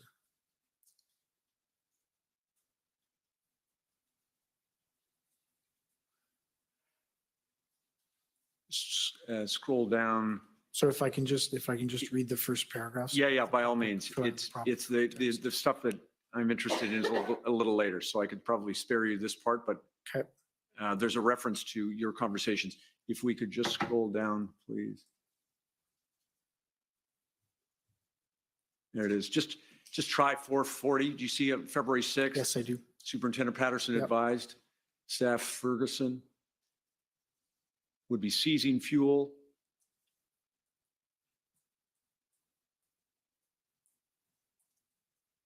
And there was a conversation between Superintendent Patterson and Staff Sergeant Ferguson. I see that. Staff's next paragraph, attempted unsuccessfully to convince others in the OPS not to proceed with the public order operation. Mhm. And Inspector Marin told him that the fuel was not to leave. And there at 5:10, that's what I'm interested in. Staff Ferguson contacted Deputy Chief Bell and advised him the enforcement operation would undermine PLT's negotiation, which had been proceeding for 2 hours. Staff Ferguson informed Deputy Chief Bell protesters were compliant. 5:18, Deputy Chief Bell contacted Staff Ferguson, informed him he agreed with Superintendent Patterson's decision. Later that evening, Staff Ferguson learned Deputy Bell supported Patterson's decision because 3 convoy vehicles had left Coventry Road and were transporting fuel to supply protesters downtown. Does that assist your recollection?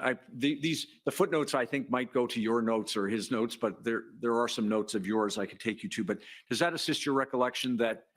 I do recall, yes, I do recall this conversation. And this is an example, isn't it, of PLT negotiating something that did not fit with your strategic direction, that fuel was not to go from Coventry Road fuel depots downtown, where it would presumably present an even greater public safety risk. Is that fair? I do believe that's fair. But I also do believe, I do believe this is the right call in this circumstance. But I also think that as we went through and as we managed through this incident, we needed to ensure that we gave PLT better direction, better guidance, better structure so that they could be more effective in their work. We can't create public safety hazards with it. And I would assume in this case that PLT would not have known where it was going, would not have known that it was going to be create a safety hazard like this. But we have to find a way that we balance the use of PLT with enforcement efforts. And this is an example of where we probably weren't that effective in it. Although, wouldn't it be an example of PLT not, if they didn't know where it was going, that's its own problem. Correct. Right? Correct. And there's some other information, I think the commissioner might hear, that they did know where it was going. So if they, when we speak about, or when the commissioner hears about PLT autonomy, do you agree that the PLT could never operate completely autonomously? Because, for example, they might come to a conclusion that lies in the opposite direction of strategic direction from those who have more information, like, for example, you in this case. Is that fair? So I think what this highlights to me is that one of the areas that we failed was, or one of the areas we were not as effective as we could be, failed is too strong of a word, is in our alignment of PLT within our overall operating context.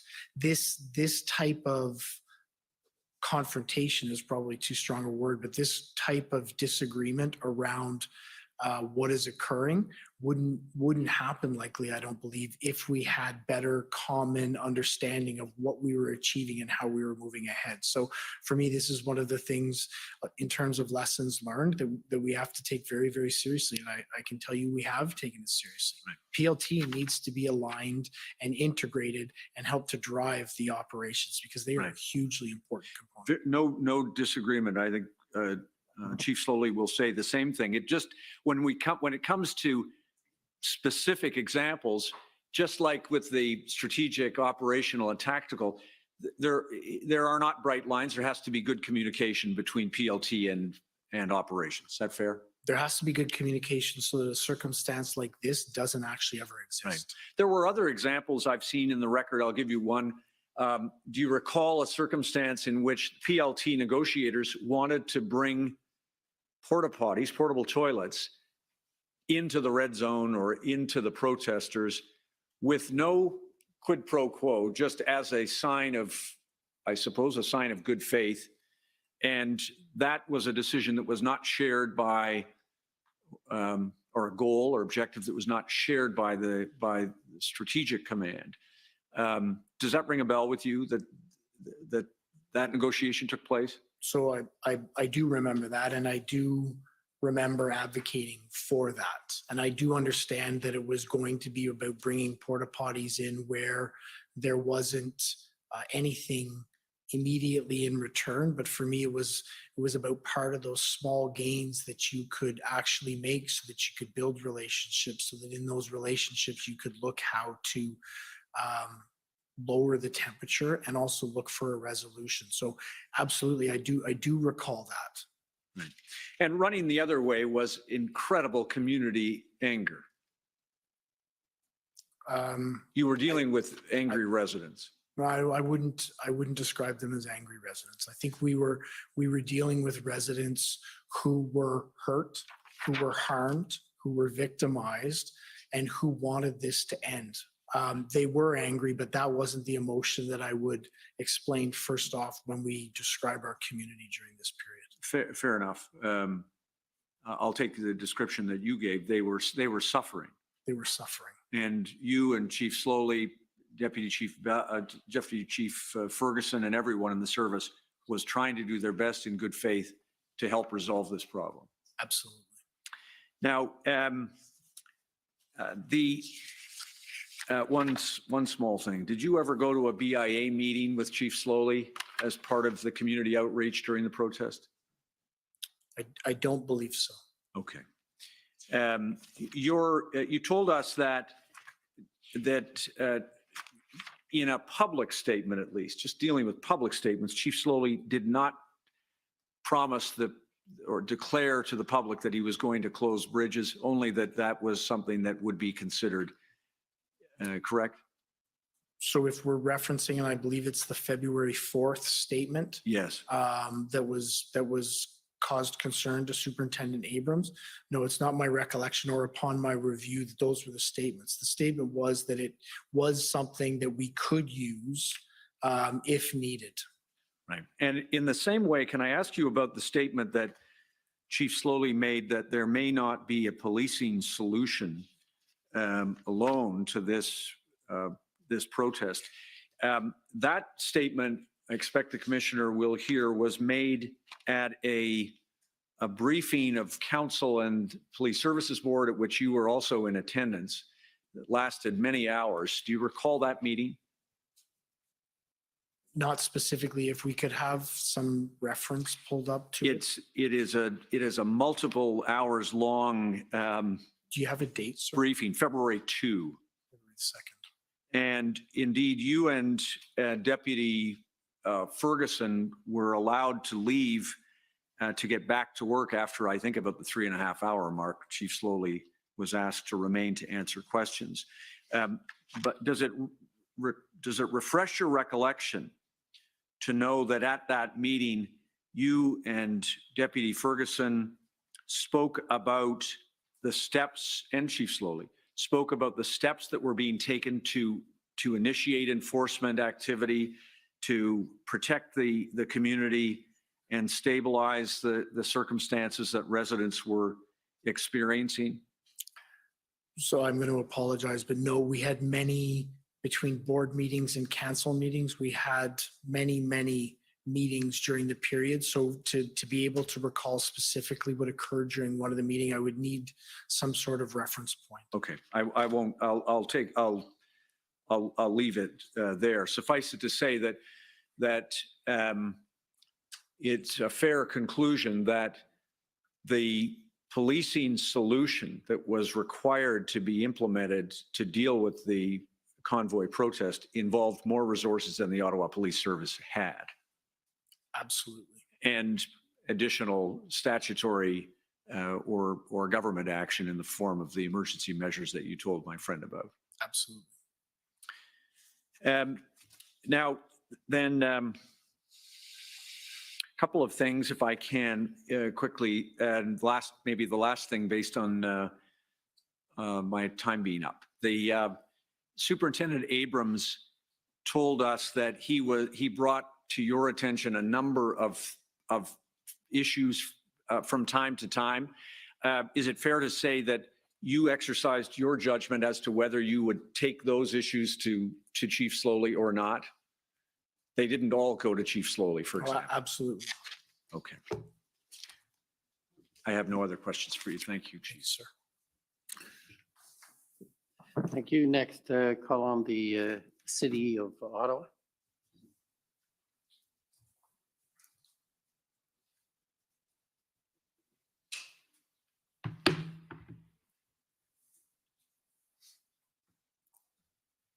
Good afternoon, Alyssa Tompkins, Council for the City of Ottawa.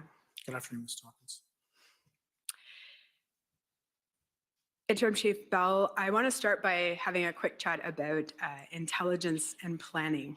And I've heard you mention a number of times today, the behavior that was not anticipated was the behavior of the protesters in relation to the community, the actions vis-a-vis the community. Just to clarify for the record, what are the behaviors that were unanticipated?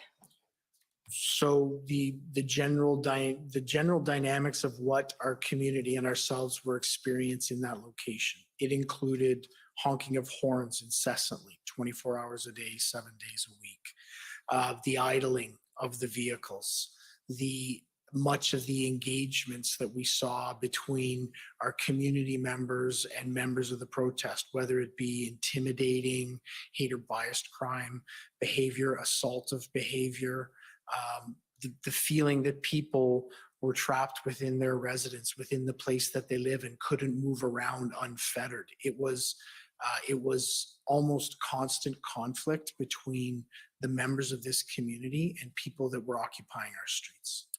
Thank you so much. And on the issue of the potential closure of Wellington Street, am I correct that the reason Command requested a legal opinion on the ability to close the streets is that they had never closed Wellington Street or downtown before to protesters?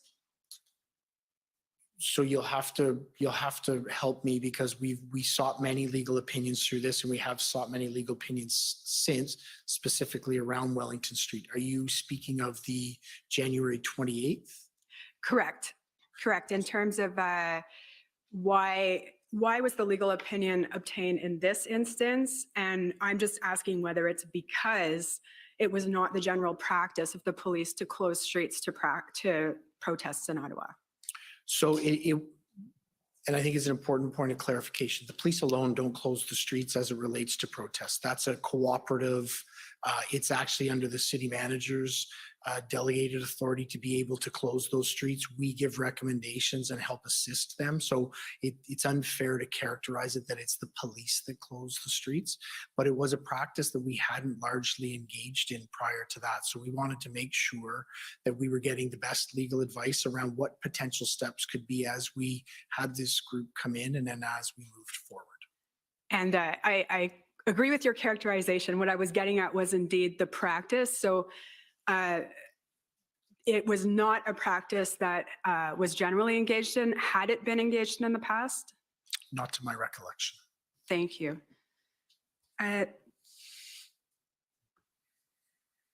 Now, my understanding is that you were present when the city solicitor, David White, provided a briefing on the possibility of obtaining an injunction. Are you able to provide me a date and a reference to document? It would be January 30th. We can bring up, I was going to lead into another point, but we can bring it up. OPS 404878. Thank you.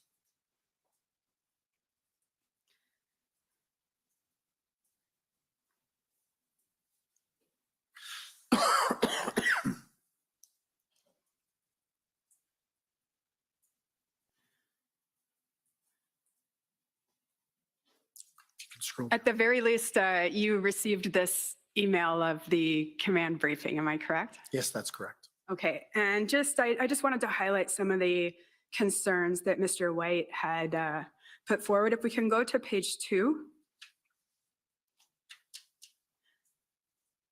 And I just note about the third bullet down, he noted that injunction normally associated with labor disputes. Then 2 down from that, how the injunction will be enforced will be important to outline. Then if we can scroll right down, right at the end. Sorry, was there more points in there? No, I was just going to ask you to confirm that these were in fact concerns that Mr. White brought to your attention, to OPS's attention. Okay. I'm good, you can scroll down.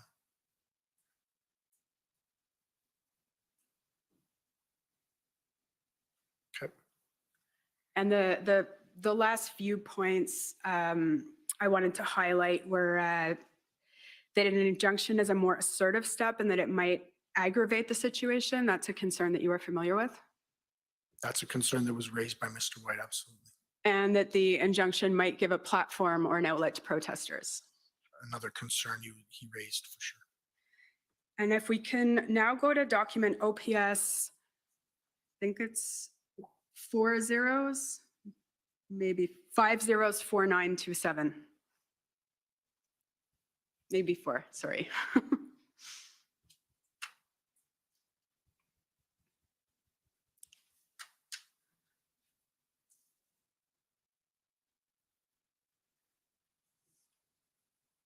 These are scribe notes, if I'm not mistaken. Is that correct? If you can go to the bottom, please, I'll be able to tell you. If you scroll right to the bottom, I think there should be a notation there. Oh. No, you can go back to the top.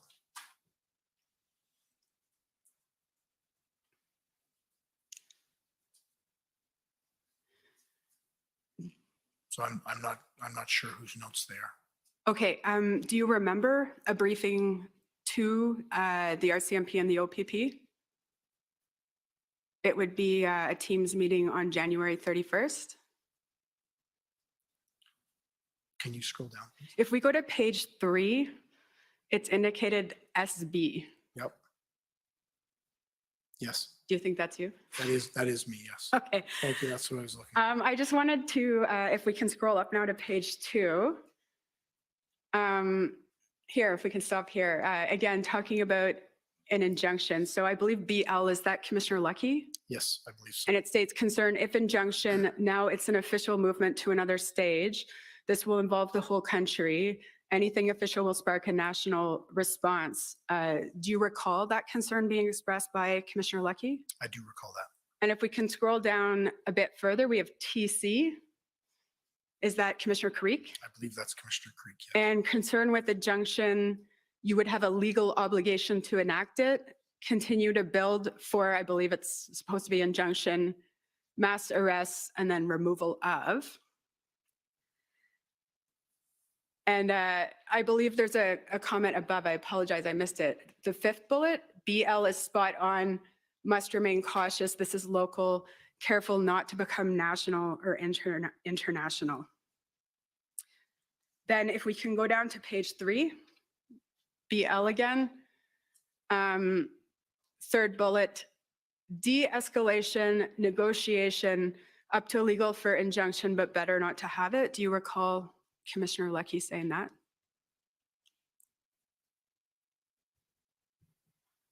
I don't recall her specifically saying that, but if it's in the notation, I would imagine she did.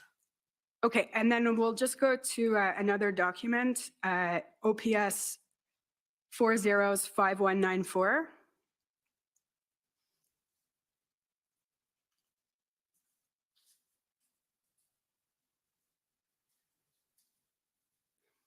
And this is another command briefing.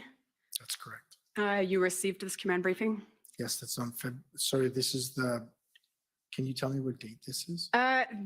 So it's sent February 1st, but I believe that it's referring to events on January 31st. Thank you.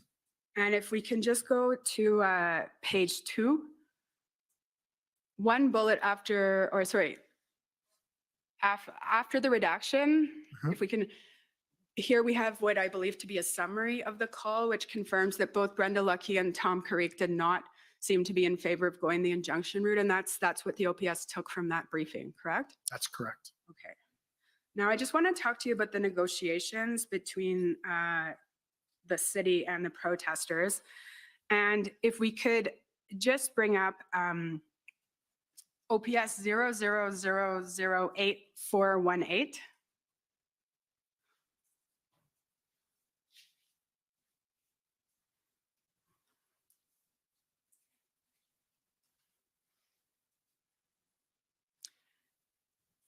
And I'm not sure whose notes these are. Are you aware? If potentially scroll to the bottom. If you go right to the bottom, like we'll probably have, there should be a name on them. No, I'm unfamiliar whose notes these are. Okay, well, we'll go to them and see if it refreshes your memory. So on page 4, again, there's a redaction, and then it says, And this, I believe, follows the correspondence that Commission Council took you to, where there was an exchange from John Ferguson to Mark Patterson, and then you followed up. Mhm. And it states here, redaction, one of biggest advocates, organizers, demonstrators, negotiating with PLT members last night, going to be meeting with Steve K with City, wanted to meet with him, win situation, told will be some trucks that will be moved. So the idea that trucks would be moving came from the police, not the city. Is that correct? So just for my clarification, these are notes of the 9th? I believe it was the 8th. The 8th, yes, I'm sorry, I messed that up before as well. Yes, that's accurate. Okay. And if we can go back, I see Superintendent, it says Bell will have update in 2 seconds. I believe that's you. Yes, that's correct. And then we get an update from Superintendent Patterson. Steve K assigned to work with PLT members to go negotiate with TM. Is that, assume that's Mr. Canalacos? I don't believe we assigned him to, but I believe that he indicated he would. Agreed. meet with them.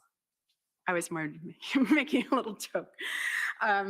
Okay, so then we're going to follow through. So in terms, we'll go now to your notes, and those are at OPS 3014525.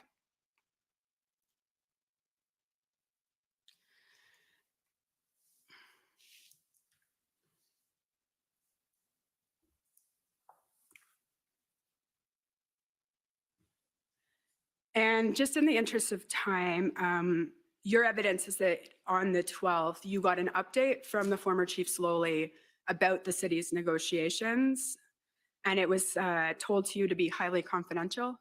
That's accurate. Okay. So that's accurate. I'd need to see my notes in order to verify that it was on the 12th. I don't recall the date.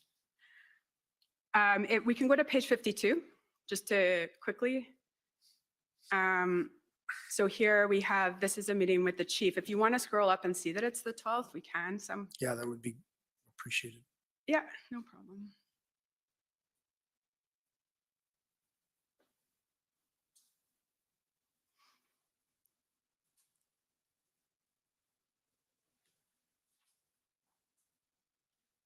There, thank you. Yeah, so this is the quick update that you got from the chief. Then if we can skip ahead to page 64. And this is the meeting at noon. And I just wanted to scroll down a little bit.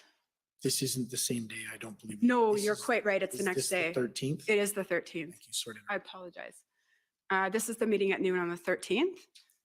So this is, if we can just scroll down, one thing I want to keep scrolling. The comment here, Premier is very supportive of the action. Do you have any recollection of who said that? I don't have recollection of that. Okay. And then if we can scroll down a bit more.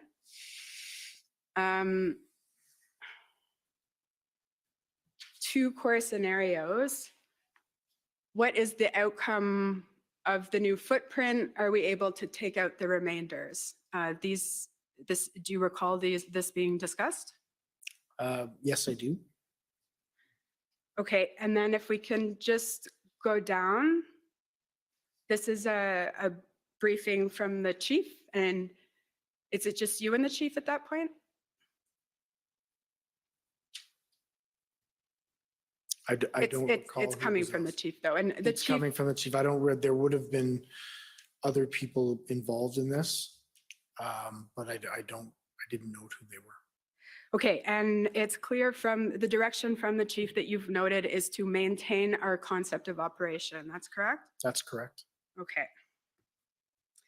Now, if we can just scroll down a little bit more. We have another meeting at 2:30. This you're starting to get into more of the logistics. That's correct. Into some of the activities that need to occur in order to be able to make this happen. And under number 4, there's an arrow that says Elgin to Lyon is what is being looked at. That's correct. And then it says at something footprint. Can you assist? Looked at, it's Oh. a poor attempt at an at symbol. Okay. And then there's Rideau and Sussex is being developed, but the next bullet says looking at how we can manage a reduction of the footprint. Is that correct? That is correct. Now, there's one other meeting that I didn't see in your notes, but I'm going to take you to because I think you were there. It refers to Bell. So it's OPS 3011039.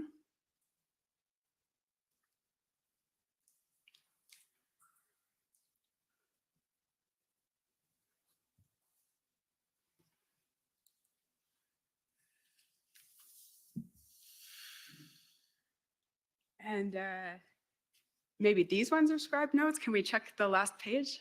No, I don't. So we've been unsuccessful on everyone. I believe they are scribe notes. Okay, so if we can, This is the 13th now? yes, February 13th. And if we can go to page 6. And if we scroll up, we'll see the notes are from the, there's Vicki Nelson, the scribe. If we can scroll up, we'll just see that there's notes from the call with the city at noon. Correct. Then it appears there was a call with Commissioner Karik. And then there appears to be another discussion, the one I'm interested in on page 6, and it says negotiating update meeting. And this is where if we go about 7 bullets down, we see Bell. All indications that the city got through the negotiating, the group is trying to separate from the other group. We do not expect backlash. Can you explain what that meant if you can? Yes. So one of the concerns as this unfolded was, as I indicated earlier today, there were many pockets and different groups within the overall occupation. One of the concerns was that if a number of people moved, there could potentially be backlashes from others that didn't want that to occur. And again, I'll go back to, this is a time from a context perspective that there's much higher. There's an escalation in tensions within the group. There's more violence that we're seeing on the street, particularly relating to our members. So it is a much more volatile time. So we were looking to make sure that something like this, or trying to anticipate whether something like this could spark something internally. And then Deputy Chief Ferguson says, this does not change the operation. We can make this work to our advantage. Do you recall that? Yes, I do. Those remaining behind will be there by their choice. John, this is happening at 3 p.m. John Steinbach, I assume. Now, after the redaction, we have Bernier. Is that Superintendent Bernier? That would be Superintendent Bernier. So when my friend put to you that there was no discussion with Superintendent Bernier about how this worked with his plan, we actually see here, there's a meeting with him, and Superintendent Bernier says, the plan aligns with what we planned and accelerates it, no concerns. Do you see that? I do see that, but I think there's clarification that needs to happen around this. We had our first briefing on this potential deal on the 12th later in the day. This is on the 13th at the point at which we would have informed Superintendent Bernier. So this is later. There is a lag and a gap between the time that we knew and the time that we brought the incident commander up to speed. But there is a discussion here about the plan. And at the time, he expresses no concerns about how it's going to work with his plan, correct? Yes, that's absolutely. And in the end, the agreement, unfortunately or fortunately, the fact is the agreement did not have an impact, not have the impact on reducing the footprint that it was intended to. It did not reduce the footprint as was intended, but did lower the temperature. And the move had very little impact on operational planning. That's going to be a question better asked to Superintendent Bernier. Okay, but I'll just put it to you in your witness summary. That was your evidence. I don't believe it had it, but Okay. the actual impact on operational planning would better be quantified by Superintendent Bernier. Thank you. I just wanted to contextualize that statement. So thank you so much for your time today, Chief Bell. Okay, thank you. If I could call on the Ontario Provincial Police at this stage.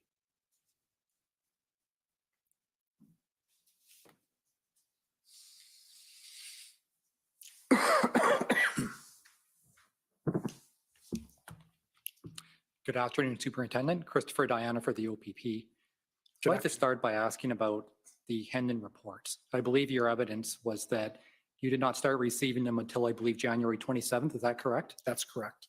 Of course, you would acknowledge, as we've heard from other witnesses, that OPS as an organization was in fact in receipt of these reports basically from the inception of Hendon. Oh, absolutely. We were a partner and a very engaged partner in Project Hendon and did receive all the reports widely within our organization. Right. And so I think from Superintendent Morris's evidence, I think he name checked around 6 individuals that were receiving them. There were a couple of others that were referenced in Superintendent Drummond's witness summary. So there were at least 8 members in OPS that would have received these reports, correct? I don't know the specific numbers, but beyond the numbers, what I can say is that they did go, from my review, they did go to the chief of police, they did go to intelligence, and they did go to our event planning. So they were widely distributed and disseminated in the organization. All right. And if I heard your evidence correctly, I believe that when you started to receive them, you didn't go back and read the earlier ones. So was that your evidence? That's correct. I was from the 27th moving forward. I did daily review them. I have had the opportunity since then to go back and review the entirety from the 13th on. But considering the nature of the reports, do you think, and maybe in retrospect, you should have went back to review the earlier reports? Yes, I think that could have been beneficial, but I think it's also very important to realize that is an analytical document that one of my responsibilities would be to make sure that it was properly brought into the organization, properly reflected and analyzed, and then put into the operational planning people. So it's always a benefit the more eyes you get on something like that, but it wasn't absolutely necessary for that to happen to ensure that the information was brought in and shared within the organization. Right. Although that was your bureau at the time, correct? You were in charge of intelligence. Well, that was one of the areas within my command, correct. One of the things that you said in your evidence in chief, and you may have repeated it since then, was that there was no intelligence to indicate there would be any significant community impact. Was that your evidence? I believe my evidence was that it wasn't reflected within the Hendon reports, the activity that the protesters would engage in that caused the community harm and community violence that existed when they got here. There was no reference to that within the Hendon reports. Okay, I wrote down significant community impact, so maybe I misheard, but that was my understanding of what you said. You would agree that the Hendon reports did make reference to certain things such as early as January 20th, there was reference to no exit strategy in the Hendon reports, correct? I'm sorry, I missed there was. Sorry, as early as the January 20th Hendon report, there was reference in that report and subsequent that there was no exit strategy for the protesters, correct? That is correct. And the reports also referenced that the protesters would not leave until their demands were met, correct? Yes, but I think it's important to put that in the context of it does reference those statements within the Hendon reports, but there are many, many statements within the Hendon reports. Was that there? Absolutely, it was there. Sure, and the demands that are articulated include the demand that all mandates would end. That was what the protesters were, at least according to Hendon reports, that's why they were coming to Ottawa, correct? Is it possible to pull that Hendon report up so we can review it specifically so I can see the reference to make sure I'm getting it correctly?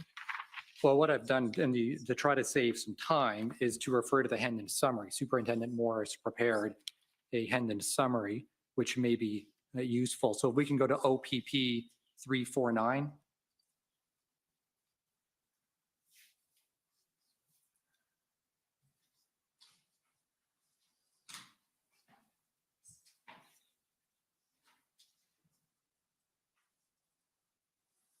All right, so this is rather than try to bring up a bunch of different reports, this was a summary put together by Superintendent Morris that reviews some of the relevant excerpts from the Hendon reports.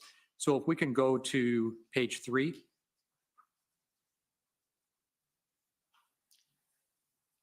All right, so there's some points here that. Sorry, there's just a moment. I did have a concern. If you could just identify yourself Yes, again. I'm sorry. David Mijikowski, Counsel for the Ottawa Police Service. I, had some concern when this document went in that it's a summary of sentences that are taken out of context. I believe what the witness asked for when he was asked the question is, it would be helpful if I could see the full report. So rather than give him an extract which has selective pieces of information, why not give him the document that he asked to review so that he can fairly answer the question? Well, maybe I misunderstood, but I thought the question or the request was, and the witness will answer, that he wanted the actual words of the report. I didn't take him to say he wanted to see each of the reports, but that's up to the witness. I would prefer to see the reports, Your Honor. The point that I'm trying to make, because I don't have the control number for every single of these reports to take you to, nor was that my intention. My intention was to put to you that there were a number of items in these Hendon reports that are already on the record. I don't need to go through each one, in my opinion. And if you'd reviewed them, then you would probably remember the fact, as you testified, that they do indeed say there's no exit strategy, correct? You've already confirmed that. That is correct, yes. And they do also say that the protesters do not intend to leave until their demands are met, correct? That is one of the things the report says, yes. And the reports also say that the protesters may disrupt the workings of government. So again, I go back, yes, it does indicate all of these, but as we've had the discussion, there are other statements in there as well. And it's the balance of the interpretation of the entire report that is important. It's the growth of the report. And please, sir, don't hear me say that I don't absolutely appreciate all of the intelligence and information that was provided through the Hendon report. But to take individualized statements through it, I think doesn't really reflect the flavor of the intelligence that we were receiving. There was also statements in there that said they would be completely lawful in all ways. There was statements in there that said there was going to be 1 million people arrive in the Hill. There was other statements as well. So I think it's the entire context of the Hendon report that's very important to evaluate. All right, I could take you to other statements that talk about the potential community impact. Well, my point is this: there's enough information in those Hendon reports to show that collectively, all those statements taken together, even in that context that you speak of, there's enough in those reports to paint a clear picture that there could very well be significant potential community impact. The potential was there, wasn't it? I would disagree with that. There is no reference throughout the documents that look to identify the specific activity that occurs. I think the closest thing that the Hendon report would have within it to identify what could occur is the fact that the groups coming together could be very unpredictable. I think that mob mentality and the actions that occurred out of that is exactly what we saw. But in terms of specifically predicting, and I wouldn't expect it to, but specifically well, that's my point. predicting. You wouldn't expect it to. You wouldn't expect an intelligence report would specifically identify every single community disruption that could occur, right? No, I wouldn't, but there wasn't any information included in the Hendon reports that specifically or generally talked about the activities that were going to occur in our city. And I think one of those is there was no reference to any intention that the community would be used as a leverage point within these protests. Even the large number of people and vehicles, and while those numbers did fluctuate, it did indicate there would be a large number of both vehicles and people, correct? Absolutely, in varying numbers as it went along. 100%. It did indicate a range of numbers that, as the collection of intelligence came and moved along, was able to be refined up to what would have been the 27th, where numbers were starting to be reported, and they were more accurately reflected on the 28th. Now, I understand that is a very difficult task for an intelligence gathering group to do. This was an extremely fluid and dynamic situation, and I truly believe the intelligence gatherers and collectors did an amazing job in building the system as it went along and refining it up to and including putting a reliability index as we continued through and having numbers put into those reports as we got closer to the date. An extremely difficult task, and I don't want you to hear me being critical of the Hendon reports. Right, so I just want to make sure I understand your evidence. And as I understand it, your evidence was that the intelligence did not set out significant potential community impact. The intelligence didn't identify that there would be the type of behaviors that we saw demonstrated in our streets. It didn't bear it out. All right. You also indicated that your planning was predicated on a weekend-long event, correct? The intelligence reports, as we identified them, specifically spoke on a regular basis and an increasing basis about the activities that would occur on January 28th, 29th, and 30th. As we read them and as we saw them, we identified that to mean that there would be specific incidents, specific demonstrations and activities around that weekend, and that beyond that, there could be a small number of people that remain, but that was the main focus. Actually, that is what bore out within our streets. Many people left on the night of the 30th that decreased the number of people within our city. So that was accurate. What we didn't have was an accurate prediction of the footprint that would remain or the activities that those people were engaged in. All right. Can you point out the report that indicates they were only going to stay for the weekend? Because I'm not aware of that. So you've continually said that it was predicated on a weekend-long event. I'd like you to point me to the source of that intelligence, because it's not in the Hendon reports. So that the Hendon reports regularly discussed weekend activities, planning, and in fact, on several reports, you can identify in intelligence gaps activities for the 28th, 29th, and 30th. There is several different examples where that specifically is what is referenced. Correct, but the reference to intelligence gaps simply means that the intelligence did not know exactly what was going to happen on those days. There's no reference that they were going to leave after that weekend, correct? So as you've indicated around the behaviors that occurred, it was not that specific that those were going to be the only demonstration days. That is correct. Right. And part of, I think, what you said earlier in your evidence in chief, you talked a lot about experience, correct? Yes. And certainly it's acknowledged that OPS for many years has responded to protests large and small. And I believe your evidence was that experience did play a large part in your planning for this event, correct? So if you're talking about intelligence, I think the experience that I was talking about was the experience in engaging and dealing with the groups. Nobody had any experience in dealing with the Patriot movement in terms of a large scale demonstration. We were the first. And from that experience, we've seen other jurisdictions adapt and interpret the intelligence somewhat differently. Right. I would put to you that your planning was based more on what you thought would happen based on your experience more than the actual intelligence you had at your disposal.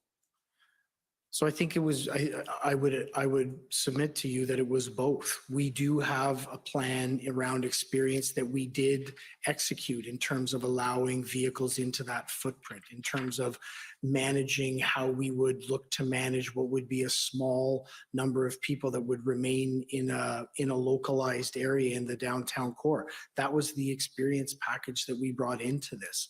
That wasn't what bore out. And that's why I say, in terms of interpreting intelligence, it's always extremely important to be able to balance the experience you have around that. Nobody had experience in it at that time. Right. And you would agree that the operational plan should accurately reflect the intelligence, correct? I would agree with that. And would you also agree that the operational plan prepared by the Ottawa Police Service for that weekend made no reference to Hendon, did it? If we can pull it up. Sure, it's OPS 3531.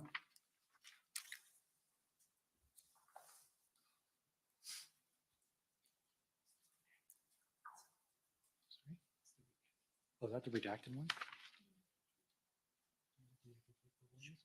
Just 1 second, we'll pull up the other one. The OPS operation. OPP 4262. Thank you.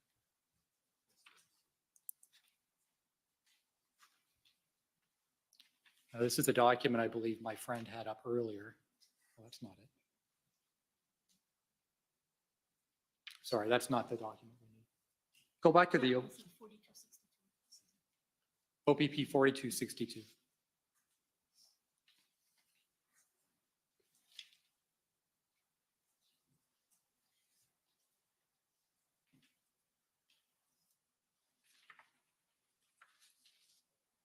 And if you can scroll down, this is the operational plan, correct? My friend took you to this earlier. That is correct, yes.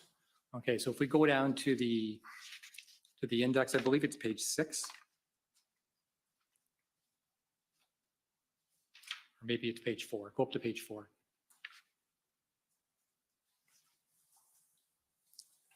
Okay, scroll down.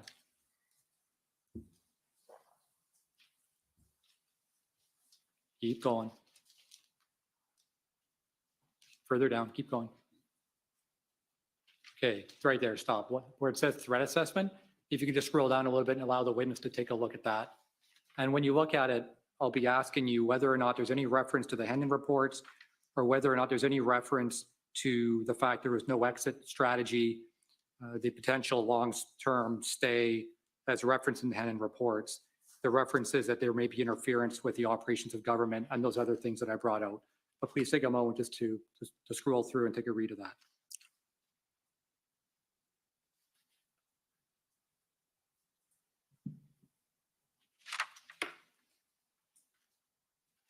Okay, you can scroll down. Thank you.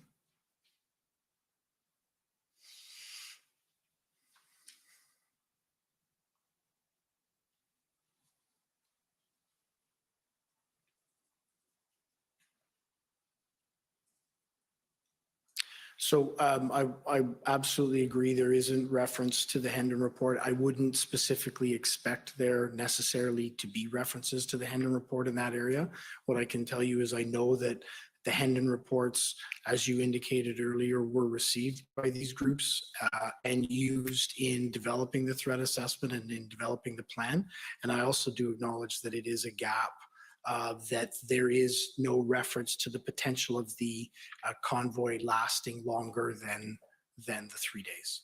Even when it comes to planning, you know, you can kind of hope that something may turn out a certain way, but in policing, you always need a contingency, right? Yes. I asked Deputy Chief Ferguson whether or not she agreed with my proposition that this plan was not intelligence-led, and she agreed with my proposition. Do you agree that this plan was not intelligence-led? I believe I would agree with you that this plan was intelligence-led, that the intelligence provided was actually shared with the planners, was properly brought into the organization, assessed, analyzed, and adequately shared to be assessed and developed into the plan.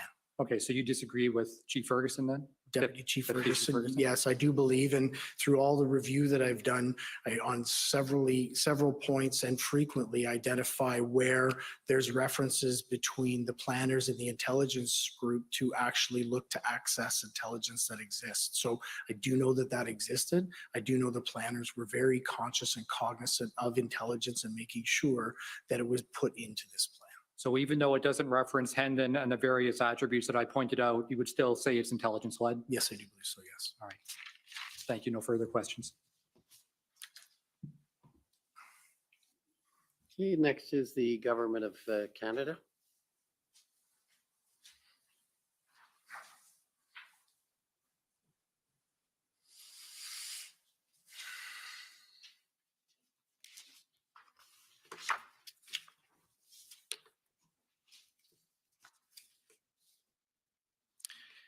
Good afternoon, Chief Bell.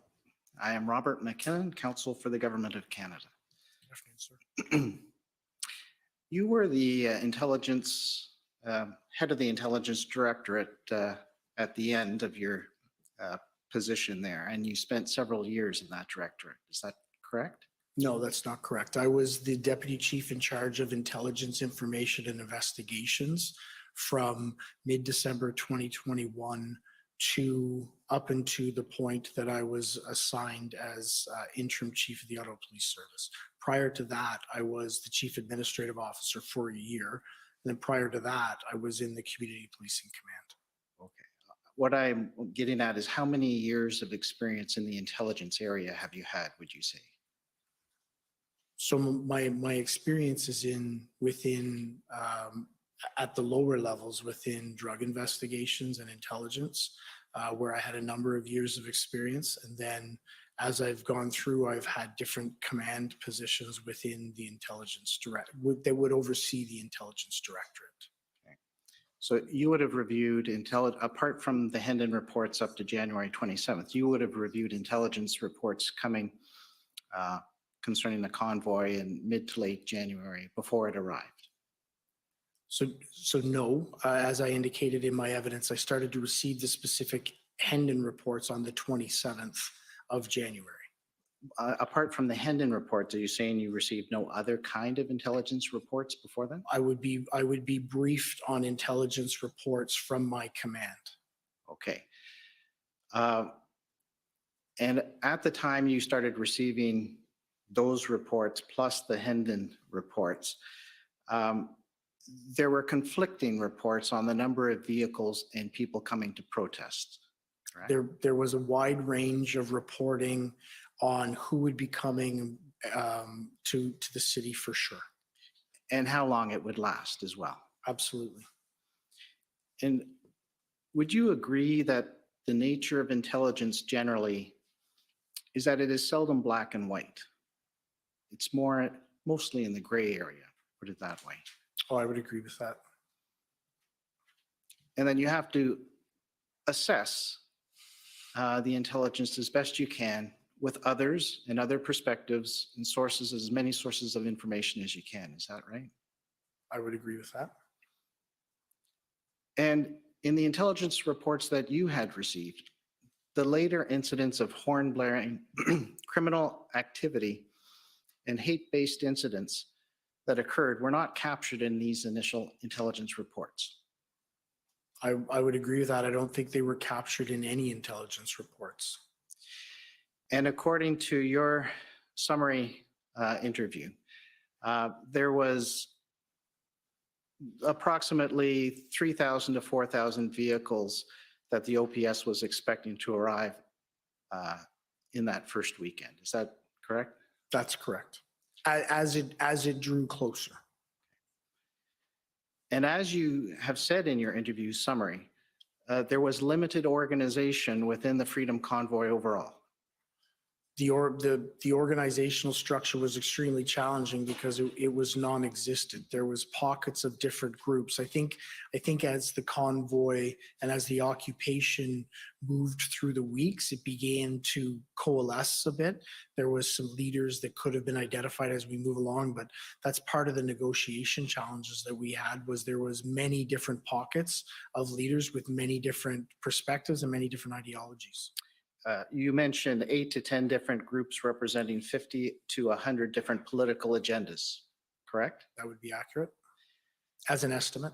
And that the OPS found it hard to identify any one particular leader or group who could speak for them all. That's accurate. And you were also aware that there were former police and military members as part of the convoy participants. That is accurate. And that they had raised a significant amount of money through crowdfunding platforms such as GoFundMe, later on Give, Send, Go. That's accurate. And you were aware of some warnings concerning participants in the protest. And in that respect, you were taken to a document earlier, which I'll make quick reference to. It's the intelligence assessment by Sergeant Chris Keys on January 29th, the OPS 4039. You could pull that up for a second.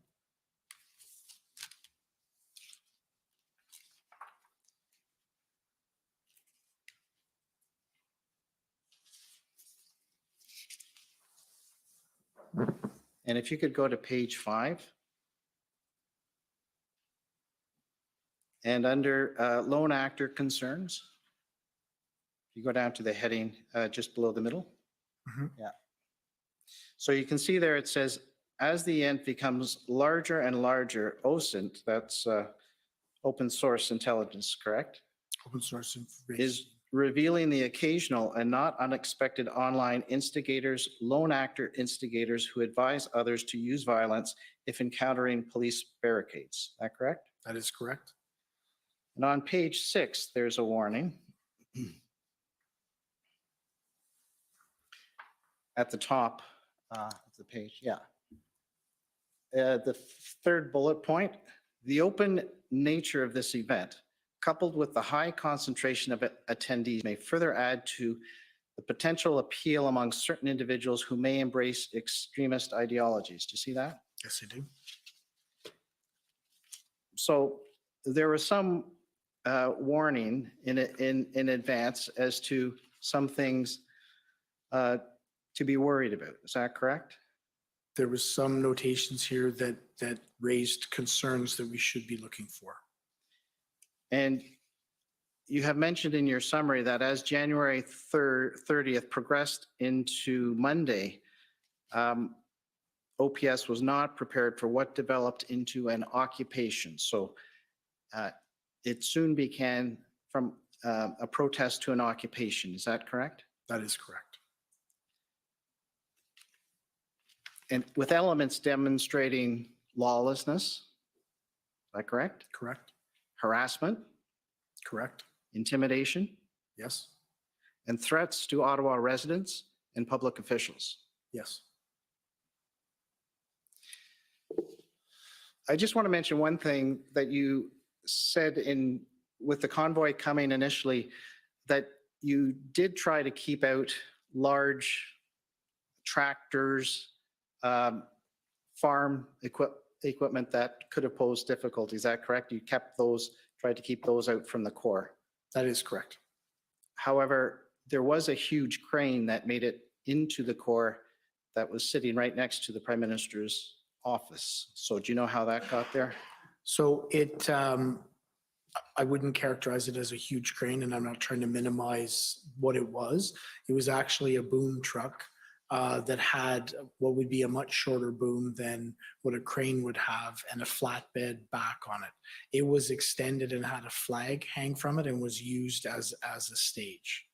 I expect you'll hear evidence, if it hasn't already come out, if I remember, that it was right outside the top window of the Prime Minister's office. Do you accept that? Yes, I do.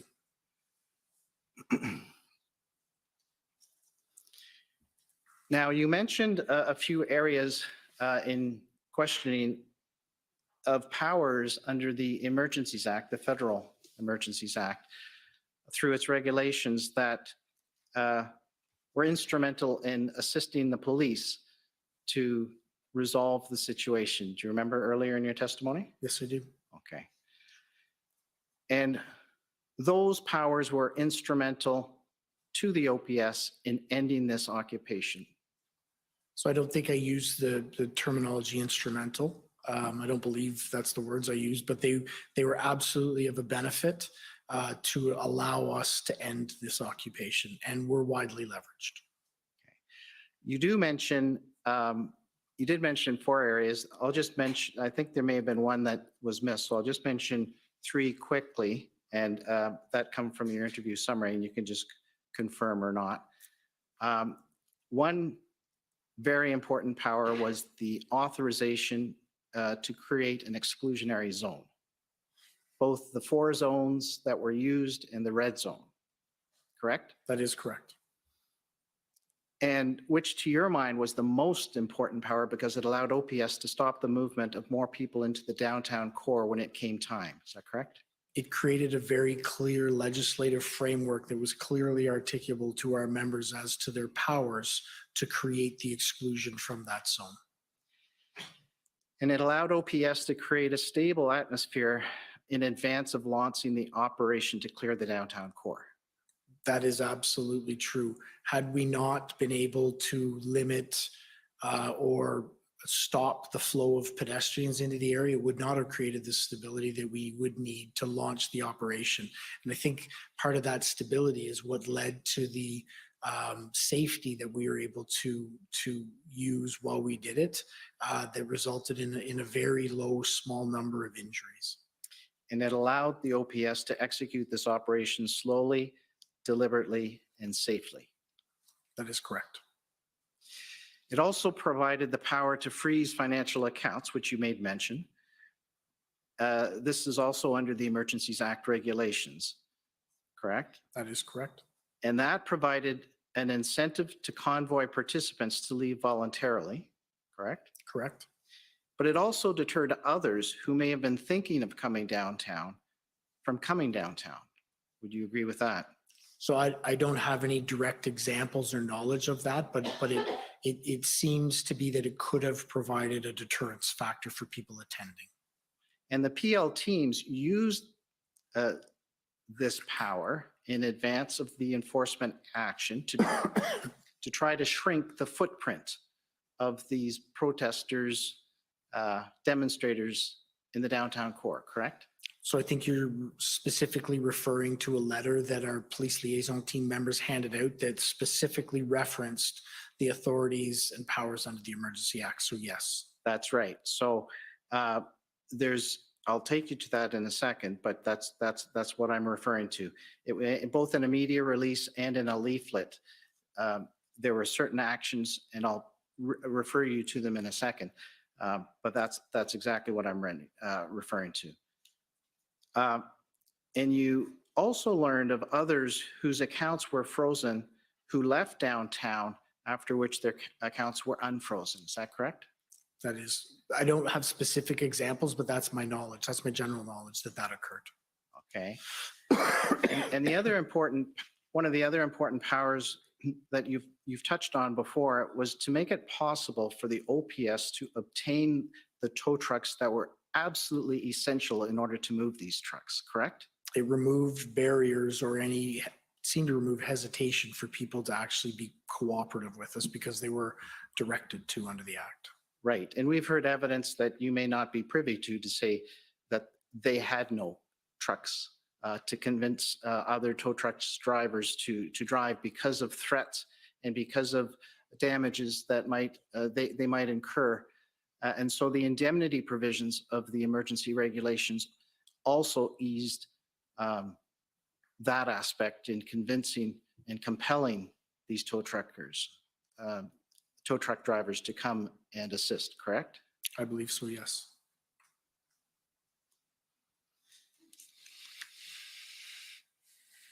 I'd like to refer to OPS 000-14438. It's the February 18th iteration of the integrated plan.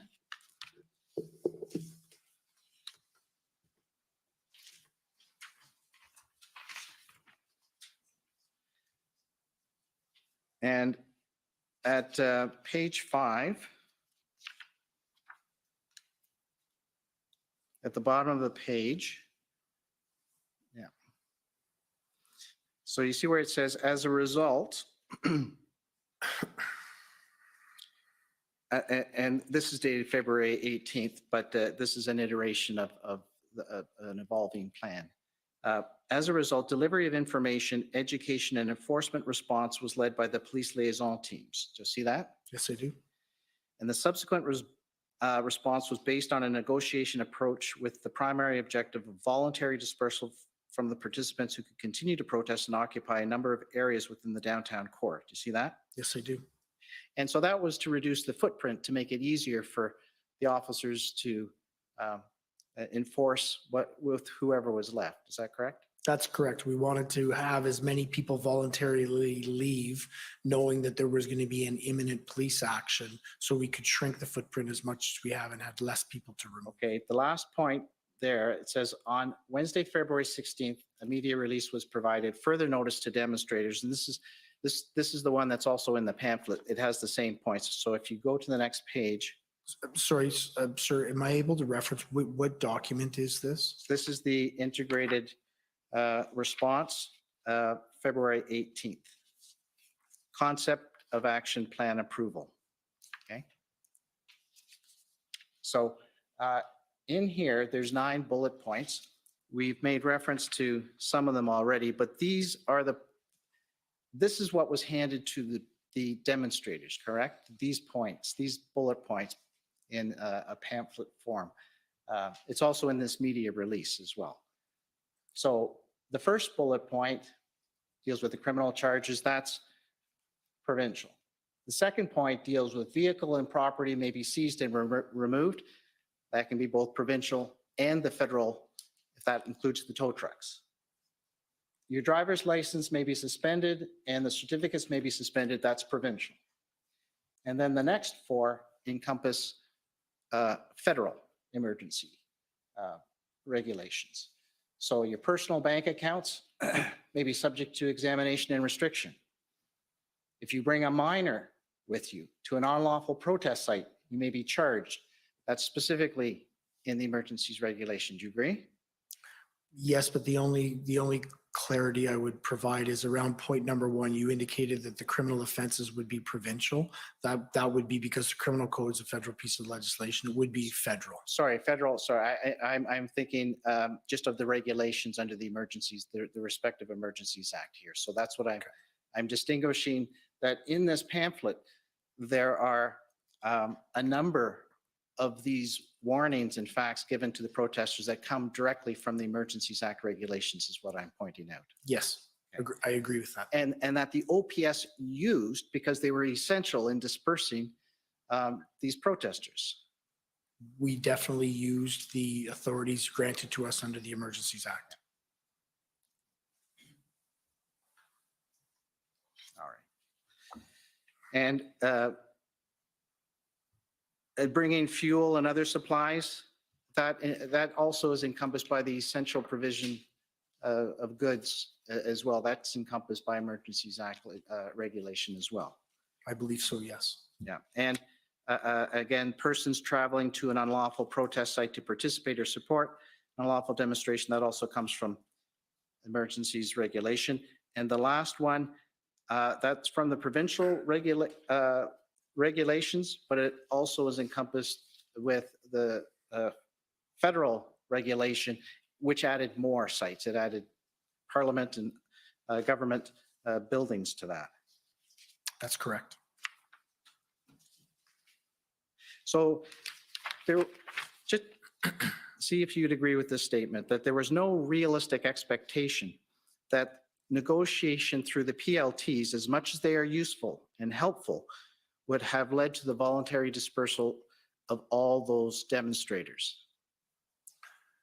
There was no indication in any of the efforts that we had made that would be a way that we could successfully negotiate the end of this. After 20 days of occupation.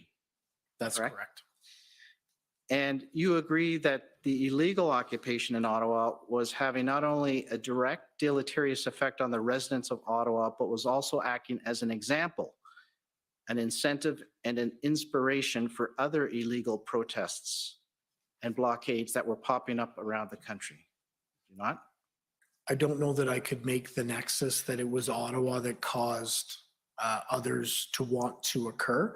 What I can say is that it was a phenomena or an occurrence that we saw at several locations across the country. Others have said a more interconnectedness. For instance, Superintendent Abrams said one event had an immediate impact on another. Would you agree that areas of coverage, such as, in Windsor, Fort Erie, Emerson, Coots, Surrey, among others? I absolutely agree there was an interconnectivity between all of the protests that were occurring. My exception that I was taking was I don't know that Ottawa was necessarily that they were doing it because Ottawa was still existing. I think there was absolutely just an interconnectedness between all of the movements that were being undertaken at that point. But it was the prime location. It started in this. Would you agree? It was the first and it was the largest. That's right. And it acted, would you not agree, as an example to others? I would agree that it was the first and it was the largest, and that people watched what occurred here on an ongoing basis. You agree that you said it. You said that this situation, the volatility of the situation in reference to Ottawa, correct? Correct. Would you also agree that these other pop-ups that had, in similar fashion to Ottawa, maybe not to the same extent, provided an escalating situation across the country? concerning these type of protests. I would agree with that. Thank you. Thank you very much. Okay, well, this may be a good time for the afternoon break. People may need to stretch their legs. So we'll take 15 minutes and come back in 15 minutes. The commission is in recess for 15 minutes. La commission est levée pour 15 minutes. Thank you, sir. Did you see me squirming?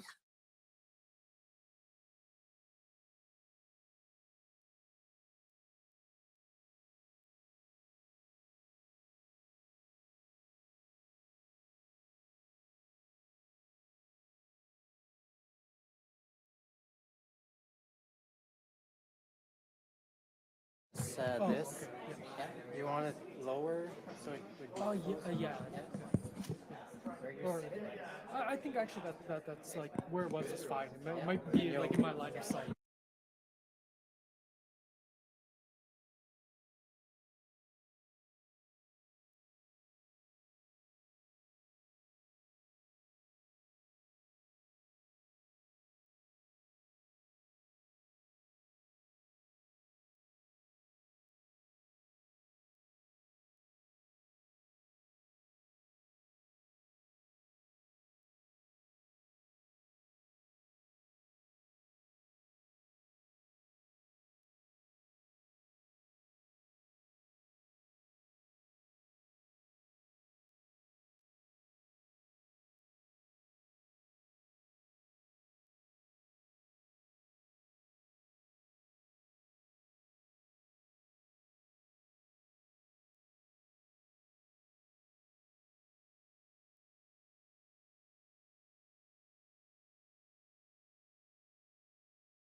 Order à l'ordre.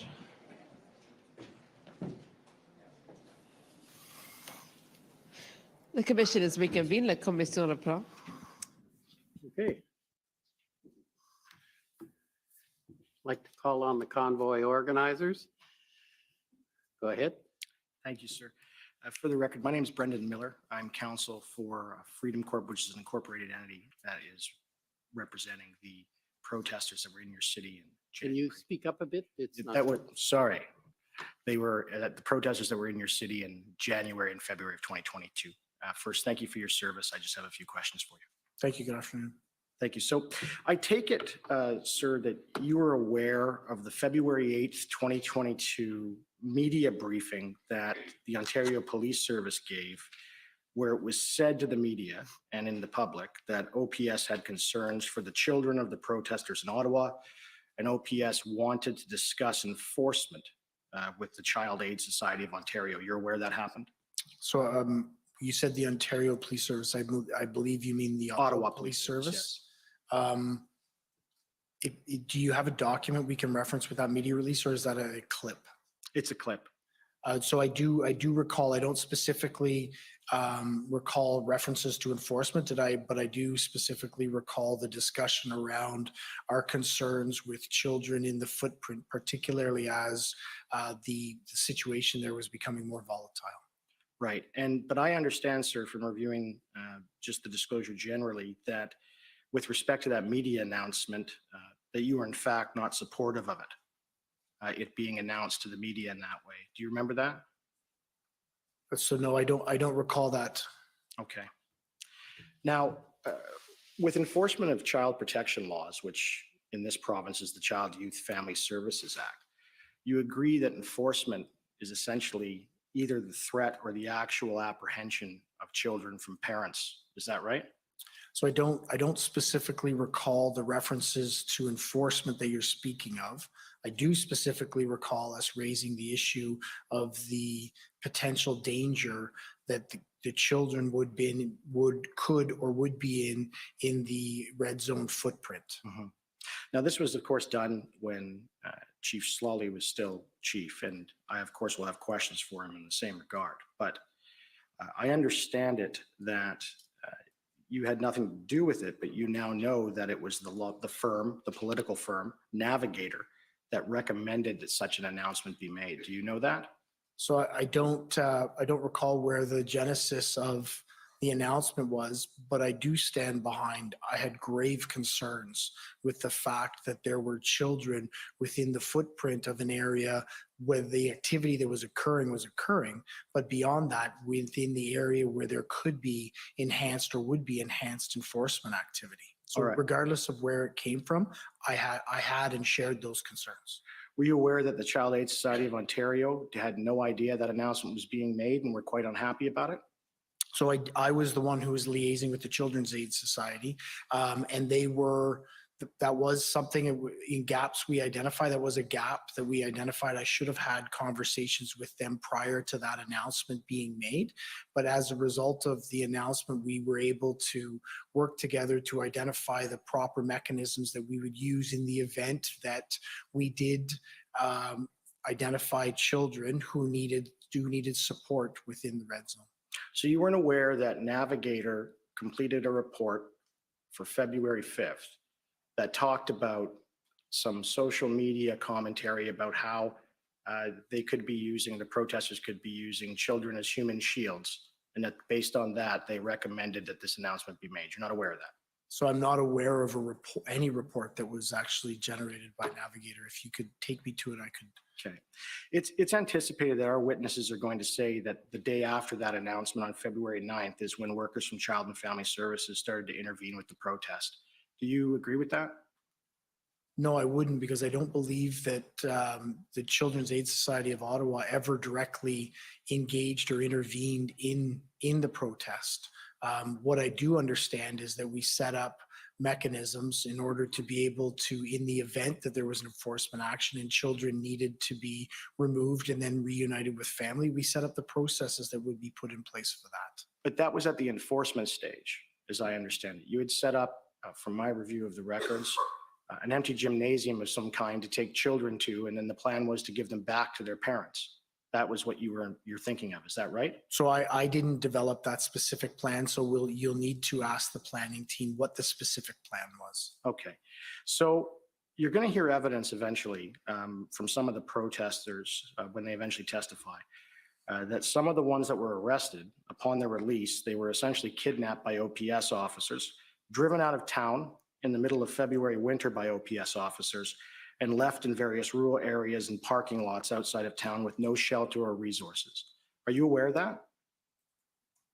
No, because I don't know the specifics of what they're speaking about. What I do know is that we, as part of our planning, and Inspector Lucas tomorrow will be able to provide more details, but we did have remote arrest processing sites, not in rural Ottawa, in the south end of Ottawa, in a residential mixed commercial area where they were protest and then released to be able to find transportation to wherever they needed to go, which is common with the police. Right. So one of the areas, there was several, as I understand. One of them was a municipal parking lot where the trucks were being towed to. That's correct. That's in the south end. Right. And that parking lot doesn't have a building you drop them off at. It doesn't have a phone. It doesn't have any of that, does it? So I don't know what the logistics at the building were.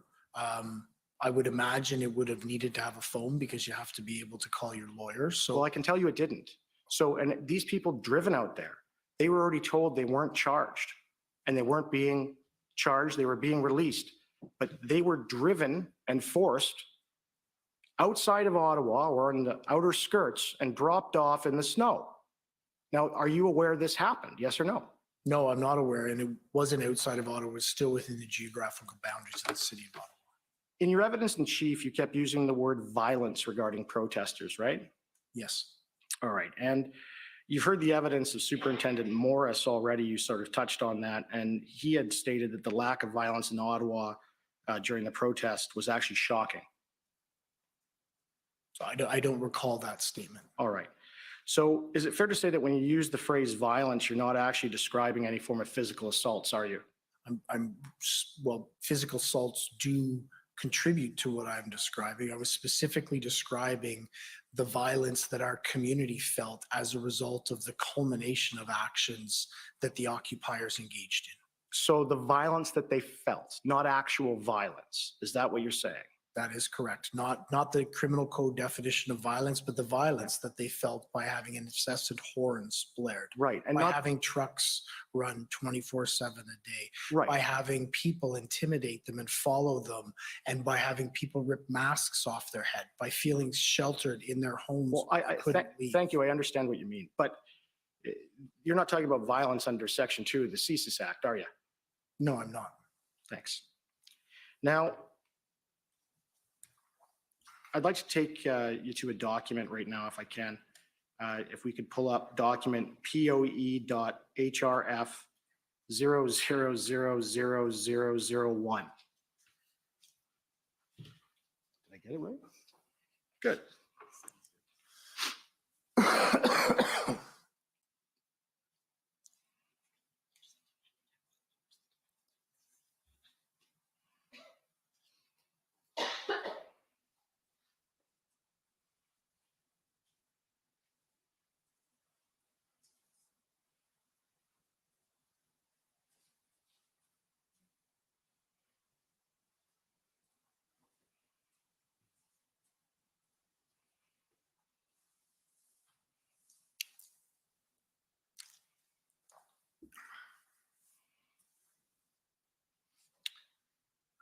Is it possible to turn that so that it's the...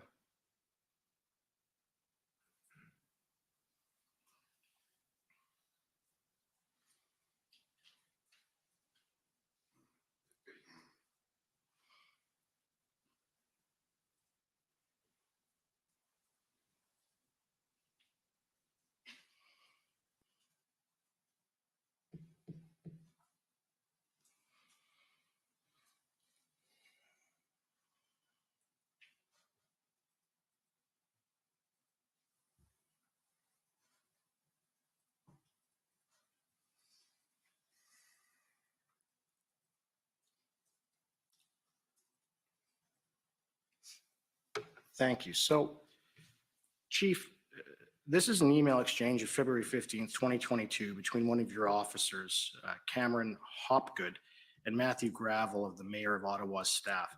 You know who both those individuals are, correct? I do. And what is Cameron Hopgood's job as an OPS officer? He's a manager within our data section. So he does a lot of data collection. He works on uniform crime reporting. Okay, if we can just scroll down just a little bit. So in this email, Matthew Gravel asks for all the stats in the previous email with respect to criminal investigations, arrests, and charges. And Cameron Hopgood responds and says that there had been a total of 31 people arrested, but only 16 people charged as of February 15th, 2022. Would you agree with that? Well, I would agree that the email states that, yes. Right. And of course, you just said he's in the data section, so he would know that. That's correct. Right? So you have no reason to disbelieve that there were only 16 charges laid as between January 28th and February 15th, 2022 regarding the protesters. Isn't that correct? So what I would agree is that the data analysis that he would have done would have represented that. There may have been more that were in the terms of being processed. And I think this is on February 15th. There's a better table within our institutional report that more clearly identifies the numbers that would have occurred.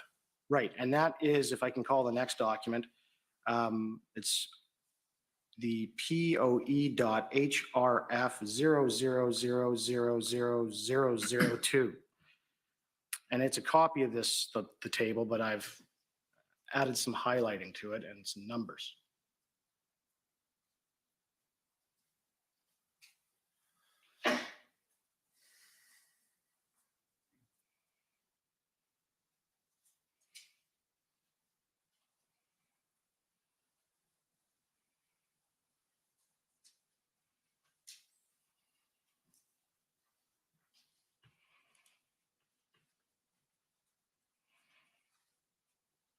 If we can zoom in on that.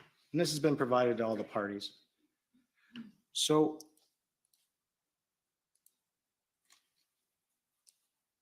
what I've done is the sections there highlighted, okay? Okay, I'm sorry, there's an objection, yes? David Michikowski, counsel for the Ottawa Police.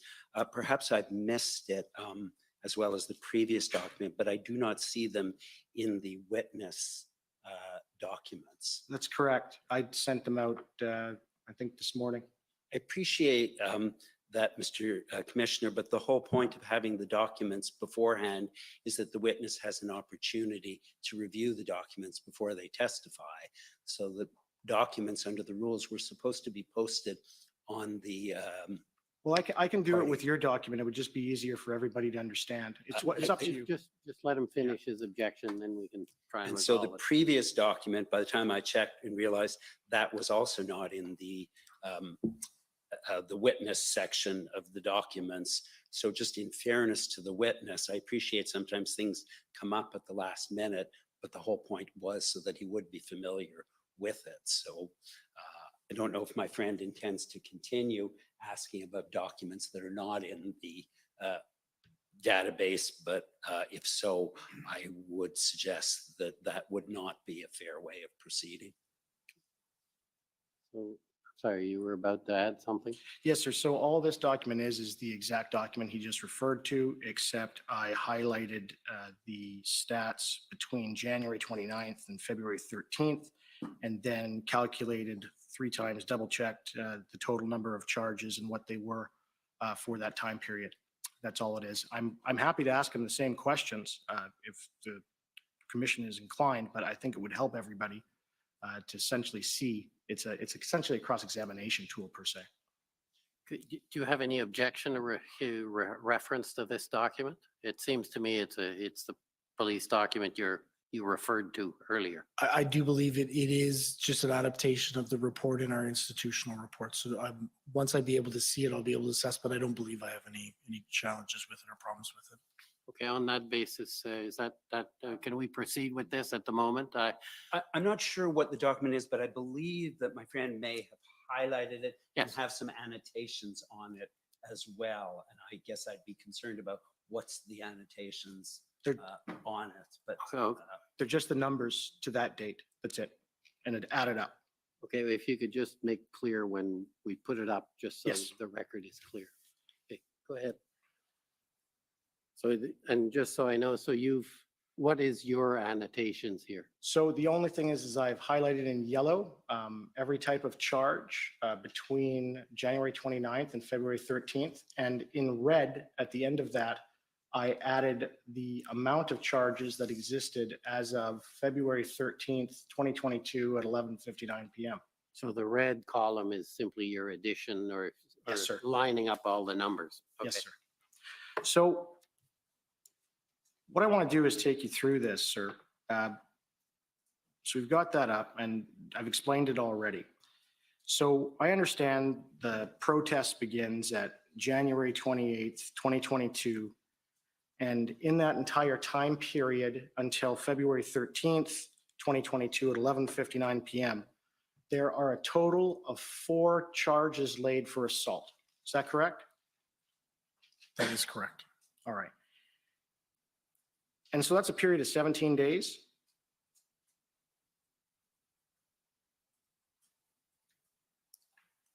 I don't believe from the 29th to the 13th is 17 days. Well, it's 29th. They put the first charge first. You'll see that it doesn't have every single date on it. They only put the dates on it with respect to when charges were laid. There were days that went where no one was charged at all. I think it's just simple math. 29 to 13 is not. And it's not 17. It's 16. Is That's the it? point he's Okay, making. that's why I went to law school. I can't do math. Thank you. But, and you can agree with me that between January 29th to February 13, there was a total of 4 assault charges laid then. We can agree on that.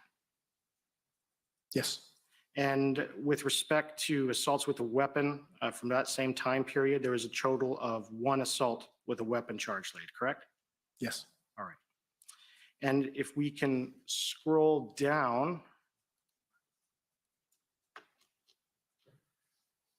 Oh, no, just back up, sorry, my apologies.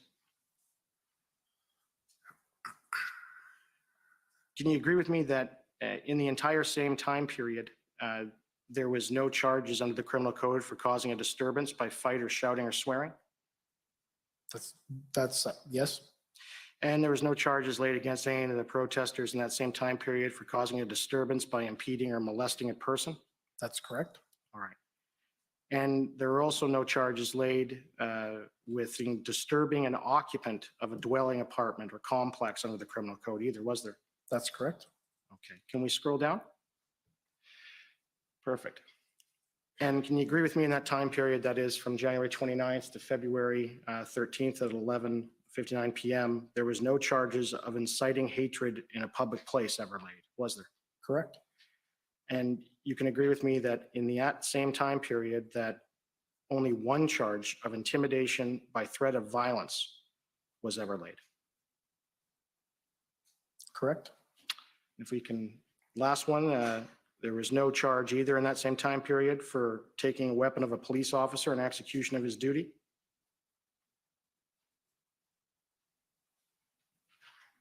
Correct.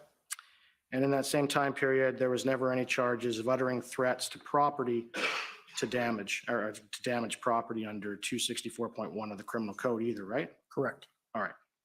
So there's a total of 5 violent offenses charged between January 28th, 2022 and February 13th, 2022. Is that right? So I'm not sure how you're classifying violent charges, and we'd have to go through them again to identify. So anything dealing with an assault or threatening to cause bodily harm or to kill someone. There's 5 charges in relation to that. I'll take your word for it. We'd have to go through the list again. Okay. So you'd agree with me that that's not unprecedented violence, is it?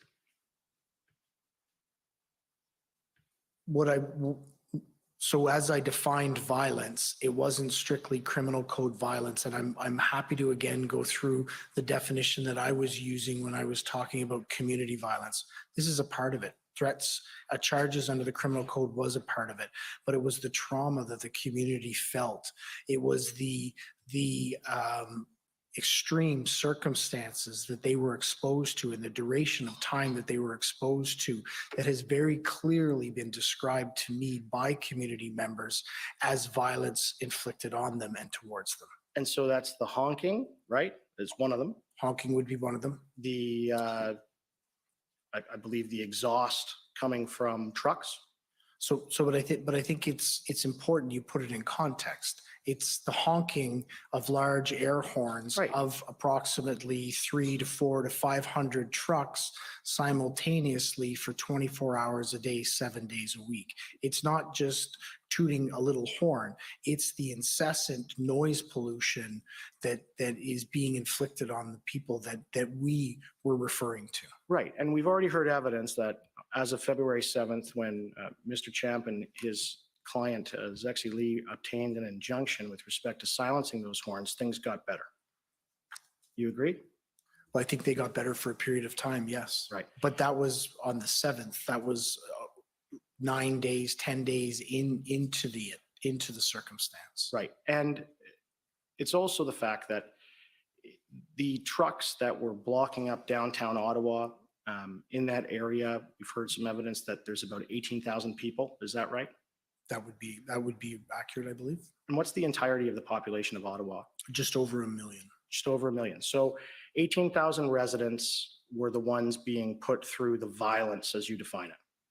I don't think the size of the amount of people that were being exposed to it minimizes the trauma that those community members felt and very clearly expressed. On the general population of Ottawa, it was a smaller number, but it doesn't minimize the impact it had on that number of people or that group of people. Thank you. And this is the last document I want you to refer. I've given very short notice. It only became relevant because some questions my friend from the federal government asked. It's pb.nSC.can.0003256_REL.0001.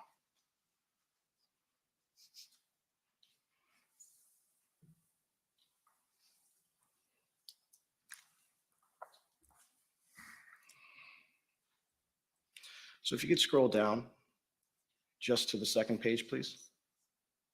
Thank you.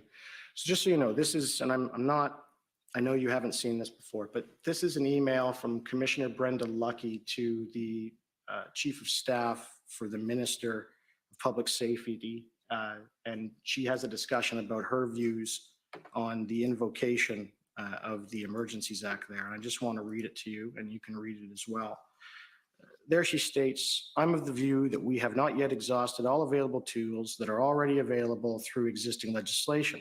There are instances where charges could be laid under existing authority for various criminal code offenses occurring right now in the context of the protest. The Ontario Provincial Emergencies Act, just enacted, will also help in providing additional deterrent tools to our existing toolbox. Then she goes on, these existing tools are considered in our existing plan and will be used in due course as necessary.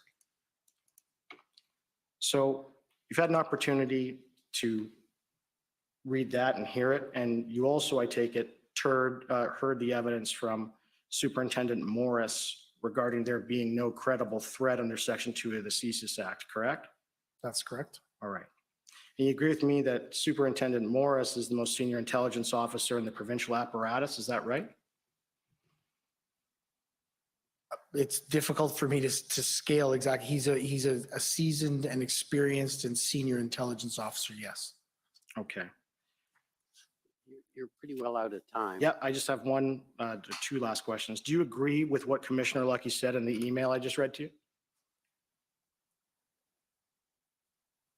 I believe it's a perspective for sure, and I think it's one that would be more appropriate to question her on. I've been very clear about how we utilize the provisions under the Emergency Act to actually execute our plan and create stability around the execution of our plan. Right, do you agree with her perspective? I do believe there could have been other opportunities. There was provisions within all of those.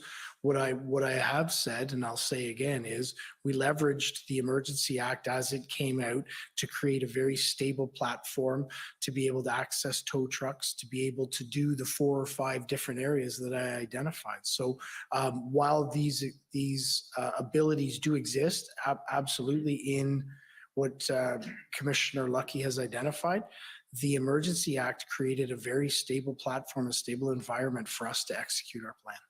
But last question, just because I just want to get this clear, but so you're saying that there was existing laws that you could have done the same thing under, is that right? We had a plan. We were going to execute a plan. Thank you.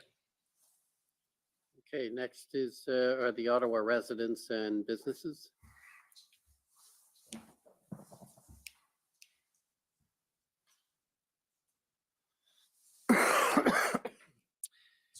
Thank you, Commissioner. Paul Champ for the Ottawa Coalition of Residents and Businesses. Thank you very much, Chief Bell, for coming and speaking to us today. Good afternoon, Mr. Champ. Good to see you again. See you again. Chief Bell, just on following one of the questions that you just got before about the harm and how many people live in downtown Ottawa, it's about 18,000 residents. But you would agree with me, Deputy Chief Bell, there are several thousands of people who live in Ottawa who work downtown who are unable to work during the duration of the convoy. I absolutely agree. And beyond being unable to work, there were businesses that were severely impacted by the consequences of the occupation. Yeah, the businesses and their employees. And their employees, yes. Yeah. So I want to ask you now questions about the role that you were playing during the convoy demonstrations and around intelligence operations in particular. I understand from your testimony that you've given that the intelligence did not indicate that the convoy planned to use the Ottawa community as, I think you used the words, a leverage point to achieve their objectives. I just want to ask you about that. By leverage, did you mean that the convoy protesters were trying to make life difficult for residents in Ottawa as leverage with political leaders to achieve their objectives? That would be my assessment of the situation. The different protests as they went or occupations across the country had different leverage points. Ambassador Bridge leveraged economy. Coutts, Alberta leveraged economy and access to the United States. Ottawa leveraged the citizens and the discomfort that it created for our community as the leverage point to be heard. Right. People of Ottawa were in a sense being held as hostages until their political demands were met. It could be characterized as that, yes. Now, in terms of the intelligence, Chief Bell, there was intelligence about phrase bear hug or Operation Bear Hug. Do you recall that? Yes, I do. And what did you understand was meant by that term, bear hug? My understanding of what bear hug was, it was to be a protest that would, in sense, encircle all of Ottawa to, in essence, close down the entirety of Ottawa. Right. To encircle downtown to apply pressure to them. No, I think it was larger than downtown. It was supposed to be a larger geographical area up to and including all of Ottawa. I trust you'd agree with me, Chief, that a lack of a contingency plan for a prolonged occupation was a tactical error by the police. I think that the level of depth that we had attributed to contingency planning was an area that we need to be better on moving ahead, and one that we've identified and improved on. Well, here there was none at all. That's what we've heard from Deputy Chief Ferguson. There was no contingency plan for what to do if these big rigs decided to stay longer than the weekend. You would agree with that? Well, I would agree that if Deputy Chief Ferguson feels that there wasn't a properly developed contingency plan, she was in charge of the planning, so yes. And in retrospect, Chief Bell, we can agree that the Ottawa Police Service, unfortunately, was exceptionally unprepared for this protest. So the Ottawa Police Service was absolutely unprepared for the unprecedented circumstances that we were faced with on the 28th through to the end of February, middle to end of February. Now, Chief, I want to ask you some questions about the intelligence during the protest. You were receiving intelligence and were aware that there were former police and military members who were participants in the convoy. Is that right? That is correct. And some of them were involved in some of the planning and logistics for the convoy protests. That's correct. And these individuals, I gather, the police assessed were quite sophisticated logistically and had knowledge of police tactics. That's correct. And I presume that caused some concern for the Ottawa Police in terms of how to manage or respond to what the convoy was doing. Well, I think it caused concerns for all of the police agencies who were involved, because it wasn't just Ottawa police members. It was police members, military members from across the country, in a small number. But the knowledge that group would have about our operations was concerning. Right. Now, this is a different question, but on a related point, Chief, were there any concerns or was there any intelligence about current police members from the Ottawa Police or other police forces who were sympathetic to the protesters and may have been sharing information with them? So there was concerns raised around that regularly, and there was investigations conducted into that. And as a result of those investigations, we didn't find any circumstances where there was a compromise of information or actions because information was shared from inside our organization into the protesters. But your investigations did confirm that a number of Ottawa Police members were very sympathetic to the protesters and, for example, were donating funds to them. So there was two circumstances where members had donated funds beyond to the Give Send Go account, and those were followed up on through discipline. Right. Now, in terms of other intelligence that you had, Chief, what about, like we know that the broad number of people who came to Ottawa were from, all kinds of different backgrounds and so forth, working folks and so forth. But there were also different elements who were participating in the protests who were of greater concern. Isn't that so, Chief?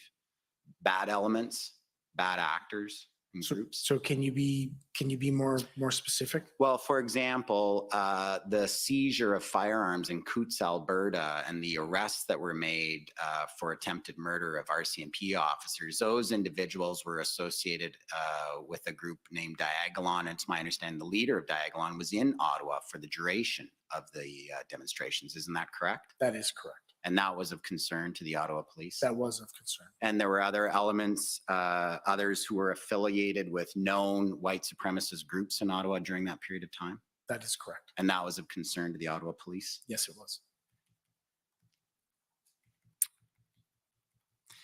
Now, I want to ask you some questions about some concerns that others had with the OPS plan and the use of policing resources.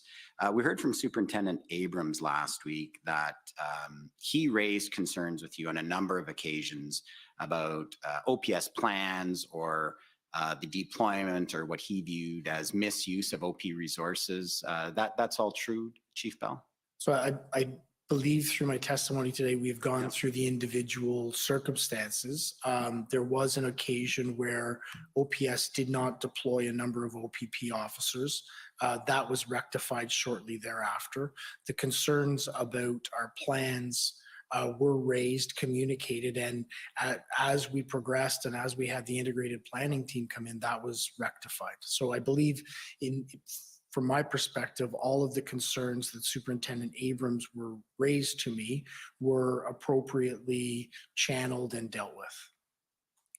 Well, how about with respect to the plans? We heard evidence from Mayor Watson last week that he was hearing from the Prime Minister and the Solicitor General and the Federal Minister of Public Safety that there were concerns from the OPP and the RCMP about providing resources to the Ottawa Police because they had some doubts or concerns about the OPS plans and whether it was the right plan or whether it was safe. Were you aware that those concerns were being raised at the higher levels? I wasn't aware that those conversations were occurring. Did you yourself have any concerns about the readiness of the OPS plans in the first, let's say, 12 days of the protest?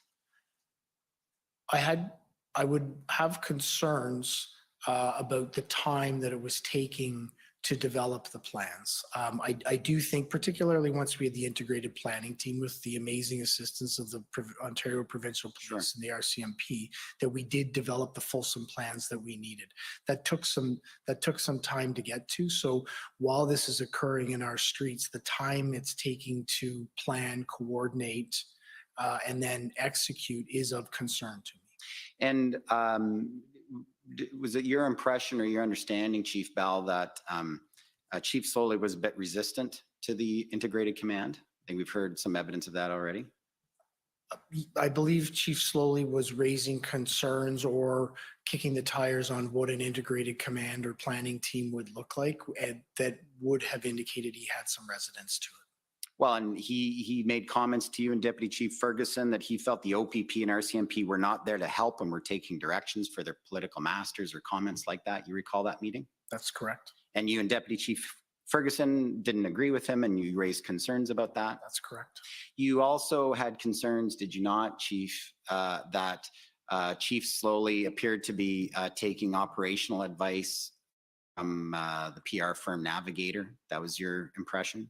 So I don't believe it was that he was taking operational advice. It was the fact that a PR firm, a crisis communication firm, was involved in that level of operational discussions. It was atypical to me. It was ultimately, at the end of the day, Chief Slowly's prerogative and choice to make as the chief of police. It was just something that I hadn't experienced before. But as the crisis in Ottawa continued and became more prolonged, Deputy Chief, you had some concerns about the leadership of Chief Slowly, did you not? Well, I had not specific concerns about his leadership overall. I've identified the areas that were of concern to me around the incident command and his involvement at a lower level than I believed he should Yeah, be. that was another one, yeah. So there was different areas of concern that I had, yes. And Councillor Deans, the chair of the Police Services Board at the time, testified last week that she called you at one point about 1 week before Chief Slowly's resignation. And she testified that she asked you whether you would be doing anything differently if you were chief. Do you recall that conversation? I do. Is that roughly what she asked you? Yes, that is what she asked me. And she testified that you told her that you wouldn't have done anything differently. Is that right? I believe she testified that I said that I wouldn't have done anything differently, but that a plan was coming together and we needed to support the chief as we led through that plan. I think when you listen to her testimony, that's Right. the more fulsome explanation of what I said. Fair enough. So you don't disagree with her testimony on that? Absolutely not. And what I would go on to say is my perspective is, particularly as a deputy chief, my responsibility is to support the chief of police, the office of the chief of police, regardless who's sitting there. And that my obligation is to make sure that that person is successful as we move ahead. Certainly, Deputy, or at that time, as Deputy Chief, your obligation was to serve your chief, but did you not also not have an obligation to serve the people of Ottawa, Chief Bell? But I do believe I was serving the people of Ottawa by ensuring that we as an organization, through the chief of police, had success moving ahead. At every opportunity where I had concerns with Chief Slowly, I raised those. Ultimately, he's the chief of police, so he makes the decisions on how we move ahead. But to have him fail, particularly in the middle of a crisis, would not have benefited anyone, particularly the citizens of Ottawa. Precisely, and that's the point, though, Chief Bell. So if you saw Chief Slowly, from when I heard your testimony today, reviewed your interview summary, it sounds like you had many points of concern, shall we say, about Chief Slowly's leadership, and that this perhaps was a reason why this occupation was so prolonged. And so what I'm asking you, Chief, is that if you had concerns that Ottawa police perhaps were unable to respond the way that they could or as effectively as they could because of the leadership, did you not have some duty or obligation to raise that issue with the Ottawa Police Services Board or some other authority? So my concerns would not have met to the level where I felt that obligation was necessary. The challenges I had were addressed on a regular and ongoing basis. And if I thought they had surpassed a level that I needed to report it, I would have reported it. They did not reach that level. You learned about Chief Solly's resignation from Chair Deans on February 15th, is that right? Well, I believe I first learned about rumors of it on social media, but then ultimately Chair Deans did call me at some point during the day to indicate, to suss out my interest in taking over as interim chief. Right. And between that conversation and the Police Services Board, many of the members being removed the following evening, did you have any communications with the mayor's office? No. On the mayor's negotiations with the protesters, you made the connection between City Manager Steve Kanellakos and the PLT on February the 10th? That's correct. And did you know what was happening between February the 10th and February the 12th on those negotiations? No, I did not. And but you now understand or now are aware that there were different negotiations going on between the mayor's office and the protesters? Yes, I do. Okay. Did you have concerns that no police guidance or assistance was being provided to the mayor for these negotiations? It was atypical. It would likely have been, could have been facilitated what we wanted to accomplish more easily. But at the end of the day, like I said before, I truly believe it took the temperature of the protest down, and that was a good outcome.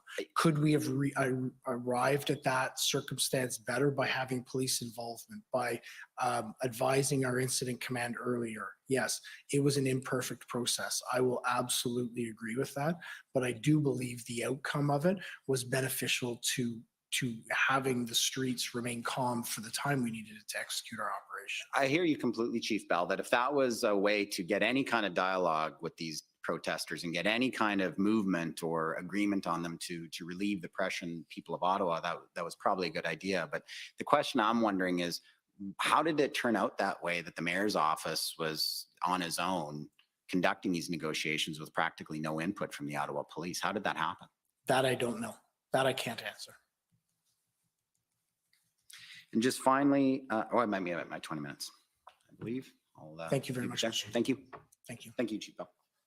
Thank you. Next, National Police Federation. Hi there. I'm coming in via Zoom. Sorry. Thank you.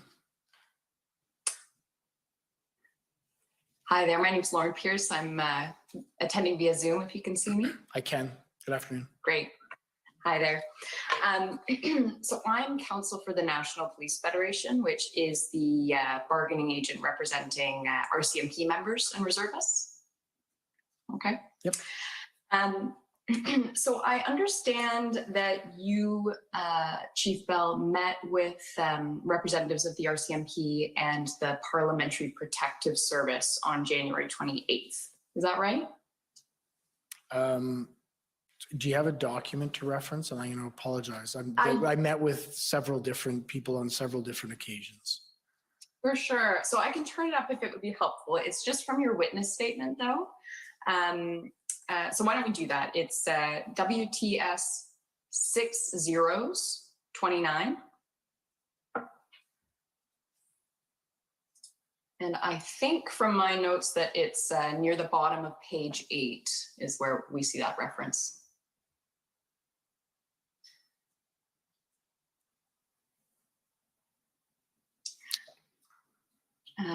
So Chief Bell, I see there on January 28th at 4:30 p.m. you attended a meeting. Do you see at the very bottom of that page? I do. And if you could just keep scrolling onto page 9, just that top paragraph there. Yes, I recall the meeting. Okay, great. Thank you. That's enough with that document. I just want to ask you some questions about that meeting. So first of all, my understanding is that Ottawa is the police of jurisdiction in the Ottawa region, the Ottawa Police Service, I mean. That's correct. Okay, and that the RCMP has a much more limited policing mandate in the Ottawa region. Is that fair? At a high level, that's correct.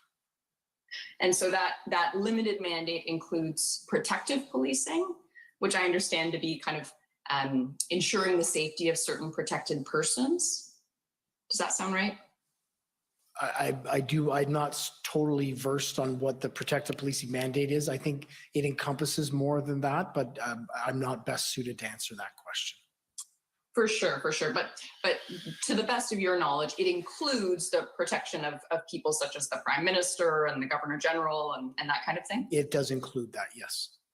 Great, okay.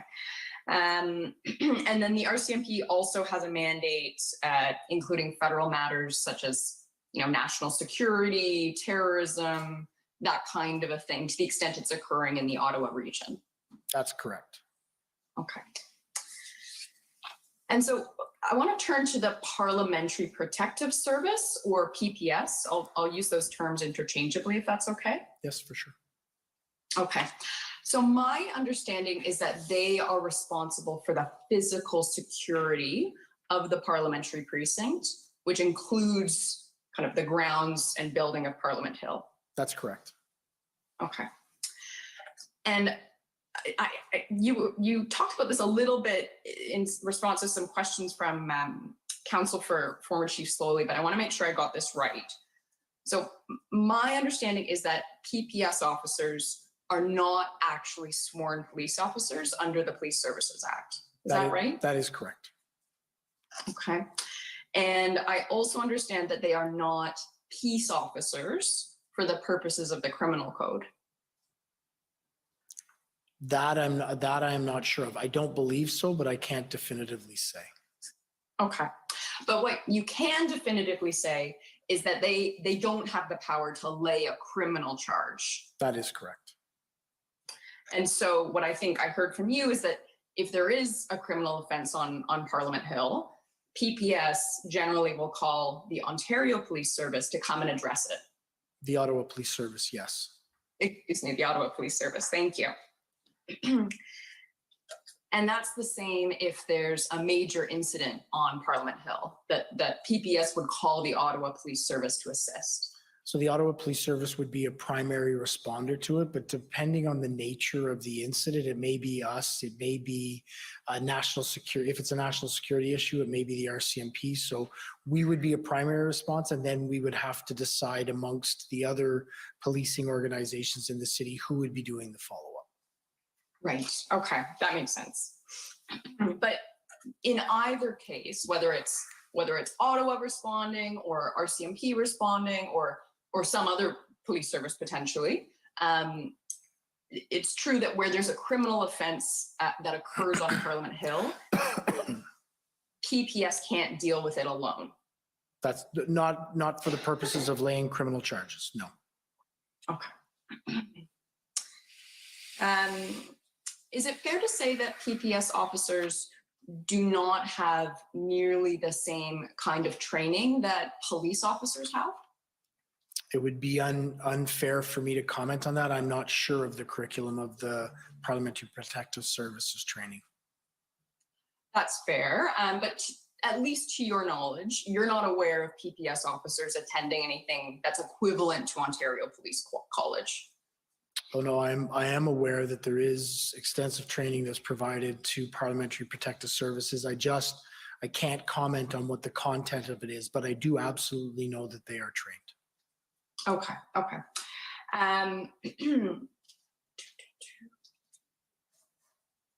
So my understanding is that the Parliamentary Protective Service, their jurisdiction over Parliament Hill, subject to what we just talked about of them kind of needing assistance from other policing partners. Otherwise, their jurisdiction is actually exclusive.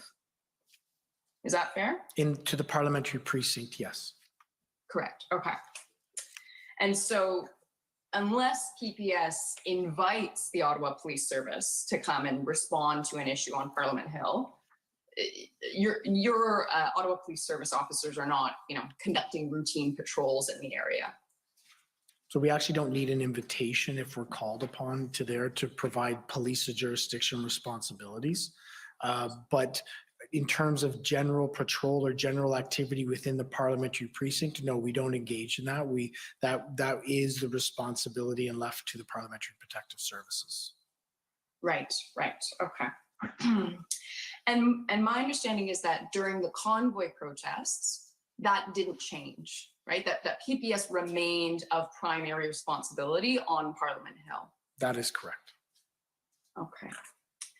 And my understanding, let me know if this is consistent with your understanding, Ottawa Police Service officers weren't actually permitted on Parliament Hill unless they were directed there by the NCRCC. I can't comment on that. I don't know. I don't know the answer to that. Okay, maybe we can just pull up a document quickly to assist. A document here, I've got OPP 404262. And Chief Bell, just while this is coming up, this is the January 29th operational plan that you've looked at a couple of times already. Okay, thank you. And I'm hoping within that document, we can please turn to page 32 of the PDF. So quite a bit of scrolling.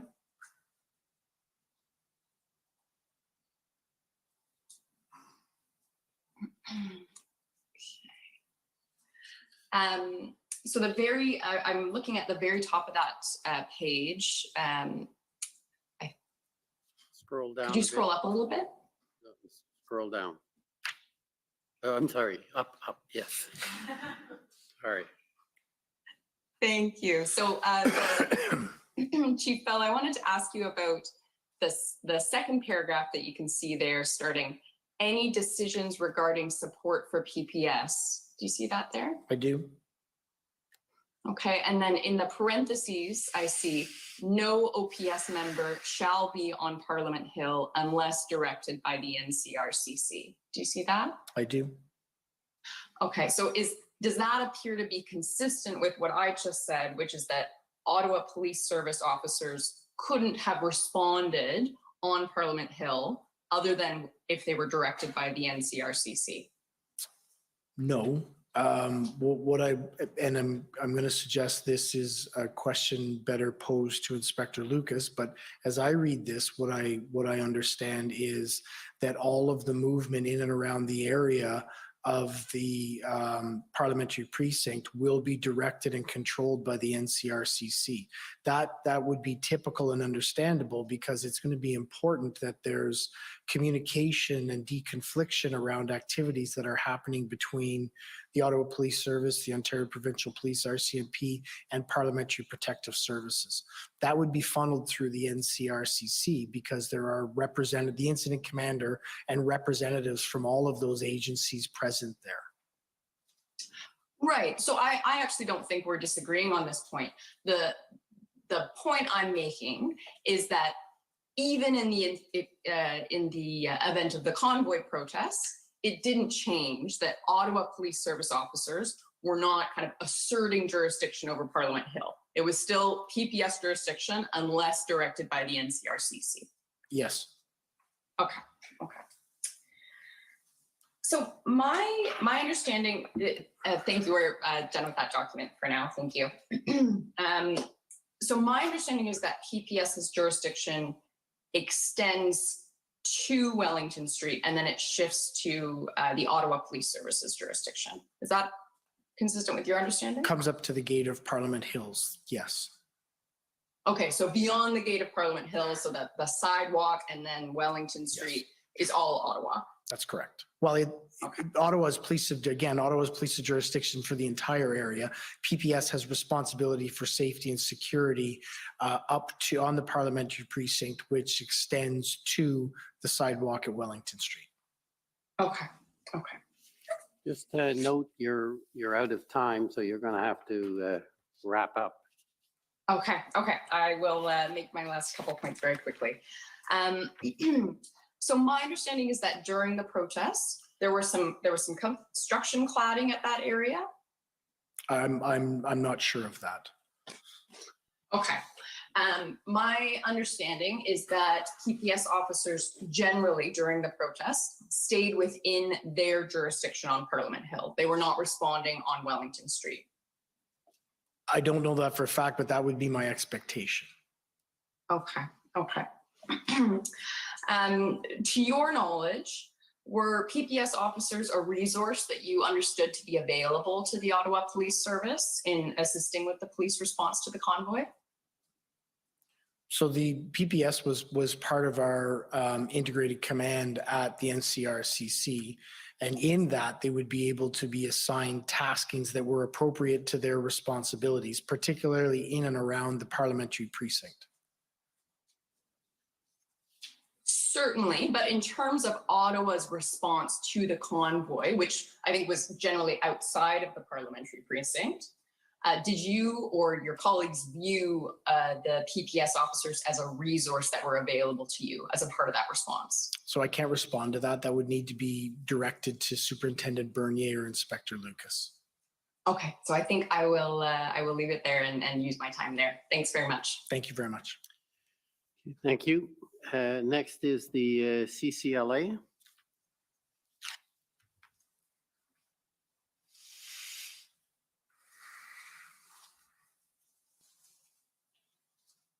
Sorry, good afternoon, Chief Bell. I'm also coming in from Zoom. Can you hear me and see me okay? We can see, we can hear you, but not see you yet. Oh, that's because I have not turned on my camera. My apologies. There we go. Okay. My name is Kara Zwiebel. I am a lawyer for the Canadian Civil Liberties Association, and I just have a few questions for you. You were asked earlier about the Ottawa Police Service's authority to really preemptively stop traffic from coming into the city.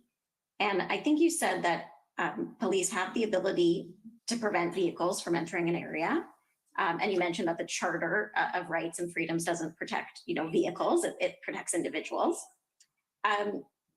But you also said that it was clear that the truckers were coming to Ottawa and that part of their plan was to be in the nation's capital. Is that right? That's correct. And part of the role of the Ottawa Police Service and any police service in Canada is to facilitate the right to peacefully protest. Would you agree with that? Absolutely. And in some cases, the manner in which a protest is carried out is a core part of the message that's being conveyed. So as an example, if you had individuals who wanted to protest insufficient bike lanes and they wanted to ride their bikes, the use of the bikes is an important part of the message of the protest. Would you agree with that? It can be, yes. In the example you gave, yes, I would agree with that. Okay. And in the case of the convoy, when the trucks, we heard from other witnesses, when the trucks entered Ontario, there were some OPP PLT teams that were in touch with some of the convoy organizers. Are you aware of that? Yes, I am. Okay. And those PLT teams didn't give the truckers any indication that roads would be closed or that they would not be given access to the city of Ottawa, correct? I don't know what instructions the Ontario Provincial Police Liaison team members gave. But certainly it was the expectation. You understood it to be the expectation of the truckers that they would be allowed to enter the city of Ottawa. I can't comment on that. I don't know what the expectation of the truckers were. At the time, authority is. Would you agree that the OPS wouldn't have had the operational capacity or resources to prevent this number of vehicles from coming into the city? I would agree with that. Okay, thank you. Just a couple of questions also about the Federal Emergencies Act and the declaration of the emergency under that act. There was an operational plan in place that was, I understand, still evolving a little bit before the emergency was declared. But the nature of that operational plan didn't substantially change following the invocation of the act. Is that accurate? That's correct. Okay. And I know you mentioned that one of the more helpful things that the Emergencies Act gave you was the ability to create some exclusion zones. Yes, correct. Okay.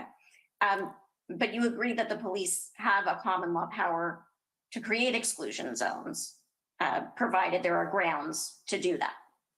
So I would agree that we were developing a plan based on those authorities, but when the Emergency Act came in, it negated the need to rely on those authorities and provided a really well-structured legislative framework for us to be able to enact an exclusionary zone and explain the legal authorities and our officers' legal authorities to all of our members on the front line so they could clearly, efficiently carry out their duties to enforce that exclusionary zone.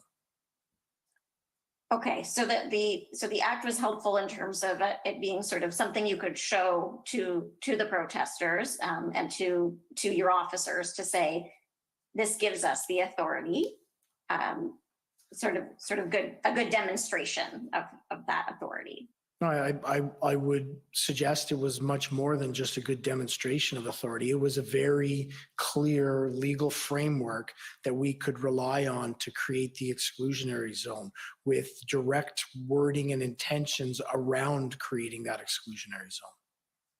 Okay, and did the Ottawa Police Service create exclusion zones during the more recent Rolling Thunder event?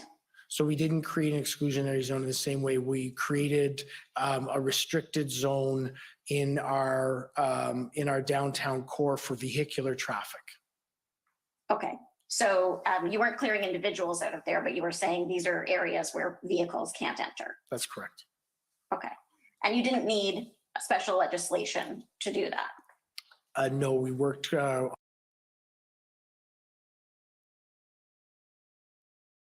look at limiting or prohibiting vehicles from flowing.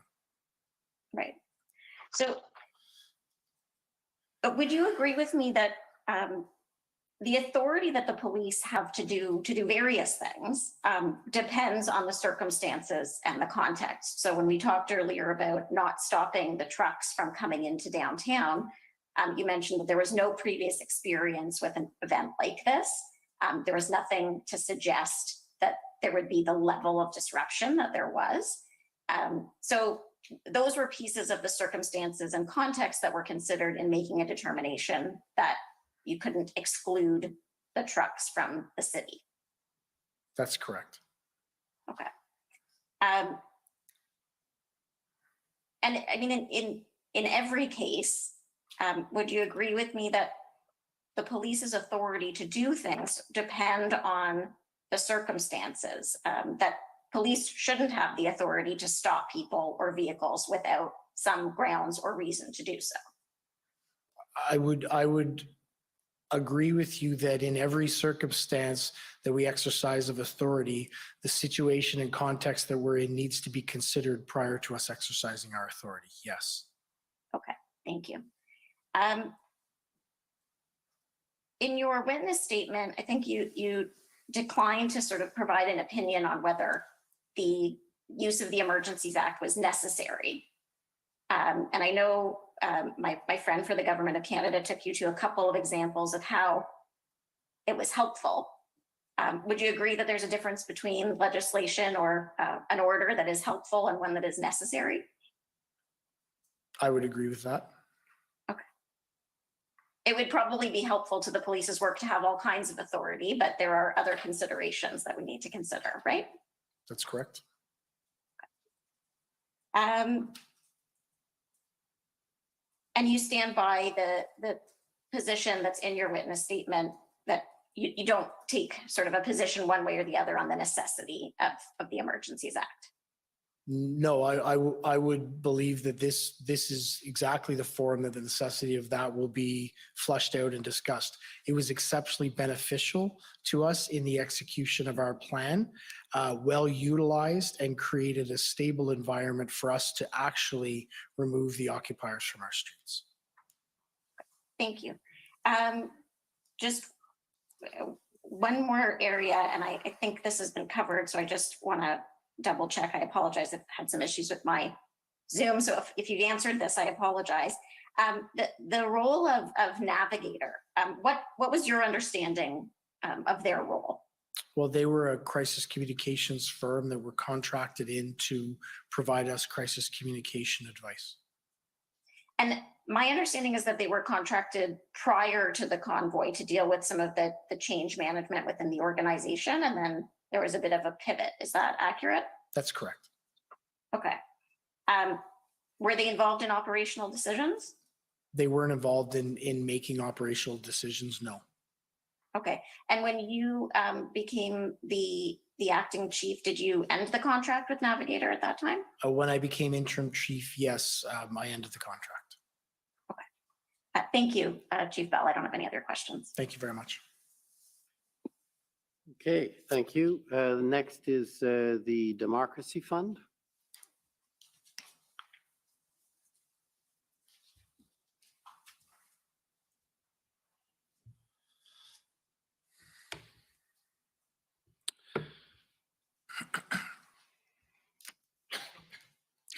All right. Good afternoon, Interim Chief Bell. I'm Rob Kittredge, acting for the Justice Center for Constitutional Freedoms at these hearings. And I have just a few questions for you today. And to show my hand a little bit, they're all geared at, as you say, fleshing out and discussing the necessity of invoking the Emergencies Act. I'd like to show with these questions that under your leadership, the OPS was quite capable of clearing the process, even if the Federal Emergencies Act was never invoked.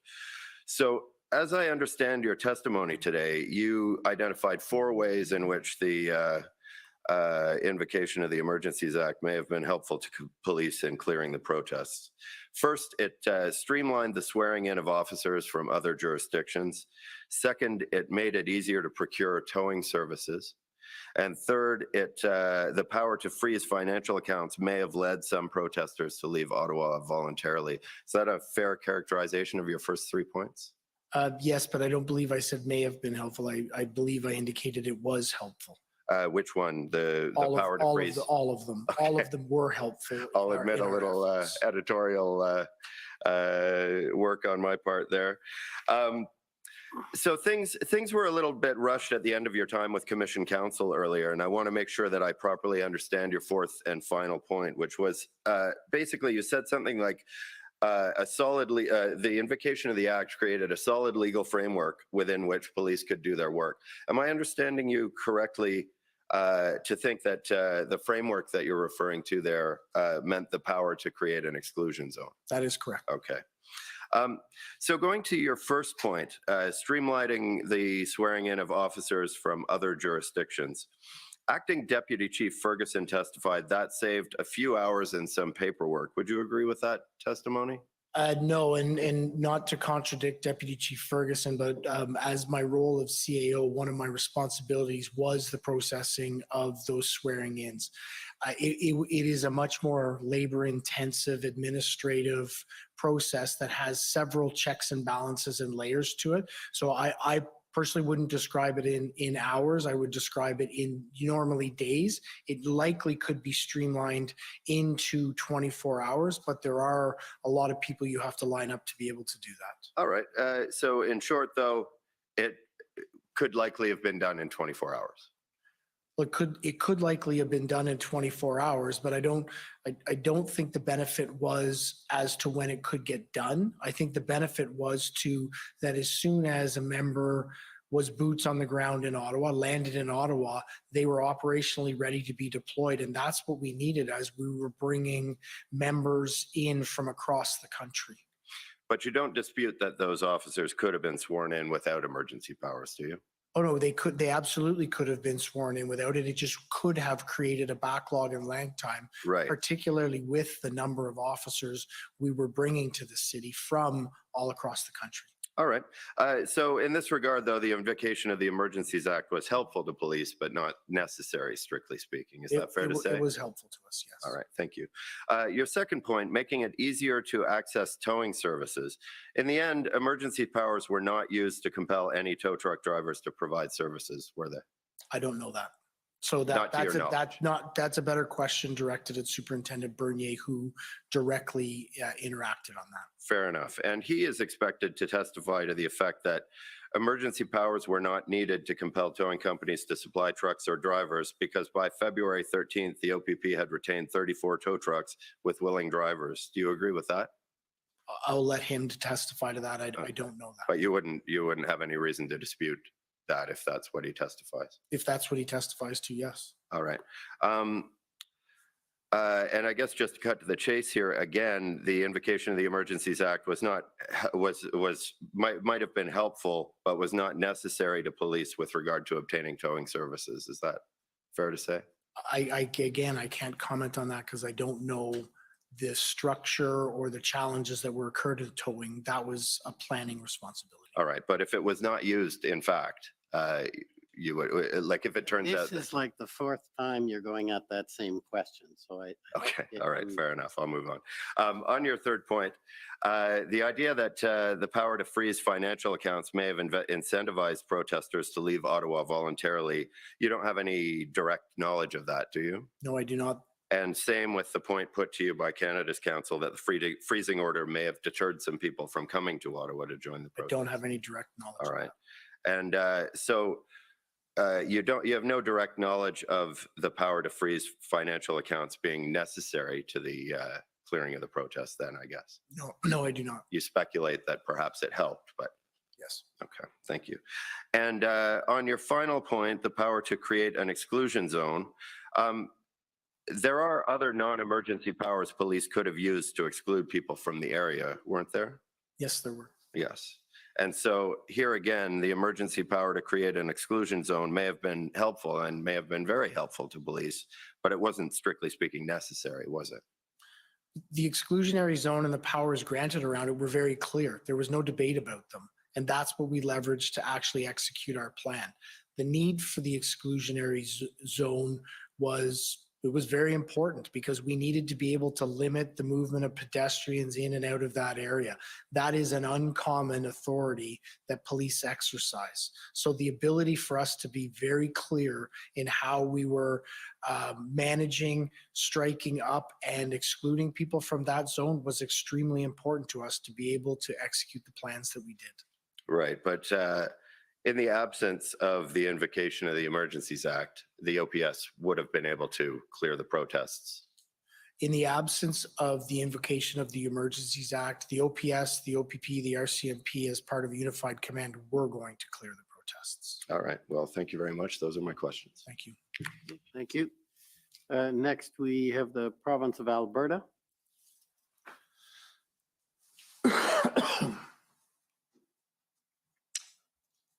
Good afternoon. Good afternoon. It's Mandy England for the Government of Alberta. The questions that we were going to cover off this afternoon have already been addressed by Council, so we have no questions. Thank you very much, sir. Thank you. Okay, next is the Ottawa Police Service.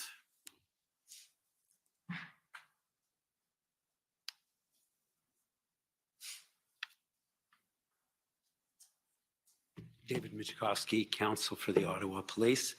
Good afternoon, Chief Bell. Good afternoon, Mr. Michkowski. Many of my questions have been answered, but I do have a few areas that I want to talk to you about. One of the things we heard last week was some information forwarded by Mr. Ball of the Ottawa Hotel Association. Yes. And I believe that was brought to the attention of the police. And did the police follow up that information to determine whether it was corroborated? Yes, they did. And as I indicated this morning, we determined that there was no long-term booking of any hotels in the city, that the reference to what Mr. Ball had made was actually a 3-day booking, that the 90 days or what, I forget the actual number, hadn't materialized. Sure. Could I ask you, please, Mr. Clerk, to turn up OPS 14525, please?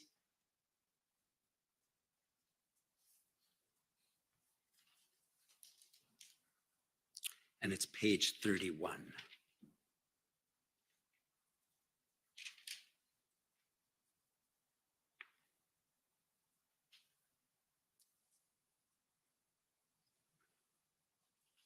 I'm sorry, it's, can you go back? I'm sorry, it's page 3. These are your notes, Chief, of a update briefing on the 29th of January, 2022. So that would be the Saturday after the convoy had arrived. Yes, And you have a note about some information you obtained at that point from the hotels that day. What was the information that you obtained that day? what I obtained was that hotels had only been booked for Friday, Saturday, and that groups were leaving on Sunday. There was no long-term booking. Thanks very much. You can take that off. Thank you. I want to move on and talk about the question of temporary parking. We've heard some evidence in this proceeding about temporary parking or staging for trucks being arranged by the city with the assistance of the police. Do you recall that? Yes, I do. And can you explain, is that something new or is that something that has been done in the past with other demonstrations in Ottawa?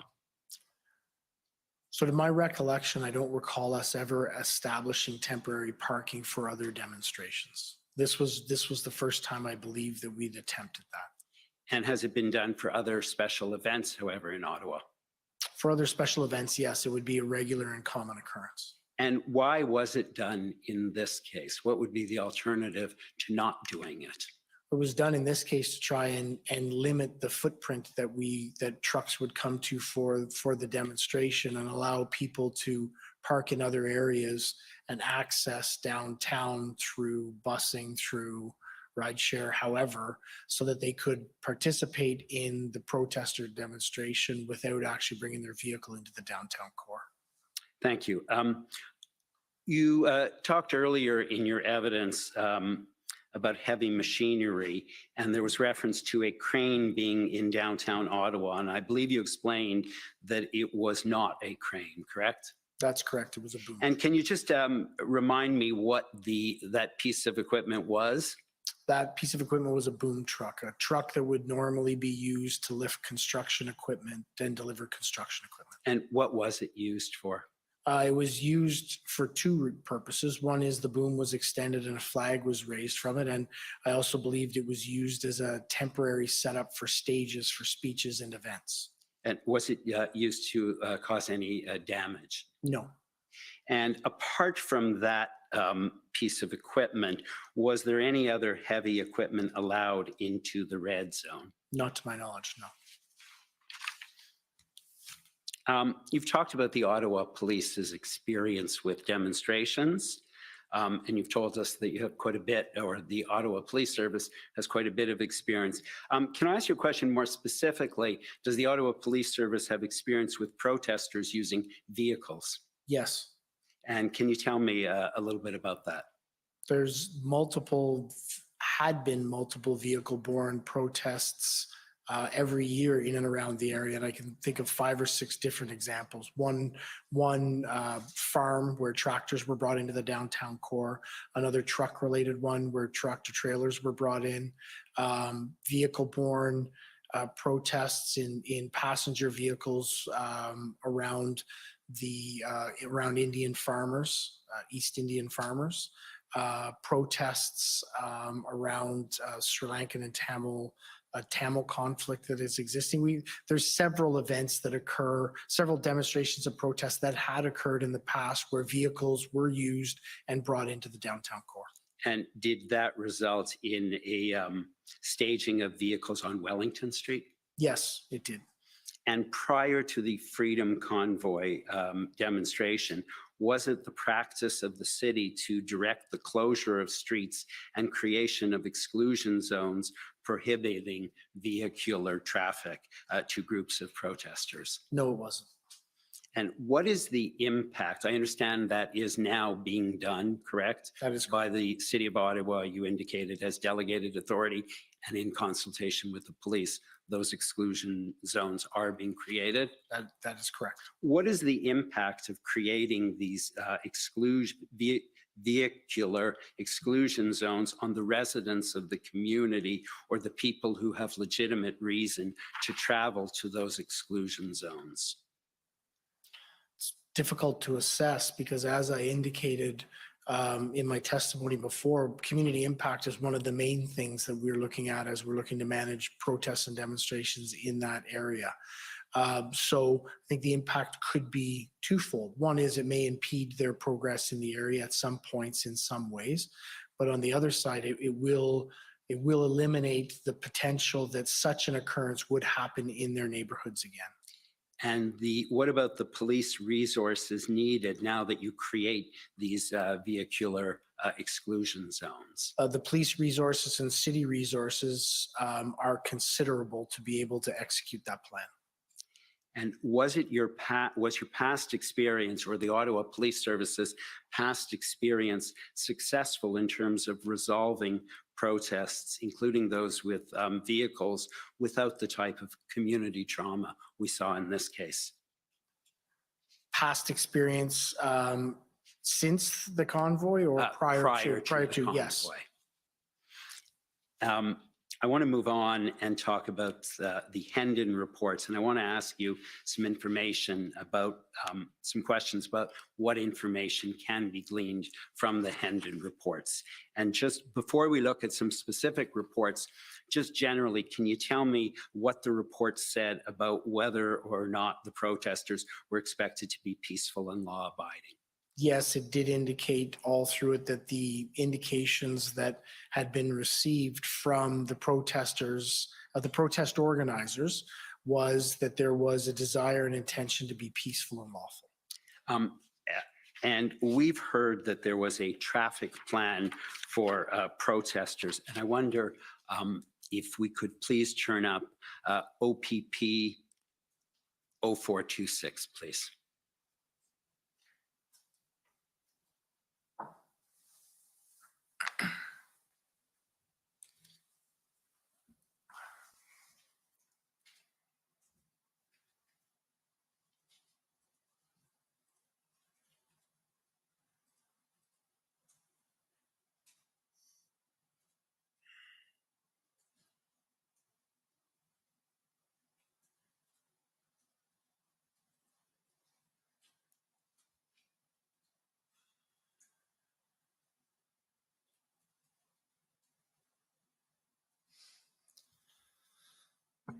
Council, if you could you repeat that number? Yes, it would be OPP 400426.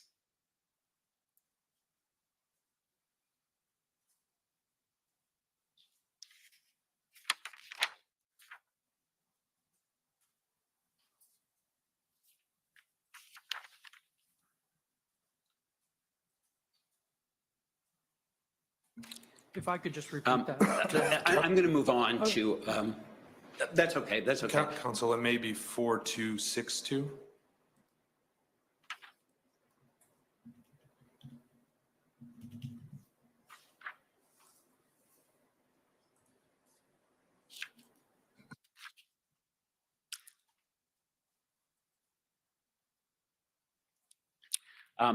Can we just scroll down, please? Thank you.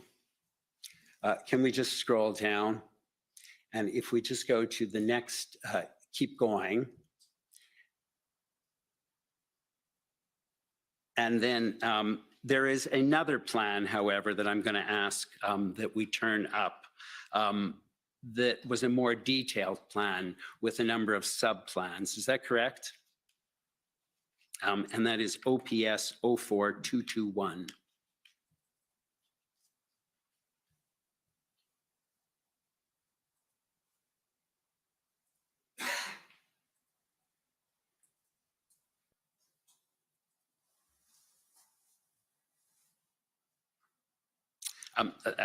I'm going to move on.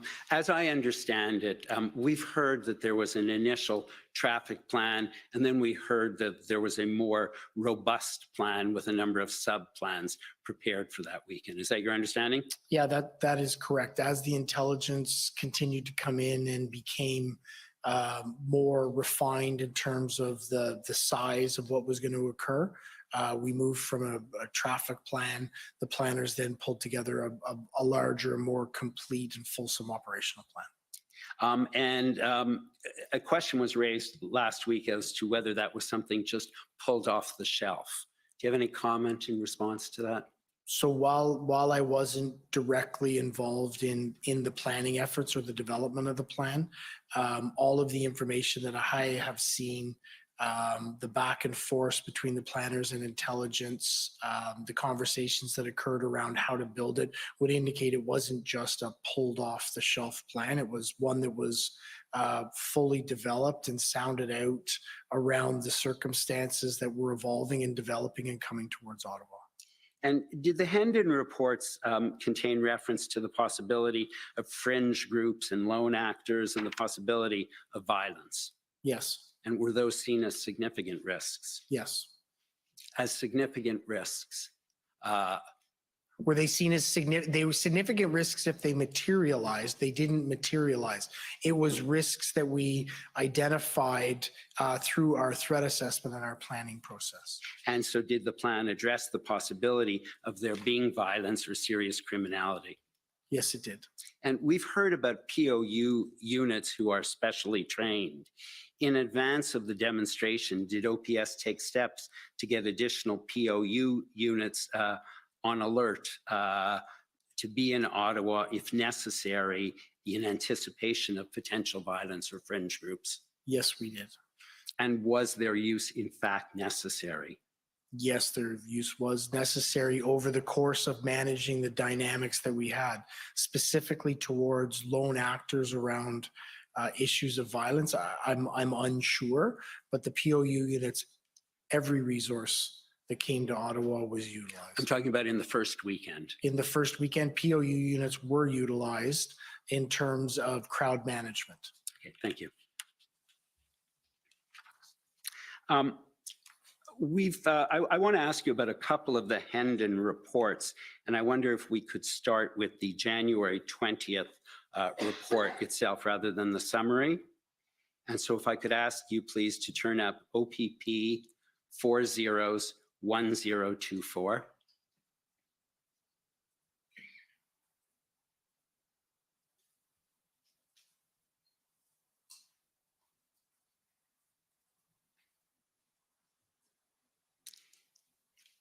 And so you'll see that is the January 20th one. And we've had our attention drawn to certain passages. And I wonder if you could turn to the second page, please. Thank you. And the second paragraph indicates that open source research has identified a Facebook page titled Freedom Convoy 2022. Then it tells you the number of likes and how many it was being followed by. All of the comments express support for this event. What do we see in the next sentence about the number of people supporting the event and the number who may participate as of the 20th? So 8 days before. That those numbers are unknown. And I'd like you also to look at the third to last paragraph on that same page. So if we just, what information, what do you take from the information in that third to last paragraph on that page? I think there's two pieces. One that is the organizer promoting as a safe, lawful, and peaceful protest, while other individuals seem to be advocating aggressive tactics. And were the aggressive tactics prepared for? Yes, they were. And if you could please go to the assessment section on page 4.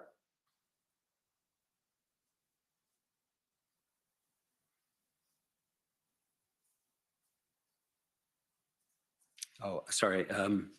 Perhaps, sorry, go back to the previous page. Page 3.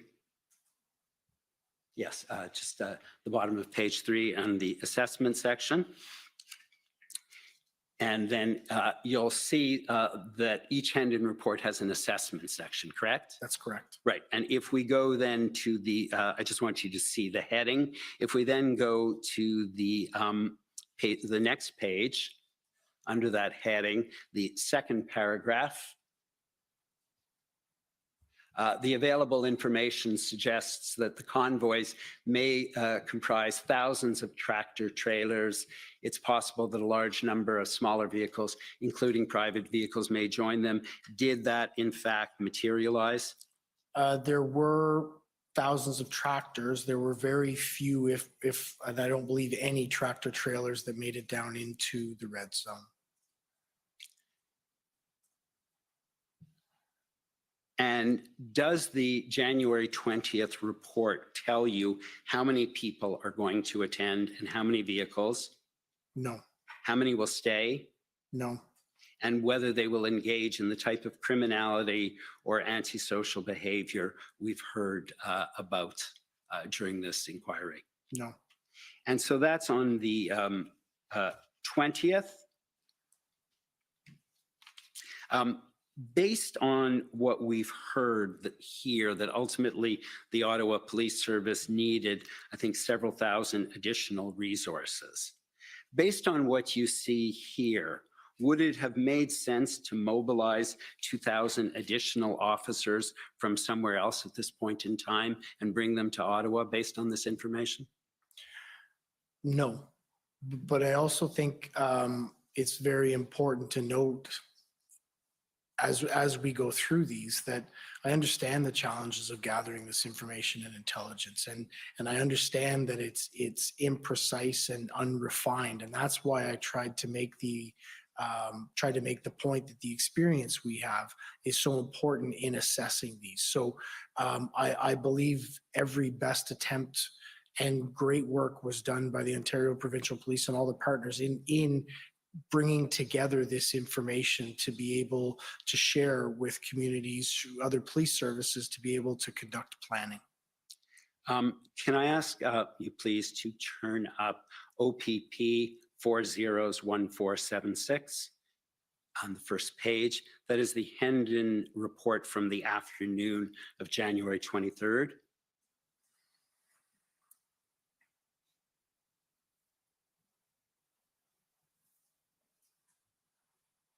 And if we could keep scrolling to the fourth paragraph. The fourth bullet, rather, information indicates that convoy organizers are cooperating and have developed a thorough and well-organized plan for conducting the event safely. Is that information important to the Ottawa Police Service in its intelligence assessment? It is one of the pieces we take into account, yes. And how do you monitor the behavior of the convoy prior to their arrival in Ottawa?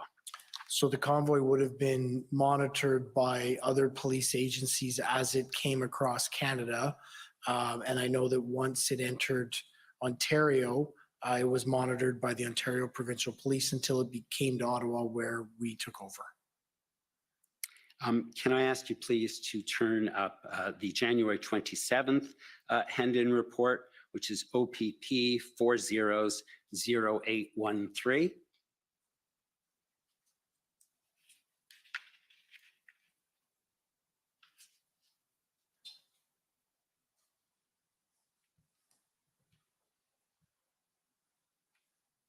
So you'll see this is on the Thursday. Is this the first time we have an indication of numbers? Yes, so there were several, as I indicated before, the numbers and the reporting in Hendon enhanced as we went through and as we got closer to the time. And this on the 27th is the first day that we saw actual numbers recorded. And understandably the first day, but the first day that we got a much better picture on the numbers that would be attending. Thank you. Can I ask you now to go to the January 28th Hendon report, which is the Friday, and that would be the Friday that the first trucks start to arrive in Ottawa, correct? That is correct. And so if we could please turn to OPP 400815.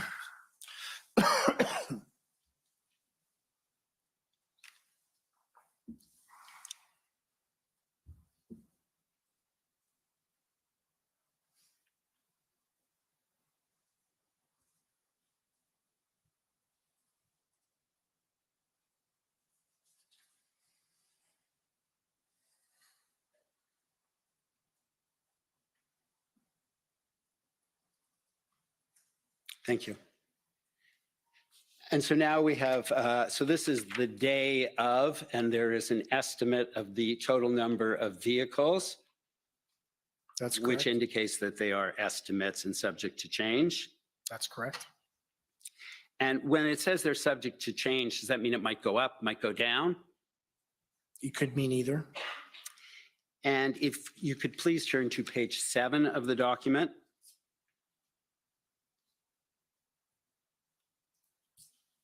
And just if we can scroll down to the assessment section, can you just read the first paragraph in terms of the information that the OPP provided in this Hendon report with respect to the duration, expected duration?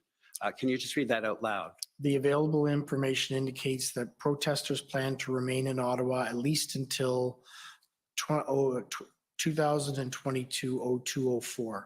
We continue to identify indicators to support at least some protesters remaining beyond the weekend of 2022-01-29-30. These indicators include collecting donations of cash, food, and water from supporters along the route. Thank you. And so what do you take from that sentence in which there's an indication that some protesters will remain beyond the weekend in the second sentence, and the first sentence, which talks about them remaining until the 4th of February? So what I would assess from that is that there is an indication that at least some may remain beyond it, and that those remaining would remain, the intelligence at this point would remain up until as late as the 4th of February. Thank you very much. Just a couple more questions. I want to talk about the events of the first weekend. And am I correct that the Ottawa Police did not simply allow an endless stream of convoys or vehicles to come into the core?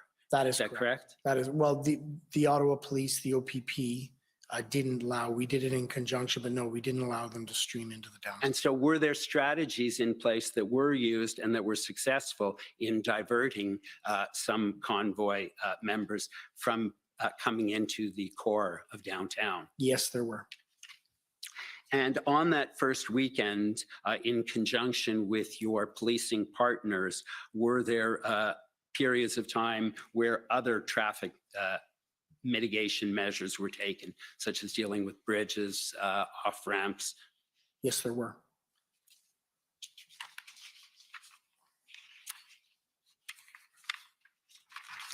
And finally, we've heard some individuals during this inquiry talk about officers not coming down hard enough or not taking enforcement actions. I just want to be clear, was any direction given to police officers to ignore criminality? Absolutely not. And what I will say, and I said it before, and I want to say it again, our officers, the officers of the Ottawa Police Service, the OPP, the RCMP, and every other agency that came in, worked in exceptionally difficult and challenging circumstances at an exceptionally difficult and challenging time. So to criticize their activities is challenging for me, because they did absolutely everything they could to help support this city and remove this occupation. And so just one final question. So are there circumstances, however, where in the exercise of their discretion, it may not be appropriate for a police officer to take enforcement action? Yes, that's correct. And I think I've highlighted a couple of examples today. Thank you very much. Those are my questions. Thank you.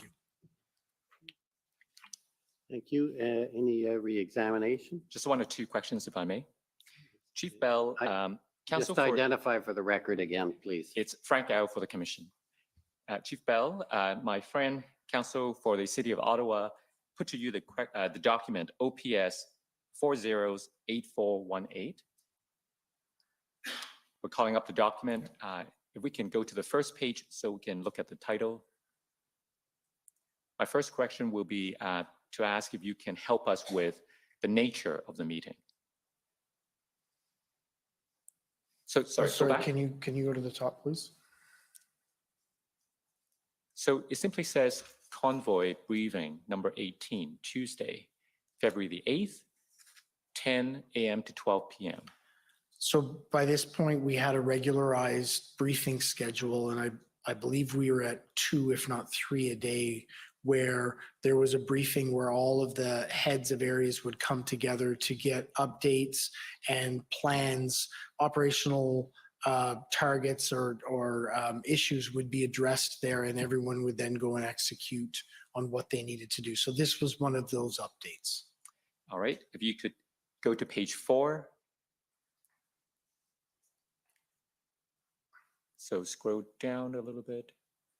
Do you see the comment attributed to you in the middle of the page? Says Bell, concerns that city has are political concerns, not day to day.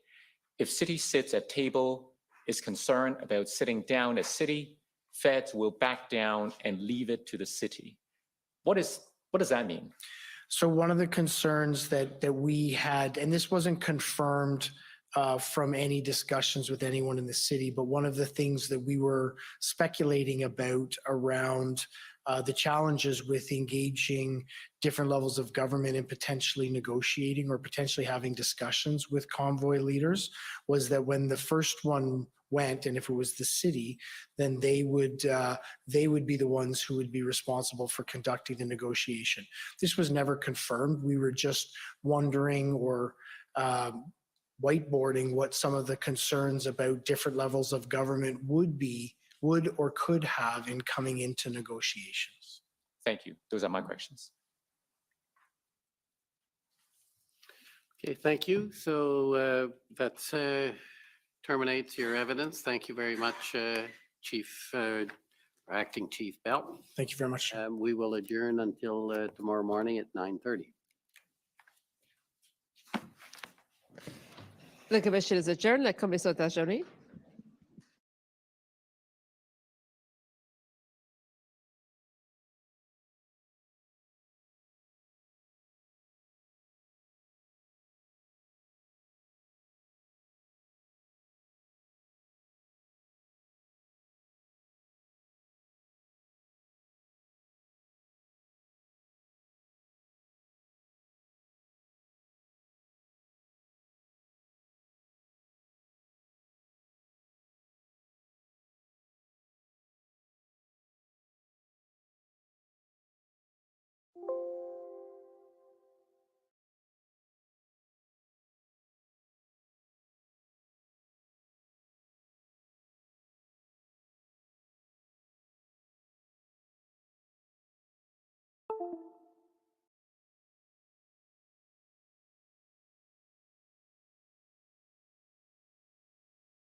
right now.